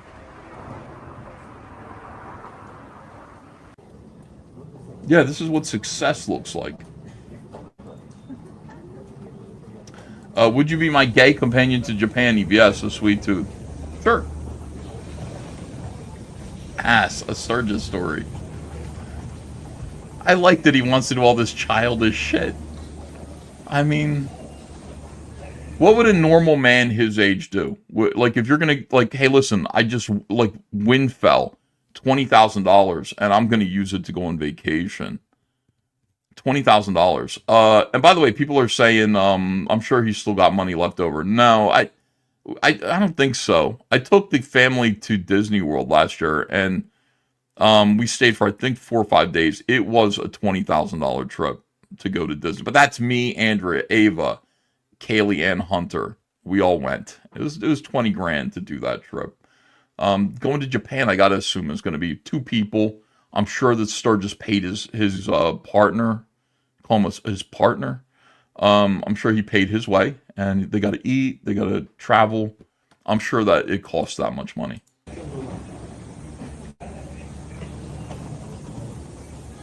Yeah. But, oh, what did I say? I was saying, what would an adult do? Like, you would take your girl. We're going to go somewhere with white sandy beaches. You know what I mean? We're going to get drunk. We're going to dance. We're going to be like, let's go somewhere exotic. Let's go to Bora Bora. You know what I mean? Let's go somewhere really nice. And just have sex. Like that. I think that's what an adult man would do. Not Sturgis. I'm not saying he didn't have sex on this trip. I think he may have. I'm just saying, like, he wanted to go to a child's park, which is interesting.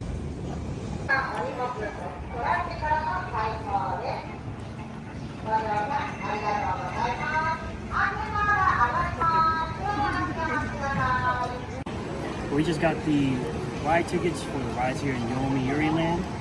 Right over here. It's got the PokePark Kanto, which we're really here for, but yeah, but assuming you're gonna do something, you know what I mean? Yeah, you would. Pay your mortgage, but let's have some fun. Let's have some fun. So we're on our way to the PokePark Kanto. We got through the Yomiuri I mean, that was like entrance, and we did the lotteries. You gotta do that stuff right away for the people. I mean, that was something else. Like, I feel like this is something Laura Palmer saw, like, on the day she was murdered. You know what I mean? Like, this is David Lynchian. Creepy. Between Pikachu's ears, you got this creep. It's hilarious. So we're on our way to the PokePark Kanto. We got through the Yomiuri Land entrance, and we did the lotteries. You gotta do that stuff right away for the just kids screaming show at the Sedge Gym. And we also got the Pokemon. There are kids like screaming in pain and fear all around him all the time. Ah! Let's take a look at his shirt and notice he's got a nice Pokemon shirt on. A little less childish because it has a collar and buttons on it than like the stuff what he was wearing before. Like that weird t-shirt was real creepy. Daisuke shop, and we also got the Pokemon Forest as well, because that came with our ticket, the trainer's ticket. You can see all our time slots here, right there on the phone. So, can't wait to show you guys what's in there. This is a message to all my fat haters. There's a lot of ramps, stairs, and all that good stuff. You guys wouldn't be able to handle it. I'm about to walk up this ramp, no problem. Just like you guys would have a problem. I wouldn't have a problem.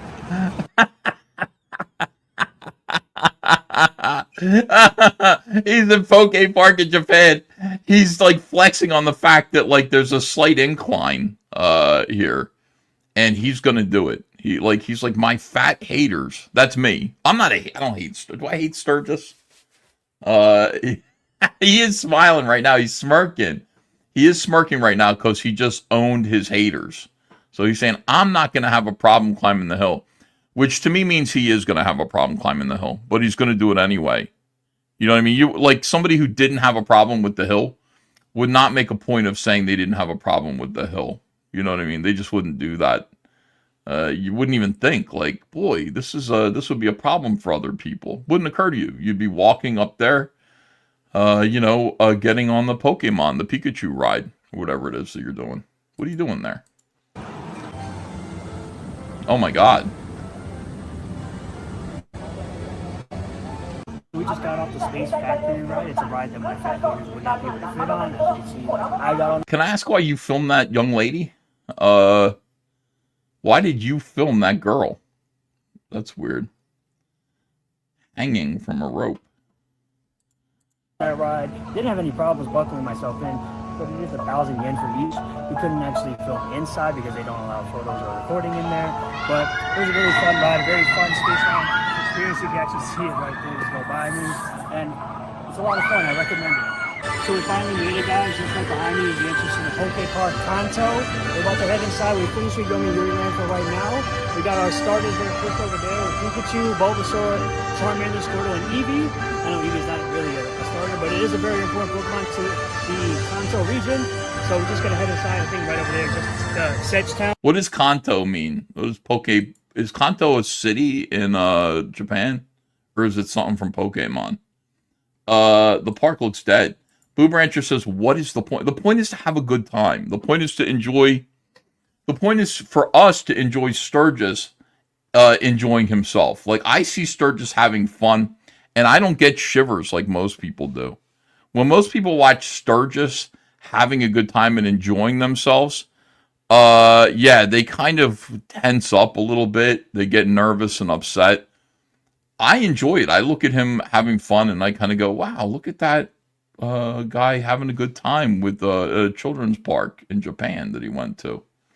Yeah, I don't check him for explosives. I don't think he's wearing a suicide bomber vest. This is the exact kind of shit Bob would be doing before killing miners in Twin Peaks, says Joshua Page.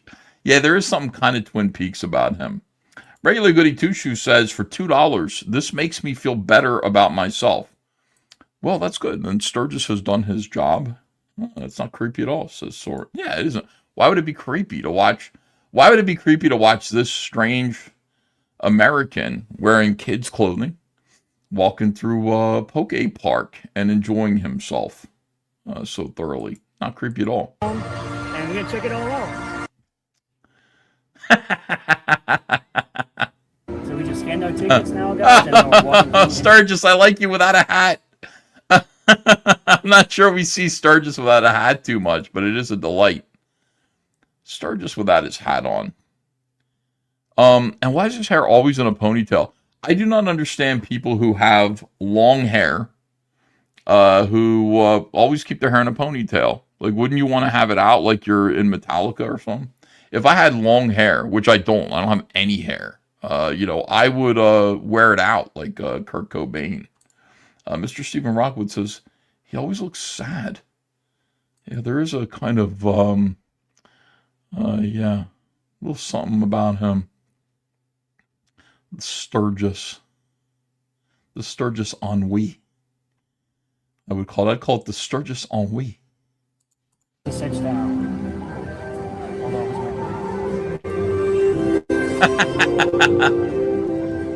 He's ready for school. I mean, look at him.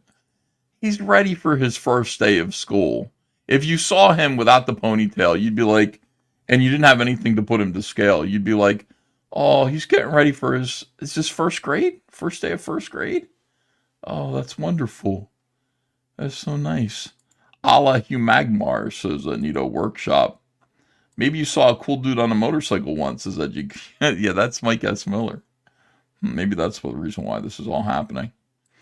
Oh yeah, Sound Android Death Sting. Go click on I haven't sold anything. Again, I'm not making any money, I swear to God, except for super chats. Thank you. Lethal Diva says it's probably up to his Dom partner how Sturgis wears his hair. Yeah, well, he's there filming him, so yeah, you're probably right about that. Okay.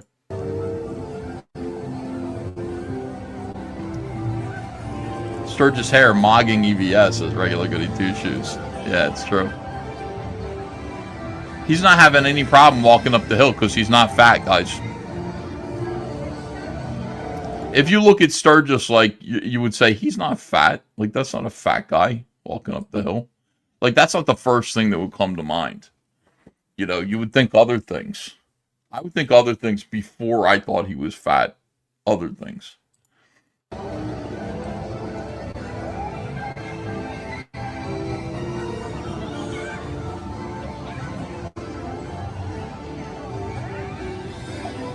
Walking up that hill. Running up that hill. You're running up that building. By you then. His left arm looks disjointed, says Siglad.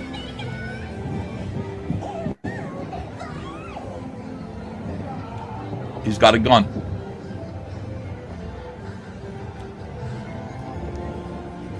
Let me take a picture of those Pokemon. Pokemon? What is it?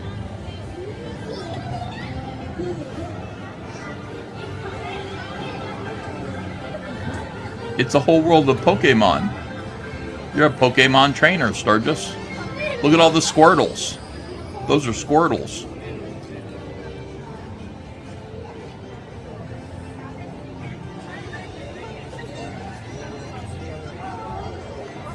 Wow.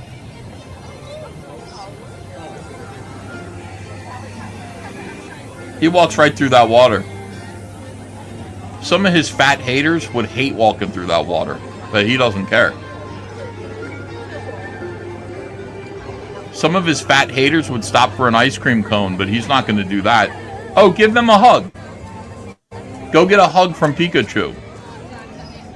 Push the kids out of the way. You're an American.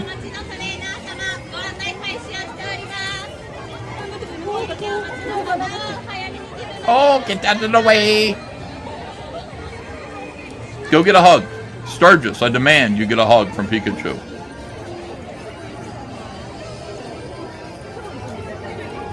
I gotta admit, the costumes are cute, says Captain Bipto. Of course they are. Hello.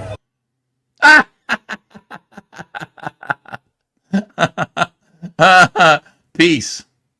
Peace. Why did he do that? Hold on a second. There's a little child behind him.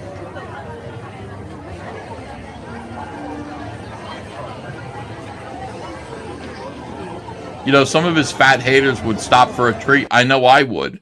Look at all these treats that his fat haters would stop and eat at. That'd be what I would be doing right now. I'd be like, can I get a treat? Because I'm fat and I hate Sturgis. Find Miralax, I think the other one is here, that's Pokemon, and Eevee, and then we get a bunch of stickers if we find the two by using this, by taking a picture with this around the Pokemon in said style. You get some stickers for that? You get a bunch of stickers? If you find the Pokemon and then take a picture with that frame. Ethan's sarcastically coping and seething, says F-Lol. I would love some ice cream right now. Or something, some Japanese treat. Look, he's going to get stickers. All right, you need those stickers. Get it.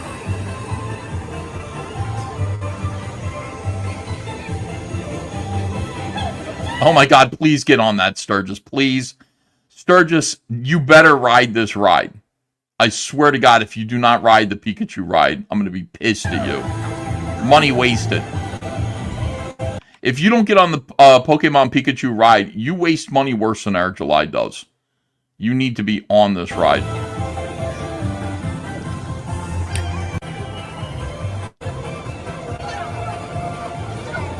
That is beautiful.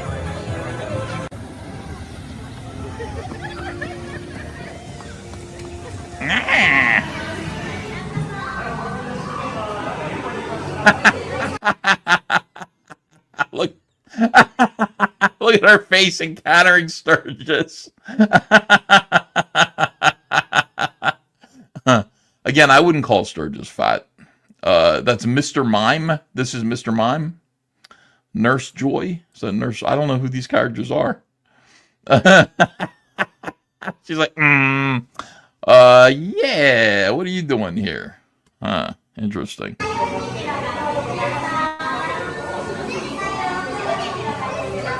Okay, you can go away now, Sturgis. I brought you some Pokeballs. She's like, I don't want your balls, sir. Go over there.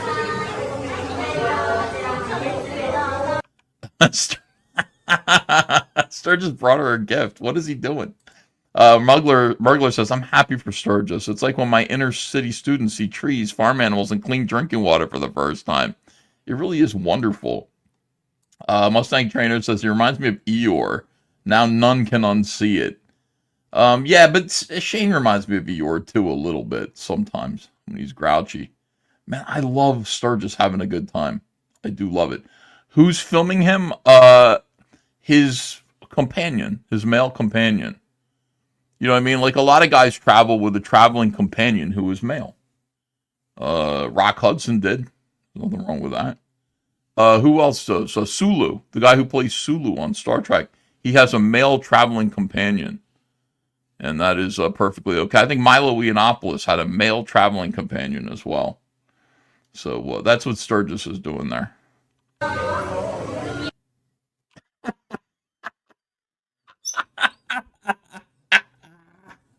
It just cuts to a photograph of the most unsettling fucking smile you've ever seen.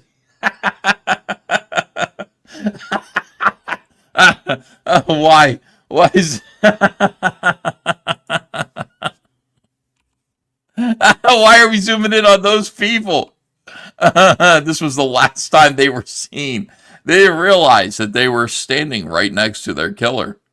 They had no idea. Look at that face, dude. That is devastating. Why did the camera zoom in on them?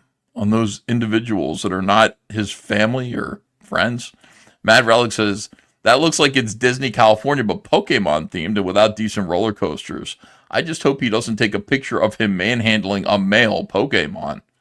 Why is he standing there with a tray full of Pokeballs? And the woman is sitting there looking at him going, what? What do you want? Go over there. What are the Pokeballs? What is he supposed to be doing there? By the way, thank you for $10. I appreciate it. None of you niggas are Chuck Dixon. Yeah, because Chuck Dixon would know to go that way. She's saying move, you know. He's still doing it. She's bowing to him like, okay. I made this for you.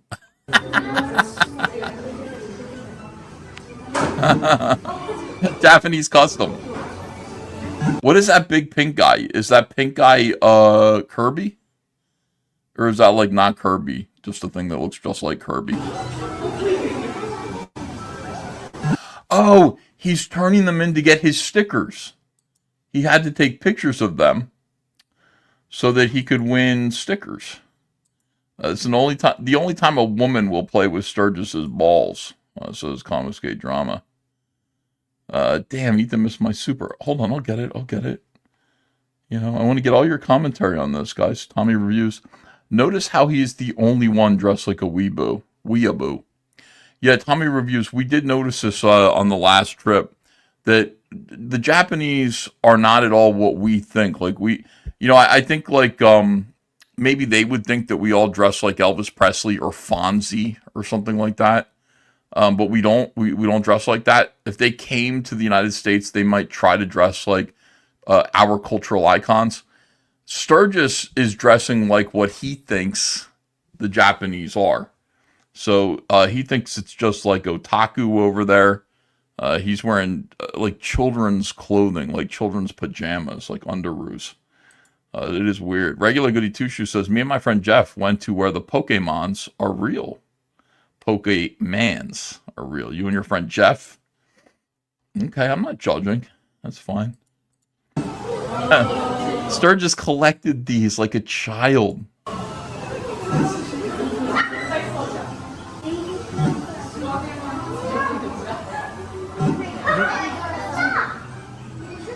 Are those the ones that you got, Sturgis? What do you get?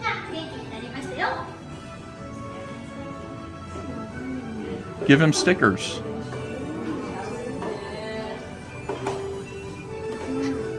Nobody else is doing that. Have them back. He just bows. I like him. He knows the customs. You bow when you get something. You know, you bow with them.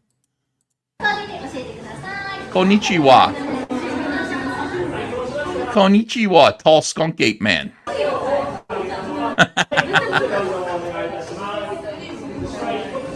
What was that?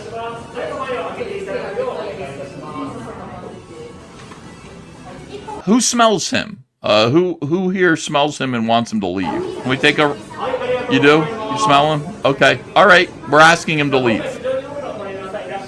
You smell him too? He smells? All right. I know. We're sorry. We'll ask him to leave.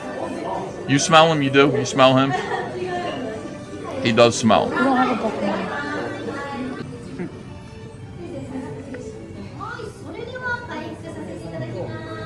No.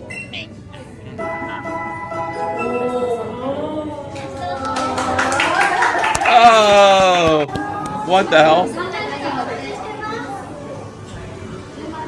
What was that? We just got these drinks. You got the drink here, which is like lemon and milk, and then this one is a strawberry style drink, the Charmander, the Ember drink. See how it tastes. You gonna see how that drink tastes? That's like lemon and milk, and then this is the Charmander drink. Look how charming it is. It is a charming drink. This is about as flavorful as it gets, and very fruity, like my haters. Very fruity, like my haters, he said. You're the one traveling with another man to PokePark, you weirdo. Now's not the time to call your haters fruity. We're just sitting here enjoying it with you and laughing. Also, the potion cookie as well. We're about to taste that in about a second. Very fruity, like my haters. Look at, how could he say that when he's dressed the way that he is? That's so crazy. Hold on a second. You are catching on, Ethan, says Wilberforce Wooster. I'm trying to understand any of this. Why even think about haters here? Yeah, why even talk about them, Be Cluet? Huh. All right. I feel like he's talking about me, but I don't hate him. That cookie looks delicious. I would save that cookie. You guys can see that it's supposed to be the potion from Pokemon. Let's give it a taste. Let's give it a taste. Don't taste that. It's going to taste like cardboard. Ah! Frog Tony would lose his last 3 teeth biting that. It's in his beard, dude. He's got... Quite bland. It's bland, yeah. Like the vanilla topping, which is nice. The vanilla cream. Very nice. I would still Sturgis food reviews. recommend it though. It's pretty good. Besides being a little bland, but Yeah, it's a fucking gigantic Nilla wafer. Okay, it's disgusting, and it's got rock hard icing on it. It wasn't meant to be eaten. It's meant to be kept in a package and collected forever until it gets moldy. Oh no, please. Please get on that ride. So we just got the Pika Paradise ticket right here for the ride that's just right behind us there. Get on that ride now! Oh my god, yes! Go, go, go!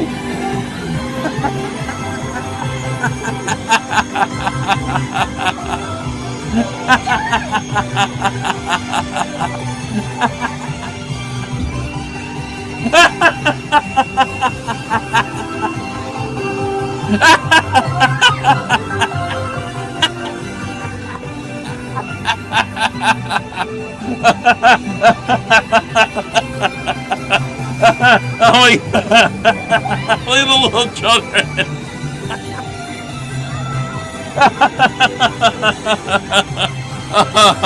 Oh my god! Oh, they're just little kids on there. They're Sturgis. Has got to be one of the scariest individuals I've ever seen in my life. Oh, he's just riding the Pikachu ride. Oh my god, it's for little tiny babies. Oh, oh.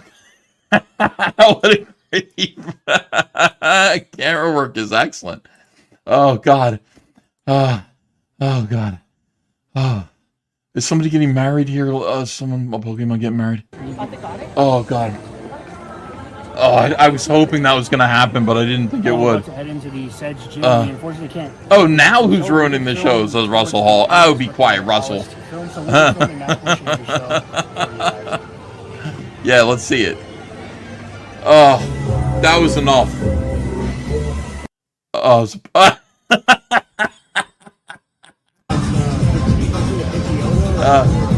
oh my god.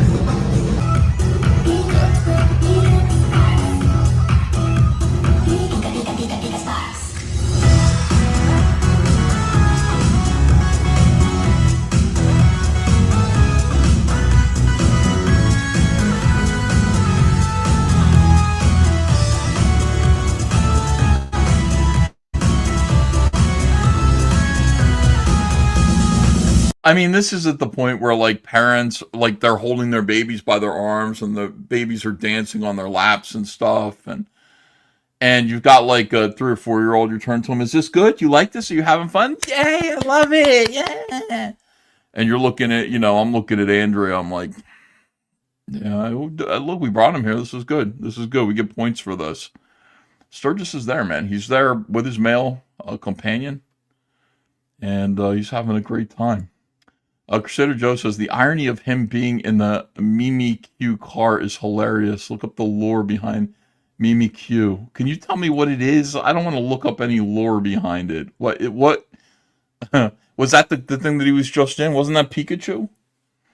Sturgis is bouncing on his companion's lap. I think he'll do that later. Oh my god. Let me see. F. Lol says, Ethan, we know you're 1,000 years old, but we grew up with this. Well, I mean, you didn't grow like. Okay. This is for babies. This is for little tiny children. I understand that you might have grown up with this. I grew up with Sesame Street. I ain't going to Sesame Place by myself. I'm taking Ava there because she likes Sesame Street too, and I will endure it. I'm never going by myself to, even though I grew up with it. Okay, I ain't going. I'm not going to Sesame Place. It has nothing for an adult there. It's just not for adults. This is not for adults. This is for little tiny baby children. That's what I'm saying. Key phrase here is grow up or grew up with.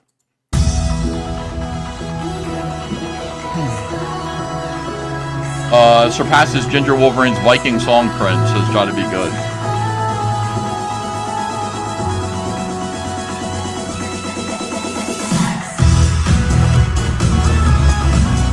Oh, here we go. Dance. Oh, he's got sunglasses.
Okay, I'm back. Okay, that's fine.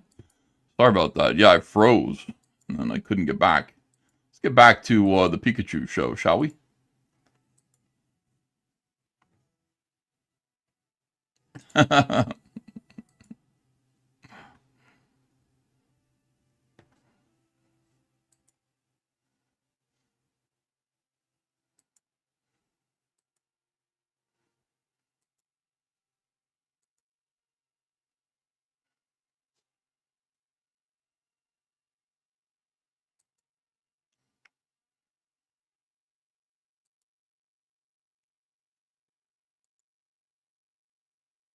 All right, hold on. We're waiting on, it's not up yet.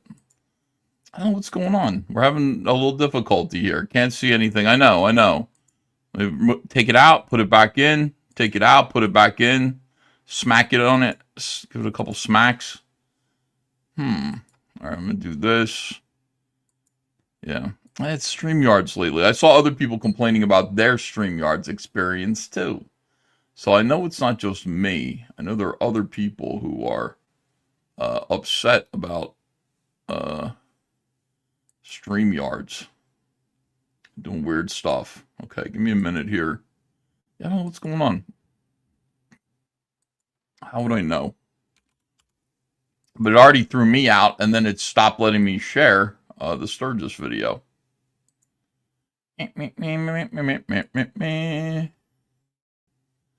Okay, we got this one. Now let's try it. Let's try to share it with you guys.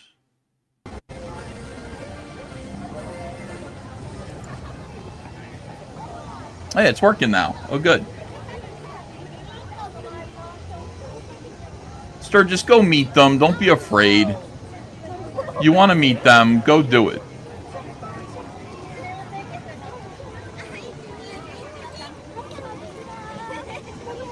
I mean, he's lurking behind these little kids, man. Is there anybody who looks like Sturgis in the crowd? They're all mommies. There's one adult male here who's a daddy. But yeah, they're all like mommies, little mommies. And kids. Oh, Squirtle. Ethan cringed so hard it crashed his StreamYard, says Abacus Flinch. Thank you for $10. I'm afraid to play the iTroid right now. I'll get you later.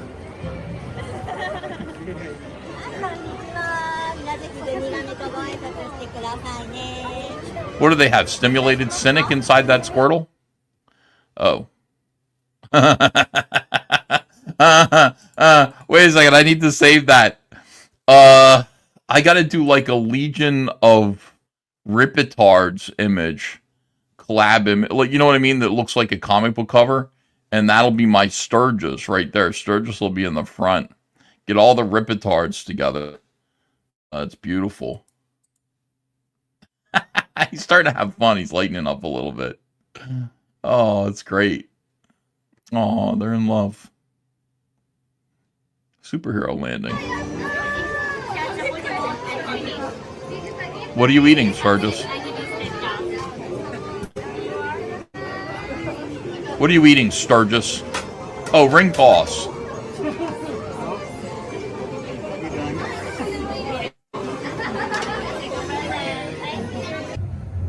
Did he get it? I can't even tell if he got it. Let me see. Did Sturgis get the ring toss? Playing little kitty games? Did you win? Let's find out again. She's demonstrating to him.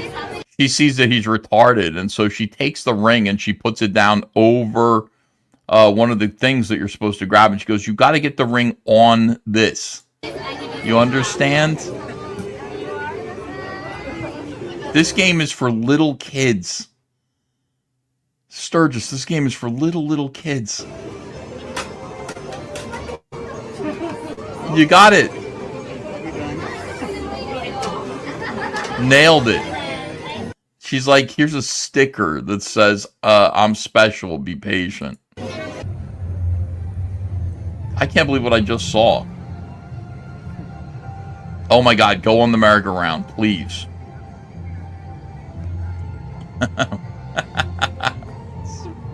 Oh, this is the gayest thing in the world, dude. This is gay. How can he call other people gay? This is gay. Oh, what do we got here, though? I don't want any of this. Show me the food. Pokemon sports drink? Those are nice souvenirs to take home. It's a very disturbing video. Past Professor's Live, we're going to be showing you some B-roll of that right before we go into the actual forest here. B-roll. Yeah.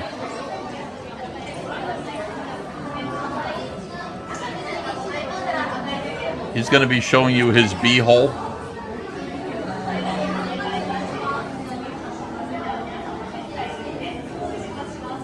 In fairness, he mostly called you fat in this video, EBS, as Hamilton Burger. That's true. Yeah. And true. Yeah, he said he's going to show you his bee-hole.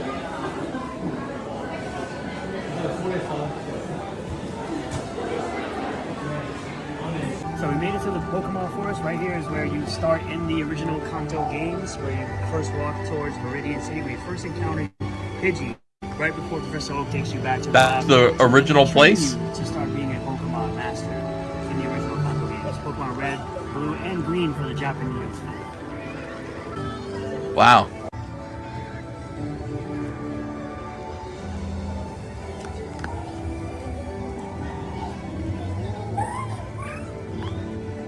Wow, this is so neat. They're so lifelike. So we're making our way through the forest. We got some oddish over here. Got a little bell sprout going You on. could never be a Pokemon master like Sturgis. Ethan says, Wilberforce Booster. Yeah. Battle this Pidgey. Obviously, the leader. I'm prepared to concede that. Not like Sturgis, anyway. Here, got Paris looking all crabby. Yeah. Took a giant insect. Got Nidorino, or Nidoran, sorry, Nidoran. How many of you are jealous of Sturgis and wish that you were there at the Pokemon Park?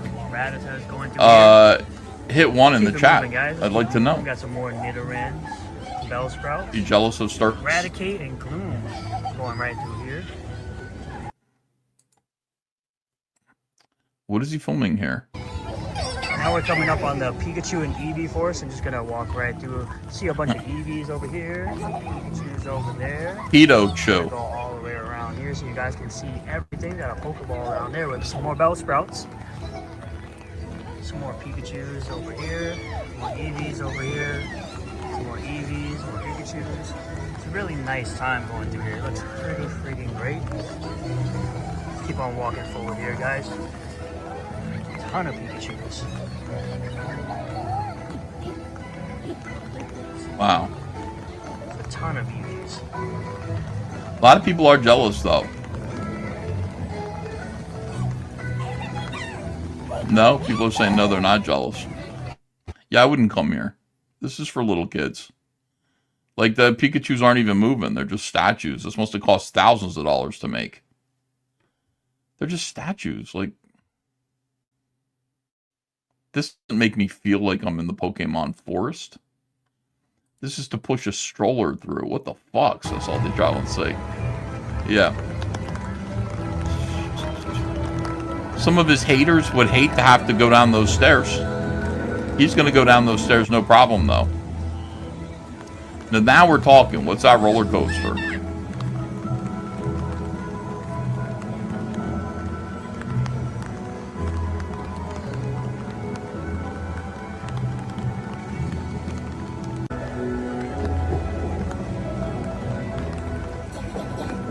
Yeah, there are a lot of Pokemon here. I don't think he's catched any of them. Did you catch them? Look, more stairs, then we'll be able to go down. He just said, yeah. His fat haters couldn't go down those stairs. He's barely going down the stairs. He's not fat at all.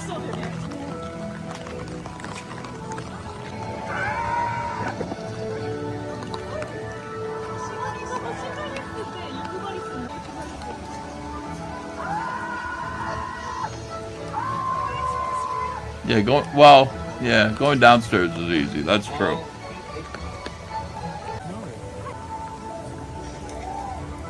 What are we doing?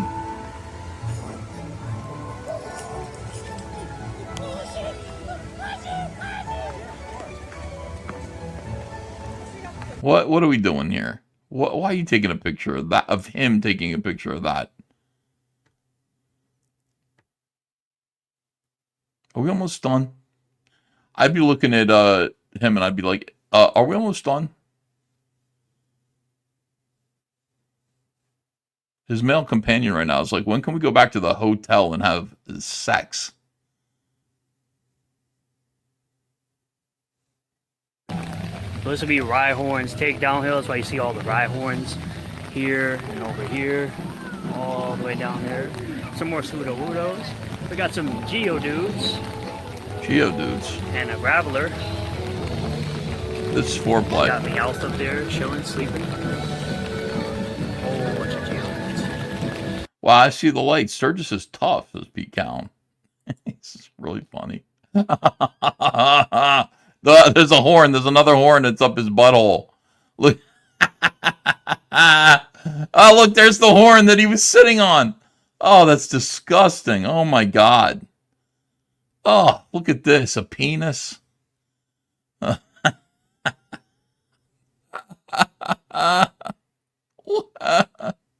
Why? Why is this a thing? Oh, that's Meowth.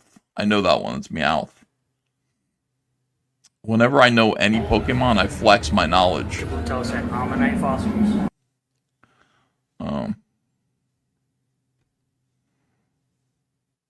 Pokemon Park. Pokemon kind of sucks.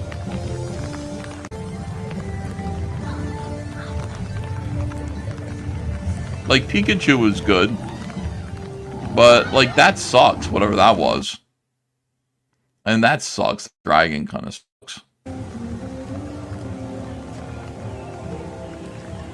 These are just gay. What? It's just gay. It's for babies. This is baby shit. This is for little tiny infants. Full-grown men with beards should not be... Oh, what is that? They should not be seeing this. That was Uncle Touchy.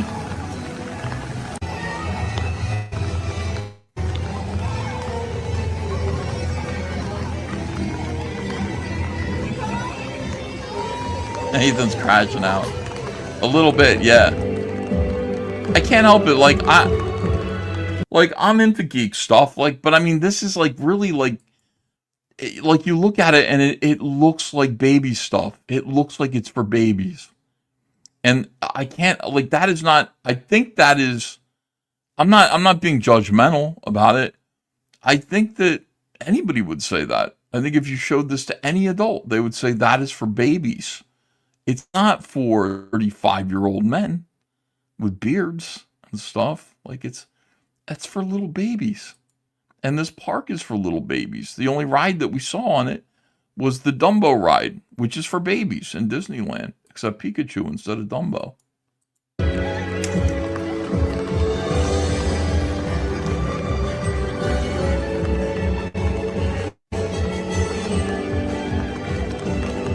And I'm not saying that, like, you know, you couldn't take... I'm not saying that you couldn't take Pokemon and make, like, a kick-ass theme park for the grown-ups would be cool on. But, like, yeah, this isn't it. This is for little kiddies. Little kids.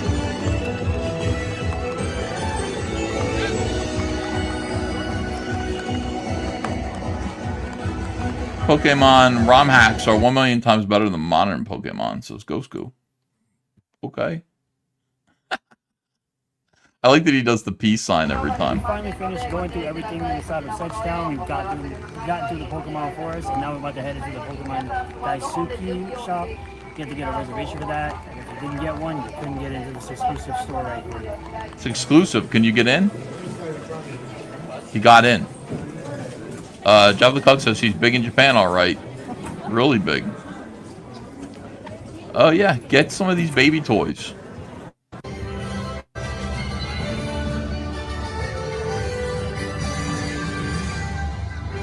Did you buy any baby toys for your children at home? You got kids at home. Did you pick them up some souvenirs, some toys? Rack 'em, stack 'em. Robbie is All here. right, see, this is, don't watch this. This is gambling. Did you buy any toys for your babies while you were there? That's what I would like to know. I'm not sure. All right, let's go. Let's watch a little Liam Gray here. Oh my God, what do? We got 2 videos from Liam, and they're both really long. They're both really, really long, and I haven't previewed them. I've just had people complaining about them. So let us begin. And while this starts, I'm gonna go to the bathroom. I have to pee really bad.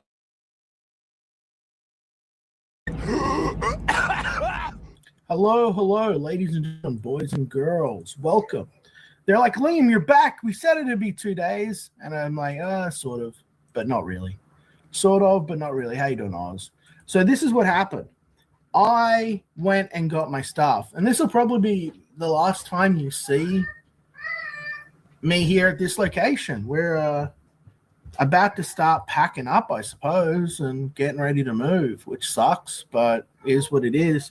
But we went down and we had a big family day, and I thought it was this is sort of like a Providence thing. I was on the fence about it. So some people sent me a bunch of stuff. I had like 3 awesome packages of things, and I wanted to like show them off so that the people that sent them just go like, well, we sent Liam stuff and then waited a month for him to get it or more. And then on top of that, he then didn't even show it off and disappeared for another month. It just seems disrespectful and rude. So I'm going to take my knife today, and whereas I'm sure they're going to say that this is a violent threat, what I'm going to do is I'm going to build some blockies, some for me in the case of these, some for my daughter. But also, I want to give a shout out to the author of Blade Whip, who sent me this. This was an Australian manga this is by Sean. Oh, and, nice. You know, is he dressed like the Green Power Ranger? What is this that he's wearing? This is a very unique garb, I would say. Is he wearing like Power Ranger shit? All right, here we go. Back to Liam. And it was a day punch, but the magazine ceased publication before it was submitted. So I haven't had a chance to go over this yet. It's been the first time that someone sent me like a book to review in a very long time. Zelda? And I will do that an entire video dedicated to that in the future, but not now. I'll show you what else he sent me along, because I appreciate that. I like it when people send me stuff. So he sent me a good spirited little note here, and it says, "Fear not, there are no black dildos in this package." And if you've been around the channel, you'll know what that's all about. Black dildos. But he also sent me this stuff, which I don't really recognize, which is all you can. I don't have a symbol on my chest. This is more book stuff, I suppose, that he's done. I can show you here. Maybe it's his early work here. But I'll be going over all of this in full detail. And I recognize these. So he is a CGer, as we know. Look, this is... Oh,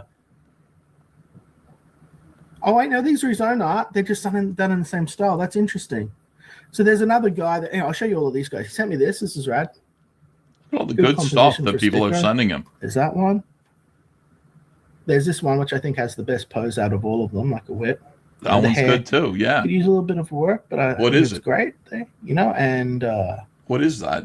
This is going forward. Pete Cowan says, someone send you a fucking straight jacket, Liam. This is going forward, which looks great, but because of the motion, should probably be flapping back.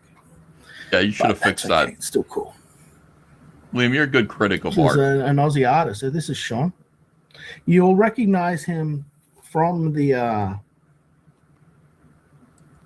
I don't know if I should show this. I hate social media, but I still do it anyway. Yeah, so here we go. I can show. So here's his card. This is fun, That's right. I'm an effing artist. Oh, look at us filthy Australians even swearing on our business cards, Yeah. So there he is. Find him there. Who's that? Sean Crikey? So I had all of that sort of sent to me. He also sent me these, which, again, I haven't had a chance to fully look at yet. But, Zenyaku. This is more of his books. Let me see. So he's done a fair bit. Zenyaku 1, 2. They're backwards. 3, 4, and the final chapter. So this is Sidine Pop Press. Yeah. Looking forward to checking that out. There's another manga artist in Australia. That'll be a lot of fun. So on top of that, what else? The other thing, shout out to Matty Ice as well. How you doing, brother? What's up, Matty Ice? That's going on is Dan Lawless and TJ did a stream talking about stuff that's going on, and I got sent a clip of it. And that's weird. I was enjoying looking at the comics that you were showing. Hang on a second. I'll be right back. I'll play a little music, and I got an idea. Since you did that to people, you're talking about the comics that they sent you. Here's a little something for you, Liam. And this song's going out to you.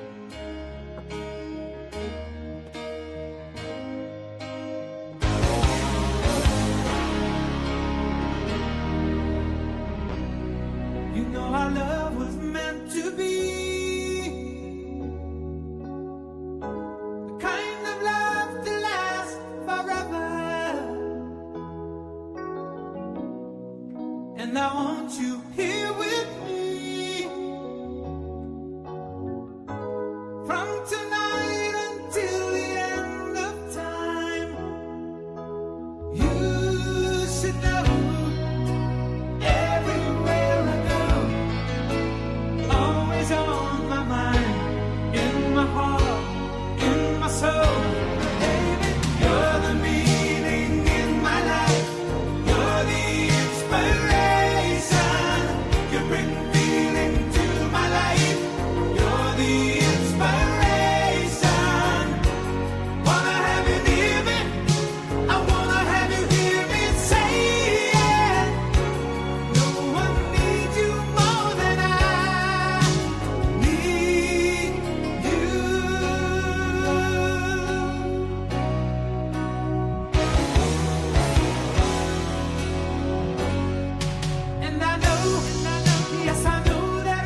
fuck's sake. That throw it away?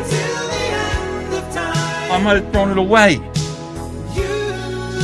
Oh, shit.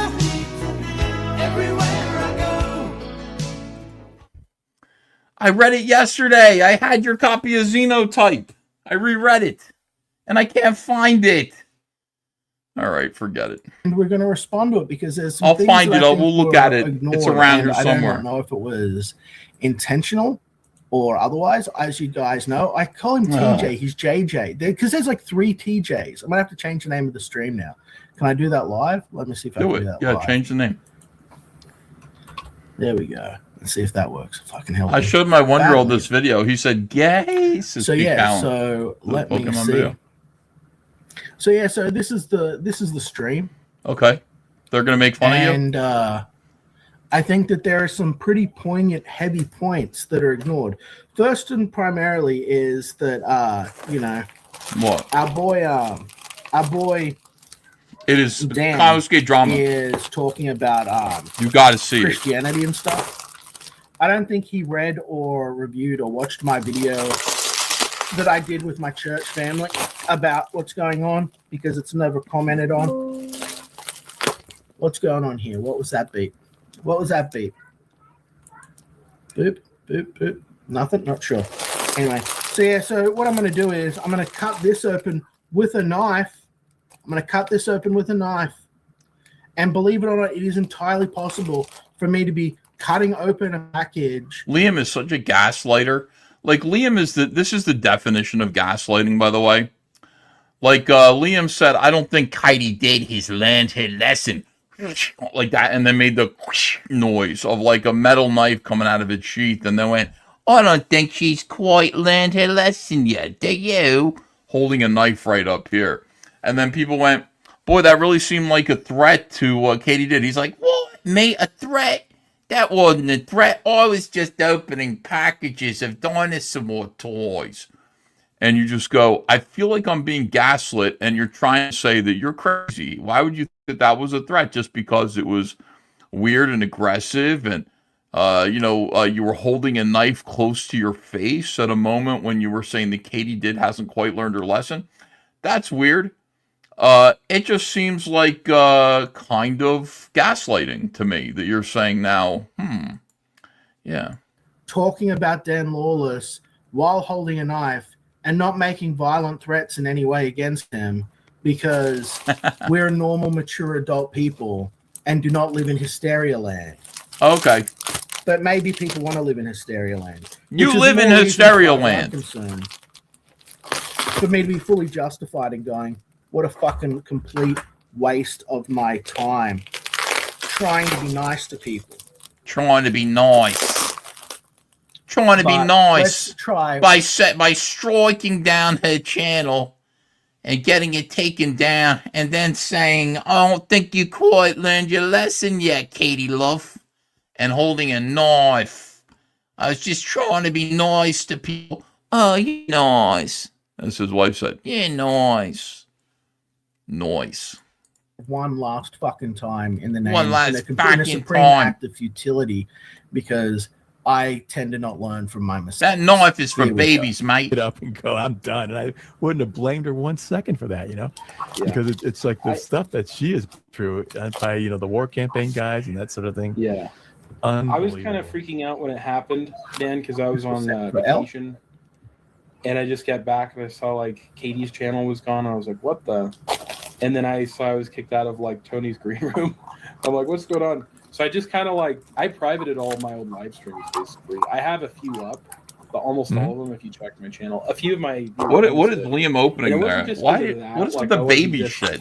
Worried about those people doing it, but also maybe what is with the full-grown men in this space, like in toddler shit? Whatever. I'm just like, I don't want to deal with this. But, we just got to let it go and go past it. I mean, in a way. That's correct. And why was that not done over a year ago? Why? It would not have. Nothing would have escalated to this point if the last year had not occurred. And what you're going to watch here, guys, and maybe Dan, if you watch this, so I don't. Incredible to watch how weak the average Aussie is. I think that he'd rather have an opinion and sit in a nice, comfortable space than take on anything that's somewhat challenging from a moral stylistic standpoint. I could be wrong, but Tell me why. Is that if all of this stopped like a year ago, we wouldn't have gotten to this point. And you know, JJ should know that I'm not going to strike his channel or hurt him in any way. He's never done anything to provoke or elicit this. He's always been very level-headed and reasonable. People are always telling me what to do and getting upset when I don't listen to them. Yeah. But you'll notice that the people that I would actually listen to, like Dan and JJ, not anymore regarding Dan. Not listening to you, Dan. Instead of his aren't step exactly plan, fair Liam or should have a honest gay in time with regards to Sturgis what's on and my Pokemon. side. They'll Man. act level-headed and be Just reasonable. So just as a profound lack of judgment on my behalf, I guess. But like, yeah, no, I'm not going to strike JJ's channel. I've no, intent to do so. Look at all of these. Like, he's got like little things on him. This is going to be fun. And it's just like the fact that, you know, that would even be a consideration is kind of a little bit insulting, but also indicative of the larger issue here, where these guys are talking about it being a free speech issue and stuff. You'll see, we'll get into it. I haven't watched all of it. I've only watched a little bit. Look at this little mirror for my Ellie. Yeah, Thank you to Fetzer I hope Bug that's who for sent this Ellie. stuff. Act normal, Liam. I'm not going to This do what you isn't a say. knife. This is a knife. And I'm going to use it to open up these boxes.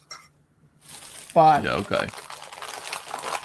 I think that it's kind of ridiculous that we're at the point we're at where now I've got more people involved that I don't want involved that have sort of forced my hand with things.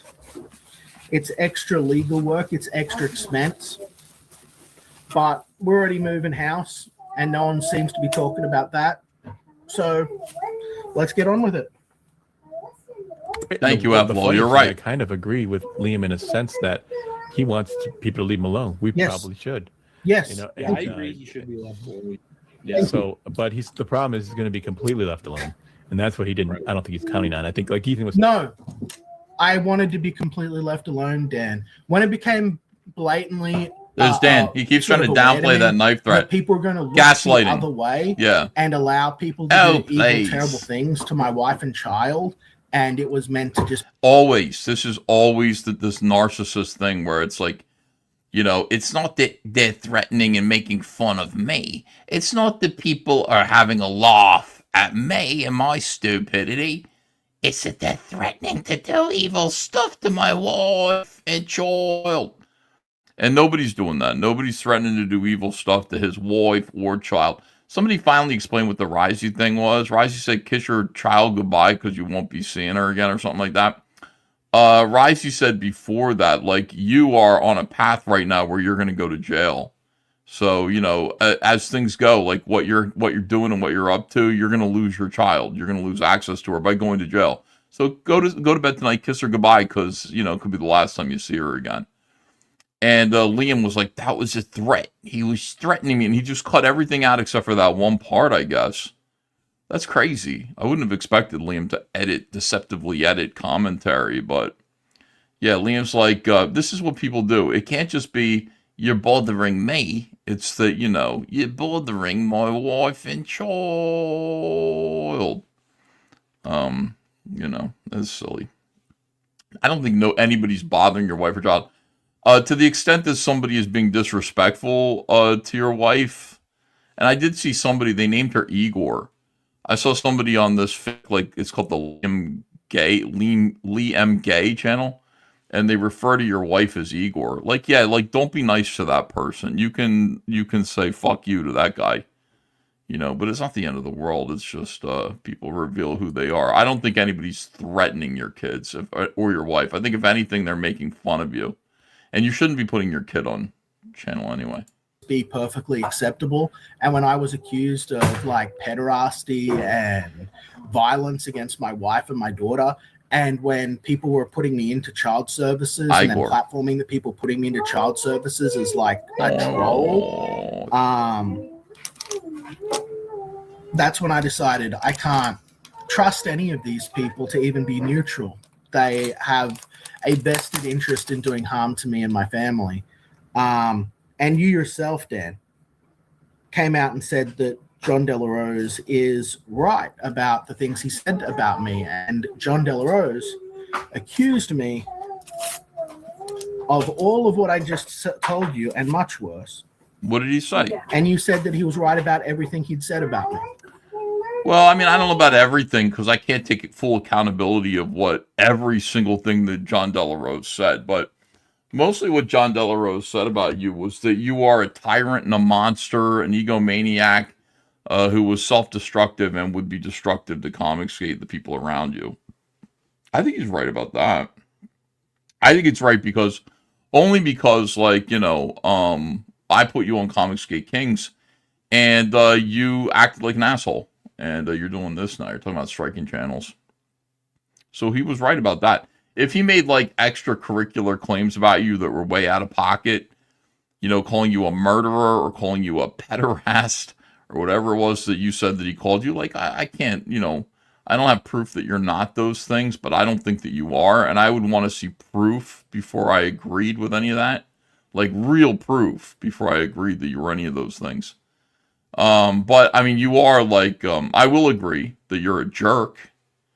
You know, I will agree that you're a jerk. I think that's true. I don't think there are too many people that would debate with me that you were a jerk. They'd probably just be like, yeah, he is. So first up, we've got BW Galvatron. I don't think I've ever seen this. I don't know what this Liam is yet again trying to gaslight people into conflating people on different continents, mocking him online with people harassing him in person. People are going to go, and will then murder. You know, he's going to realize that it's very lonely all of a sudden. And scary thing is, Liam was like this before you two, so Salty Traveling. No one wants to associate with me anyway due to what Katie and everything was doing. Yeah, Liam likes to do this bit of gaslighting where, like, you know, it's Katie is a fairly recent person here, you know. But Liam's like, because Katie did this, that's why nobody wants to. He said the same thing with me, like, because is he going to say me? Hold on. Me anyway, because I was friends with Frog Tony. Okay, so he's going to blame recent situations for the fact that people have, you know, these long-standing kind of grudges against him. And they've, you know, you could go back. See, the thing is, there's a channel on Rumble. Liam deletes his videos, but you could watch this channel called Liam Gray Exposed on Rumble, and you could go all the way back to 2018 and watch his videos and see that he hasn't changed a bit. He's just as abrasive, the same shit, the same behavioral patterns, you know, the same nonsense. He hasn't changed one single bit. He was striking channels then, too. And proud of it. And I said, I'm going to make Anti-Comicsgate a smoking crater, Ethan. I said, don't do that. Just leave people alone, do your work. I said the same thing to him. But, you know, he'll say the reason why people don't like me is because Katie did campaigns against me. But the real reason is just because of this. You did this. This is your behavior. No one wanted to associate with me anyway because I was supporting Ethan Van Sciver. Right. Yeah, Dan, sure. Like, Liam, you say that is like absolutely ridiculous. That's the reverse, where it's like, well, I was supporting Ethan Van Sciver, and that's why nobody wanted to support me. I mean, here in this place, what are you talking about? Who? You mean SJWs? You mean War Campaign? You mean somebody like Matt Barr? Like, what exactly are you talking about? Who wouldn't support you because you were in my crew? You know what I mean? You see, like, Shane Davis saying shit like that? Shane Davis is also supportive of me. Do you think he cares? Like, if there's somebody who isn't supporting him because he's my friend? Or is friendly towards me or anything like that? See, that's a unique complaint for somebody like you to make. It's a little bit gay. Because, by the way, anybody who would, like, not support you because you were supportive of me is nobody that you need to worry about. They're just on the outside of things anyway. Show a complete ignorance regarding what's going on. Me sitting there going, hey, I'm lonely. I don't have any Christian men in my life that understand my situation. All of my, like, Christian family are guys from Bremerton and Jacksonville in Jersey who are professional adult men that don't know anything about this comic book world. My only other peers are like Frog Tony, Tobor Scotsman, you know, and it was you guys before you all made it blatantly clear that you don't give a shit if my family dies or if I die. In fact, me dying is a comedy point in a lot of videos. So my struggles and what I've been through has been called lies, completely minimalized, and is a laughing point that people take joy in. Yeah, that's true. Christian compassion and kindness right there. Yeah. Well, you brought it on yourself. So when I say Liam's going to be completely left alone, when you say Liam's going to be completely left alone and he doesn't realize it, that's all I wanted. I said weeks and weeks and weeks ago, months ago, and the chat will attest to this. I said, you win. Have it all. I'm leaving. When Ethan shunned me for the first time, I said, fair enough. I don't want to throw a tantrum. I'm just going to go over here and do my thing. And then I kept getting dogpiled every single day, even while I private all my social media. Yeah, Peanut? You know watch Alice in Wonderland? Oh, very nice. And my Dorothy shoes. You got your Dorothy now. You've got your sparkling little Dorothy shoes. Very cool. Well, Dad's saying goodbye to his uncles and stuff. Elle, you want to go in and goodbye? You go and look at how pretty you got a sparkling red dress and your lovely little stockings and your pretty sparkling red shoes. You look like you're going out on the town. You look like a little scarlet princess. Yeah. But it's, you know, he says like, oh, he doesn't think Liam's going to be left alone, completely alone. Yeah, I was already shunned and kicked off everything. Yep. People lied about what was going on, ignored what was going on, made fun of what's going on, mocked me at my point of struggle. You know, I'm like having literal panic attacks and anxiety attacks about threats and stuff that are made against my family. What? People Show showing up them. at my house and called a liar. I'm mocked. I'm ready. Show them. Like, what are these threats that you're talking about? What is this? Why is everything so vague all the time? Yeah, I really appreciate people who can say, there is a threat against my family, and here it is. You know, here's the threat against my family. And you look at it and you decide what you think of it. It's up to you to decide if it's a real threat or anything to be worried about. Otherwise, everything is real vague all the time. It's weird. I'm not going to watch that right now.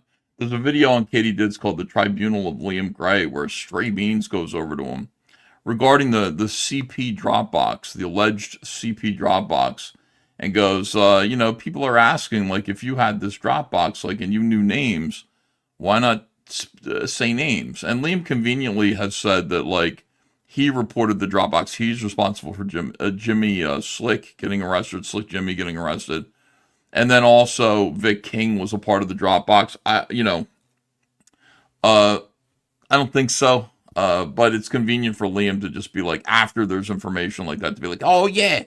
Suddenly, you know, if there was a third pedo found in Comicsgate, like a third pedo, suddenly Liam would remember that he was part of the Dropbox too, this famous CP Dropbox.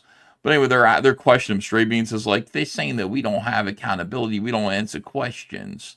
So Liam, let me ask you these questions. And Liam just kind of fudges his way through it. Who are the names on the... Well, I got them here somewhere. Let me just look them up. Well, I don't know where they are. Well, hold on. I think I have it. No, I don't have it. And it's complete bullshit. And then, like, Stray Beans walks away from that going, see, I told you, we take accountability for the things that we say around here. Nothing was said. It was just a big con job. More gaslighting, more bullshit, more nonsense. I don't know why this happens. Liam located Osama bin Laden for the SEAL Team 6 CVS, says Hamilton Berger. Where's Big Gay Shane?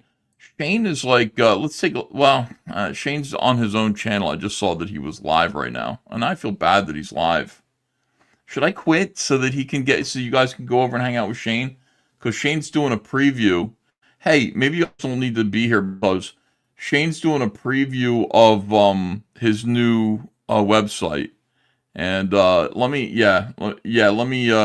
should go because like I didn't know he was going to do that, but he's doing a preview of his new website, Back Me Bro, and you guys should go over there and take a look at it. Get ready. We were going to launch it today, but it got held up a week, so it'll be ready to go next week.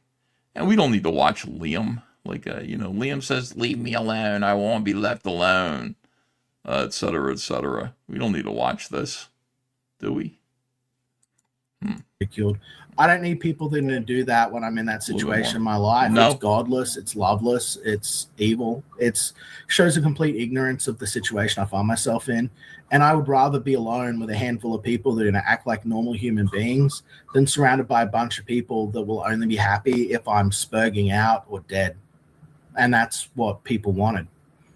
You can say you don't want it, Dan, but that's the side you've aligned yourself with. And, if you were a genuine Christian man. Yeah. You want to take her in, please? Goodo. Thank you. Come on.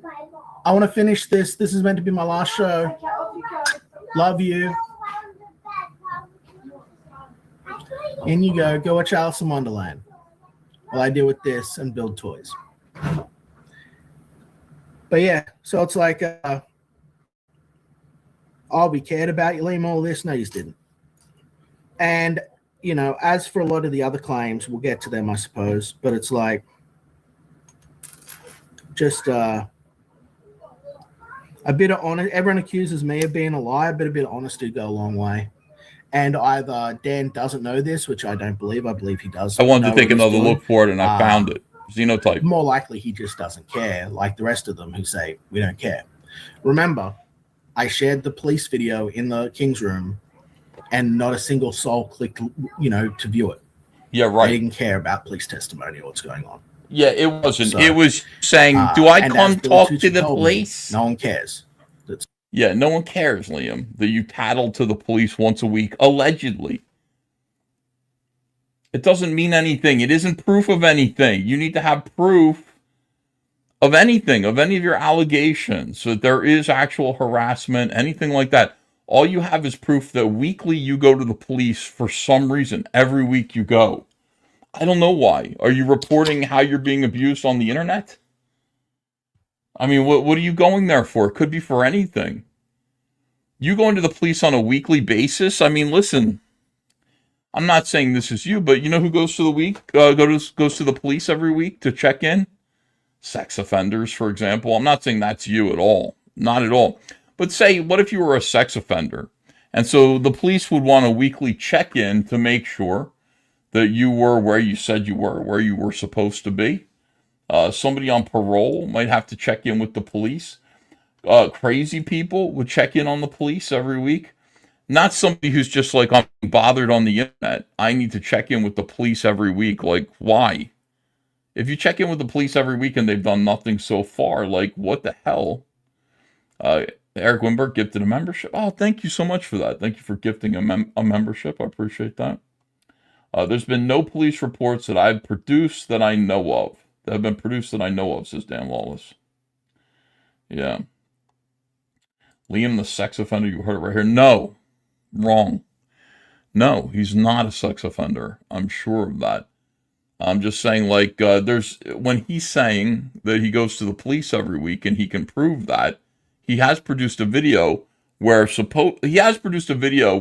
he might be in a police station talking to somebody who might be a female police officer, but there's no proof of that. And what they're talking about is he's saying, don't I come in here all the time? And she's like, oh, yeah, all the time. You're in here all the time, ain't you? Yeah, I just need to prove that I'm in here. I'm in here last week. I was in here the week before that, right? Yeah, you're always in here, right? You always in here, Liam. It doesn't prove anything. There's so much weirdness. Like, it does not prove a goddamn thing. All that you're saying. None of your off-camera narration. Yeah, and people say the police officer sounded a bit like your wife. In any case, but I don't know why she would need to even be like, you don't need to fake and have that be your wife, because she didn't say anything. She didn't say anything interesting. This is Xenotype. This is part of Xenotype. Liam put this out This is Xenotype Dreamcatcher 1 of 8. So there should have been 7 more of these. This is basically the first, 40 pages of Xenotype. This character here, I believe, is Xenotype. This character here is Raging Golden Eagle's character. And this is a collaboration. Raging Golden Eagle, of course, has been accused by some devious individuals of being into lolly. In fact, I believe that in his book, in which this character is featured, there was something that did look like lolly in it. He did not deny that it was lolly. I don't know. I've seen it. People showed it to me. Whatever. This is Xenotype. So it's a Xenotype, written and created by Lam Gry. Pencils and inks by Odysseus Theodoratos. Colors by John J. And designed by Steve Dye. Special thanks to everyone who made this possible. James DeMatteis is listed there. Toxic Man Baby is listed there. Conquest Comics. This is 2020. We'll go over here. Let's just take a look at this comic book together and enjoy it, shall we? We'll enjoy a comic book. I wonder if I could get this overhead camera to work. Let me see here. That might be nice. Let me push this camera right back where it was, so you're not looking at my pores. And we'll try to get this camera working. Extra camera. How does this work? That is the camera we're using now. Brio 100. That's that camera that looks at my ceiling. And that's the camera that I hid. This is the camera that I hid in a towel in my guest bathroom. Right here. Okay, hold on a second. Can we get this on there? Remove this. How come everything is a problem? There it is. Okay. Now, let's see if we can do this, do this. Try to make this one bigger. Camera 2. Can we make camera 2 bigger in some way? There we go. There we go, my friends. We got it. Also, can I zoom? I think I can. Logi camera, camera settings. We're going to enjoy a comic book, guys. Are you excited? I mean, we haven't enjoyed a comic book together in quite a while. It's about time that we did. Zoom, zoom, zoom. Is this it? As far as it can zoom?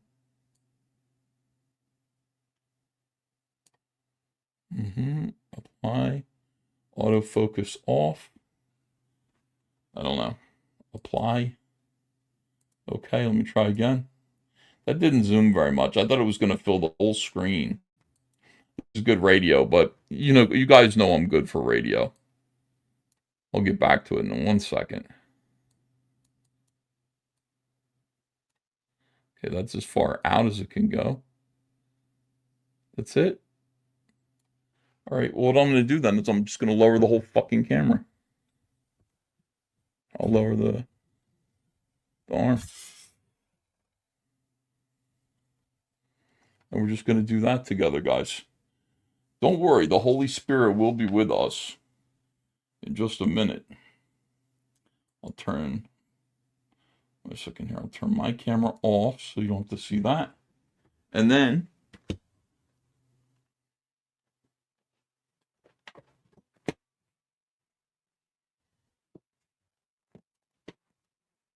yeah, I think we're good. There's a little bit of a glare. There's a little bit of a glare, but that's okay. We'll get through it still. Look at this artwork by Odie. 19-year-old Odie. Ethan, your keyboard's filthy. Are you a smoker? No, I don't even know why it's so dirty. Sorry that you have to look at it, but you don't have to look at it. Fernwest City, Sector 3, 9:45 p.m. And here you have a guy running in an alley, and he's saying, "What the hell are you?" This is written by Liam. Tana. No. And then the guy slips on a can, and he falls down. Young man, young boy in a tank top. He's wearing sweatpants. And he says, "Stay back." You can see this thing. It's saying, Tana. Stay back. Now, Liam, of course, is kissing the ass of War Campaign. He's got a nice War Campaign logo on this dumpster. That's good. And he says, it's a dead end. Let me in. Someone help me, please. You can see the monster's coming now. The monster is coming. Someone help me, please. And more War Campaign. It says Fright Power. I don't know if War Campaign ever used that as a slogan instead of White Power, Fright Power. Fairly clever. I don't think I've ever heard them say that. Tana. He's saying Tana. And then Squash. See a close-up of him crying. And then a hand, and it says Squash there. I don't know why. And he seems to have picked up the dumpster. And you can see that this is a lion-scorpion hybrid. Lion-scorpion-human hybrid here. The artist is Odysseus. Odie. This is Odie. This is Liam's friend Odie. Hold on, I'll be right back. I'm going to get my glasses.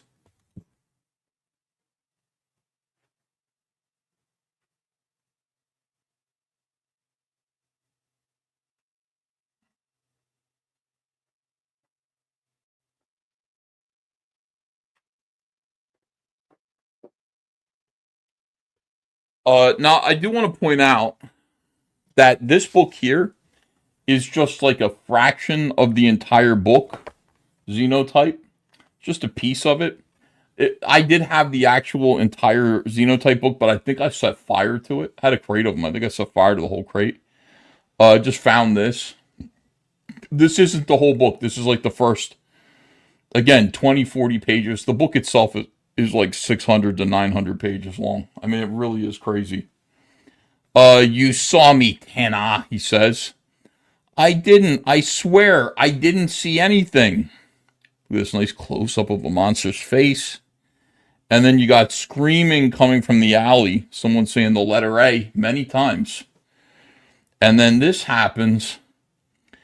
And then this happens, throb, throb, with a bloody handprint on his nipple, on his chest. I think this is the scorpion monster who's assuming human form, naked human form. And then we get a nice close-up of the scorpion man's face. And then we cut to a boy's bedroom. Okay? So far we got naked men. We got boys screaming in pain and terror. And then we cut to a little boy's bedroom. A lot of throbbing going on, by the way. Vasquez residence the next day. You guys can tell me, by the way, I don't make a judgment on this. As I read this to you, I've already made my judgment of this book, but you guys can decide for yourself. I'm not going to read it sarcastically. By the way, you got on the dresser there, you got Red Rooster action figure. And then he seems to have, without my permission, posted a piece of Cyberfrog artwork there. So I will be striking Liam. Another day, another ear-splitting alarm. I'm just kidding. I never get around to replacing. You got this kid here. My name is Theodore Elliott Vasquez, but my friends call me Felix. Not much of an improvement. I know. But hey, it beats Teddy. Huh? I'm just a regular 16-year-old jackass trying to survive high school, he says. I want to be an illustrator. So this is in no way a stand-in for Liam Gray. This isn't Liam, you know. So sometimes I draw what I see in my dreams. But mostly I goof off or sketch caricatures of my pals, for my pals and cute girls. Hey, everyone's got to start somewhere. And we see on the walls, that he also has more Cyberfrog art, including this piece here. This is the 1998 Diary of Heather Swain Cyberfrog piece. I don't think I can get that to focus. But he has borrowed, I think this is Vinny T's poster for Through the Woods. And some other stuff, some other Comic Skate stuff. Then he slides down. Yeah, I can't get it to focus. I'm sorry. This is as good as it can get. Is it that bad? No, it looks good on the screen. All in all, I gotta say, life is good, he says. Life is good. All in all, I gotta say, life is good. Even though he's wearing tights underneath his shorts. So he's actually wearing tights underneath his shorts. Life is still good, though. Not gay. Colored his hair blue. Nailed it, he says, as he comes off the banister and lands on his feet. Morning, he says to his two crack addict, I don't know who these are, actually. Who are these people?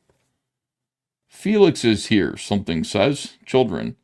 A lot of children here. Felix, and they're watching Cyberfrog on TV. Again, by the way. They're watching Cyberfrog on TV. So I will be striking him for that. Mom couldn't have any kids after me and Dad took off before I was born, so to make ends meet, she opened a daycare. So this is a daycare. Come on, guys, show me what you got. So this is more Liam training the kids kind of fantasy, I think. Hey, Mom, why don't you check in the Stratfords? I'll take care of this. Thanks, sweetie. And then more of this kind of like, this guy's not standing for Liam. But if he was, like, you could see why he would be, because she's playing with all the kids. You know, he's roughhousing with them. Roar. And they all love him, by the way. They all love Liam. They're not, I mean, they all love this kid. They're not scared of him. They're not freaked out of him. By him. Roar, I'm a dinosaur. He says, I try to do what all I can to help out around the place. You got a little girl here. Sure you are, kid. Front and center. Line up, cadets, says Liam, who used to help with the Boy Scouts until somebody ruined that for him. I can't remember who. Somebody ruined his, like, he used to work for the Boy Scouts, but somebody ruined it. Once again, Cyberfrog on TV. So they're watching a Cyberfrog TV show. I will be striking him for using that imagery. I'm a dinosaur cadet. Rein it in, little buddy, he says, winking. All right, so anyway, let's skip all this stuff. So he goes to hang out with his friends. All right. He goes to hang out with his friends. I'm still surprised you let him carouse with that Axel boy. So I don't know who's saying that to him, but yeah, like he's hanging out with these bad kids here. You can tell they're bad. They don't look gay at all. They don't look like a boy band. Hey, Felix is coming, it says in microscopic lettering. Yeah, says this homo. Hey, guys, he says, but look at the little smiley face. He's happy to see the guys. Hey, dude, says this guy. And then he says, ...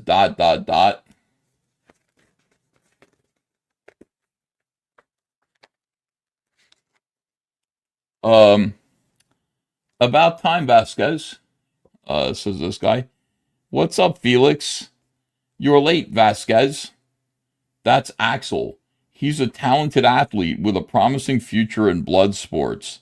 Don't let the tough exterior fool you. He looks tough.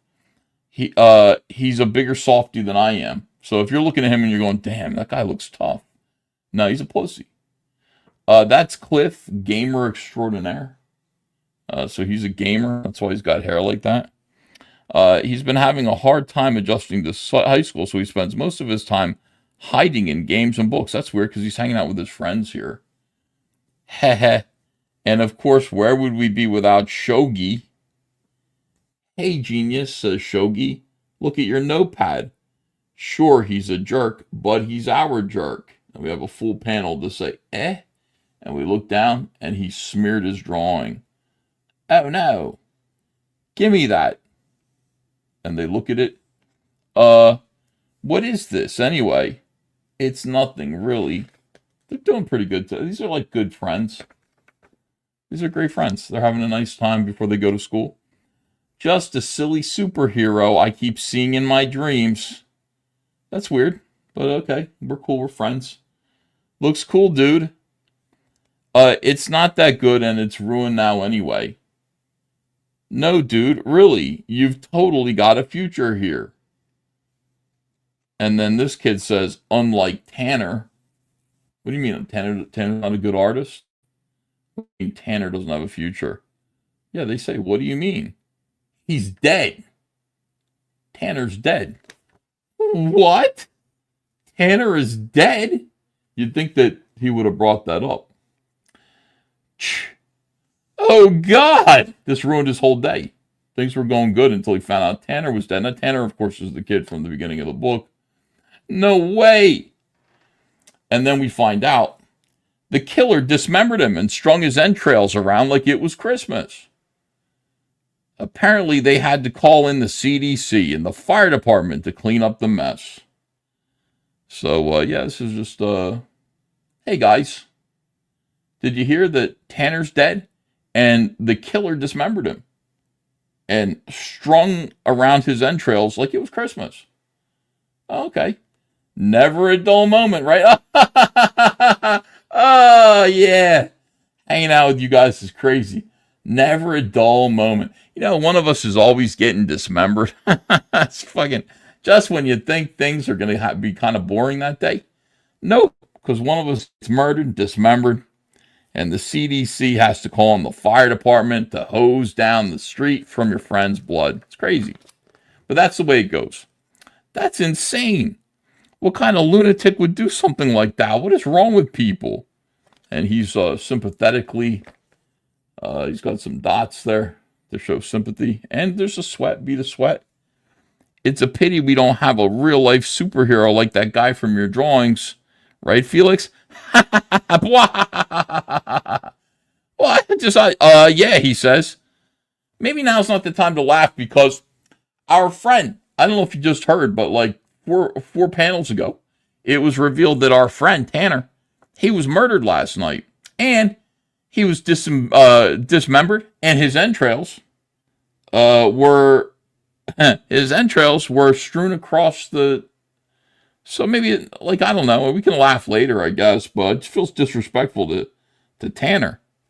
What was he called again? The superhero? He, come on, spit it out already. We are having a laugh now. Hey, our friend, even though he was dismembered, well, that's old shit. Why bring up old shit? We're past that now. We're laughing about your superhero. He's just a stupid dream. By now, we've forgotten about Tanner. Look at this. How's Robin taking the news? Yeah, Robin would be his girlfriend. So how's Robin dealing with her boyfriend Tanner being dismembered? As good as anyone whose boyfriend was just turned into street confetti, I guess. Our friend was turned into street confetti. Come on, dude, not cool. Enough. The bus is here. So this is Liam's comic book. Now, I could go on and on with this. I'm not going to, I don't want to get copyright struck by Liam. But this is Xenotype. This is some of Xenotype. There's a cute image of Liam, as you can see. And that is his male companion artist, Odie, who drew this. Odie's a young man. I think he's like 19 when he drew this. Hi, I'm Liam Gray. Thank you for backing Xenotype. The Xeno Devil commemorative cover is a limited edition jam cover showcasing a Shira, Blade Devil, Ghost of the Past, alongside SP Xenotype, featuring the stunning art of Toxic Man Baby and our very own Odysseus Theodoratos, with interior colors by Conquest legend John Jay. So this is important. Like, this is a good variant. Now, the best part of this is the back cover, because you didn't know this, guys.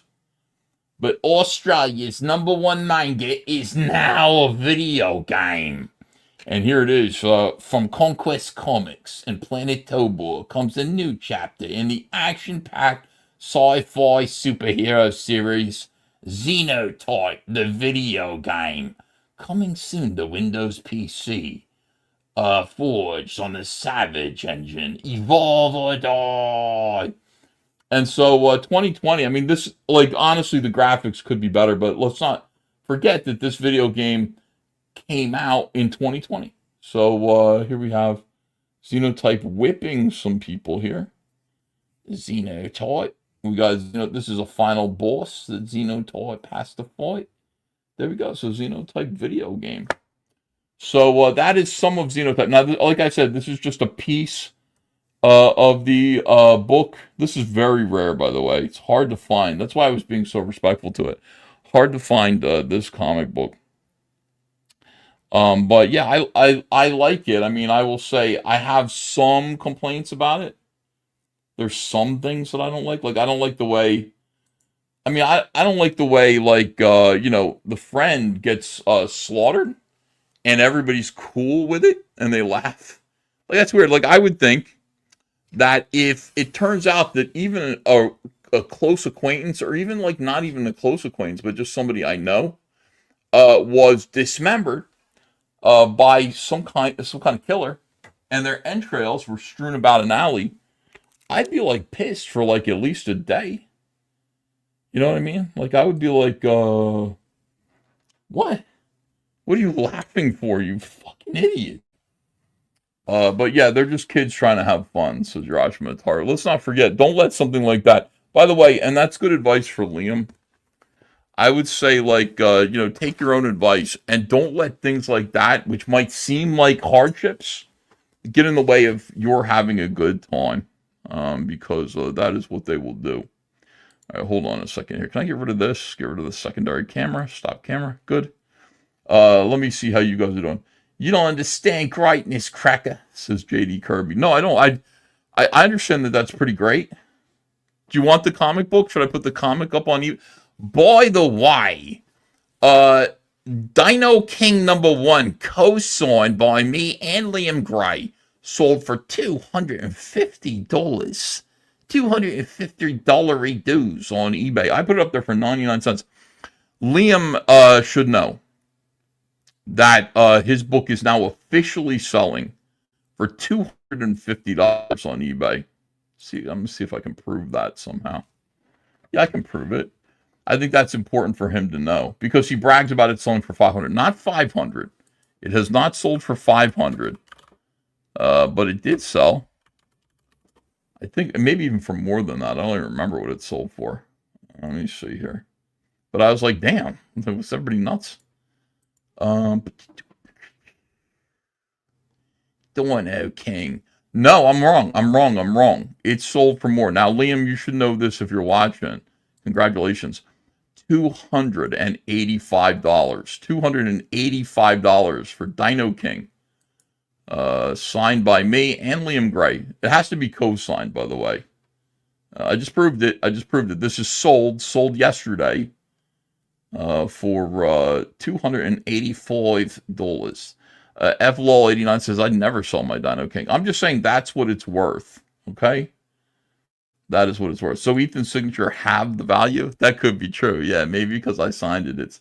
It's sold. Yeah, this is sold. I started it, like, these are bids. I started it at 99 cents. And these are bids. Now, JD Kirby says, someone got a deal.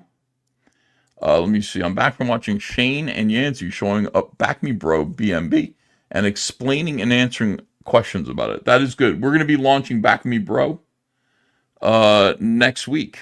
So I hope you guys are there for that. All right, I'm going to put Liam Gray's Xenotype. Let me see here. We got to sign this as well. Liam Gray, Ethan. I don't think Liam autographed this, so this isn't going to be worth anything. Yeah, but I will sign it. And also, you Troyd. Okay. So yeah, I just signed it. This is Liam Gray's Xenotype #1. We'll be putting this up on eBay as well, up on our eBay store. We got to do that. You guys deserve these comic books after we've reviewed them. That is what we tend to do around here. Ethan, 279 of that is because of your sig. Come on, I think it's because of Liam's signature, to be honest with you. Yeah. Fugman4 says, Ethan thinks he is so smart. I don't think I'm smart at all. I think I'm stupid. I bought it. I have 0 questions or concerns. Just launch it when it's ready, Shana Yancey. Right. And US 800 says, I just want to say thank you to John Malin to accept my Dino King N1 copy. John is a brother to unload this burden from me. It is hard for me to enjoy Dino King. Did you send it? John said that he's going to review Dino King. That should be really good. It's a great book. I think John is going to enjoy it. Because I did say that it's better than anything except for Godlike. Anything that any of the kings ever did except for Godlike. Which I had to admit, I couldn't say that it was better than Godlike. You told the boy Dino King. Now, if you did buy it, you'd be able to sell it for 10 times what you paid for it. You see what I'm saying? John did review it already. Did he really? Hold on a second. Did he review it on his channel? I would be interested in that. John Malin's review. John Malin's review. Oh, Dino King. No, he didn't review it yet. Ethan Van Skyver's AI slop. Oh, that's me. I'm in that one. Okay. No, he didn't review it yet that I can see. Not that I can see. All right. I want to thank everybody for being here. We don't need to watch any more Liam Gray. We don't need to. I wouldn't put you guys through that. Sturgis is a delight. Then trying to understand what Yanzi said about it. Okay. Fine. Thank you, everybody. Thanks for being here. I will be back tomorrow. Tomorrow will be Comics Kings. I'm going to go over there and do a little bit of drawing. You guys are the best. You know that. Is that it? Yeah, I think so. It's 4.5 hours. What's up, Shane Davis? Now, if Shane were to come in here, it'd be a whole different story. If Shane came in here, well, we would watch more Liam Gray videos. But that's a lot. It's asking a lot of Shane. It is. It's too much for Shane to come in here. Hold on. Did I miss any super chats? Oh. What's Liam's day job? Says Paul Freeze. Farmer. He's a farmer and a comic book writer and artist. P. Cowan. Liam needs men named Christian in his life. Gay. Primal Gecko says, it can all end by Liam the Spurg leaving the internet. Everyone has told him such, and he just doesn't listen. He must love all the attention. Primal Ghetto, thanks for being a member for 7 months. Ed Kemper hung out with cops all the time, says Shuttle Frenemy. Did you see the Phillies Liberty Bell hat? Amazing, says P. Cowan. Phillies Liberty Bell hat? I think so. Send me a link to it. P. Cowan says, you only get art like that when you force your artist to exercise half naked on camera. He did do that, yeah. He did do that. Liam did do that. We mustn't forget. Time I don't wanna find. Shane Davis says, zoom in. Zoom in on what? Woo, woo, woo. Feel good. No, it's okay. We'll put an end to this. Thank you, folks. Welcome to 5XLFM. We'll see you later.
Hey everybody, welcome to Comic Artist Pro Secrets, the TRASHCAST show. My name is Ethan Van Skyver. We got a lot to do this morning. Monday morning. just can't. I'm not doing this. No, I'm not doing it. No more. Can you imagine? Can you imagine if I just started all over again?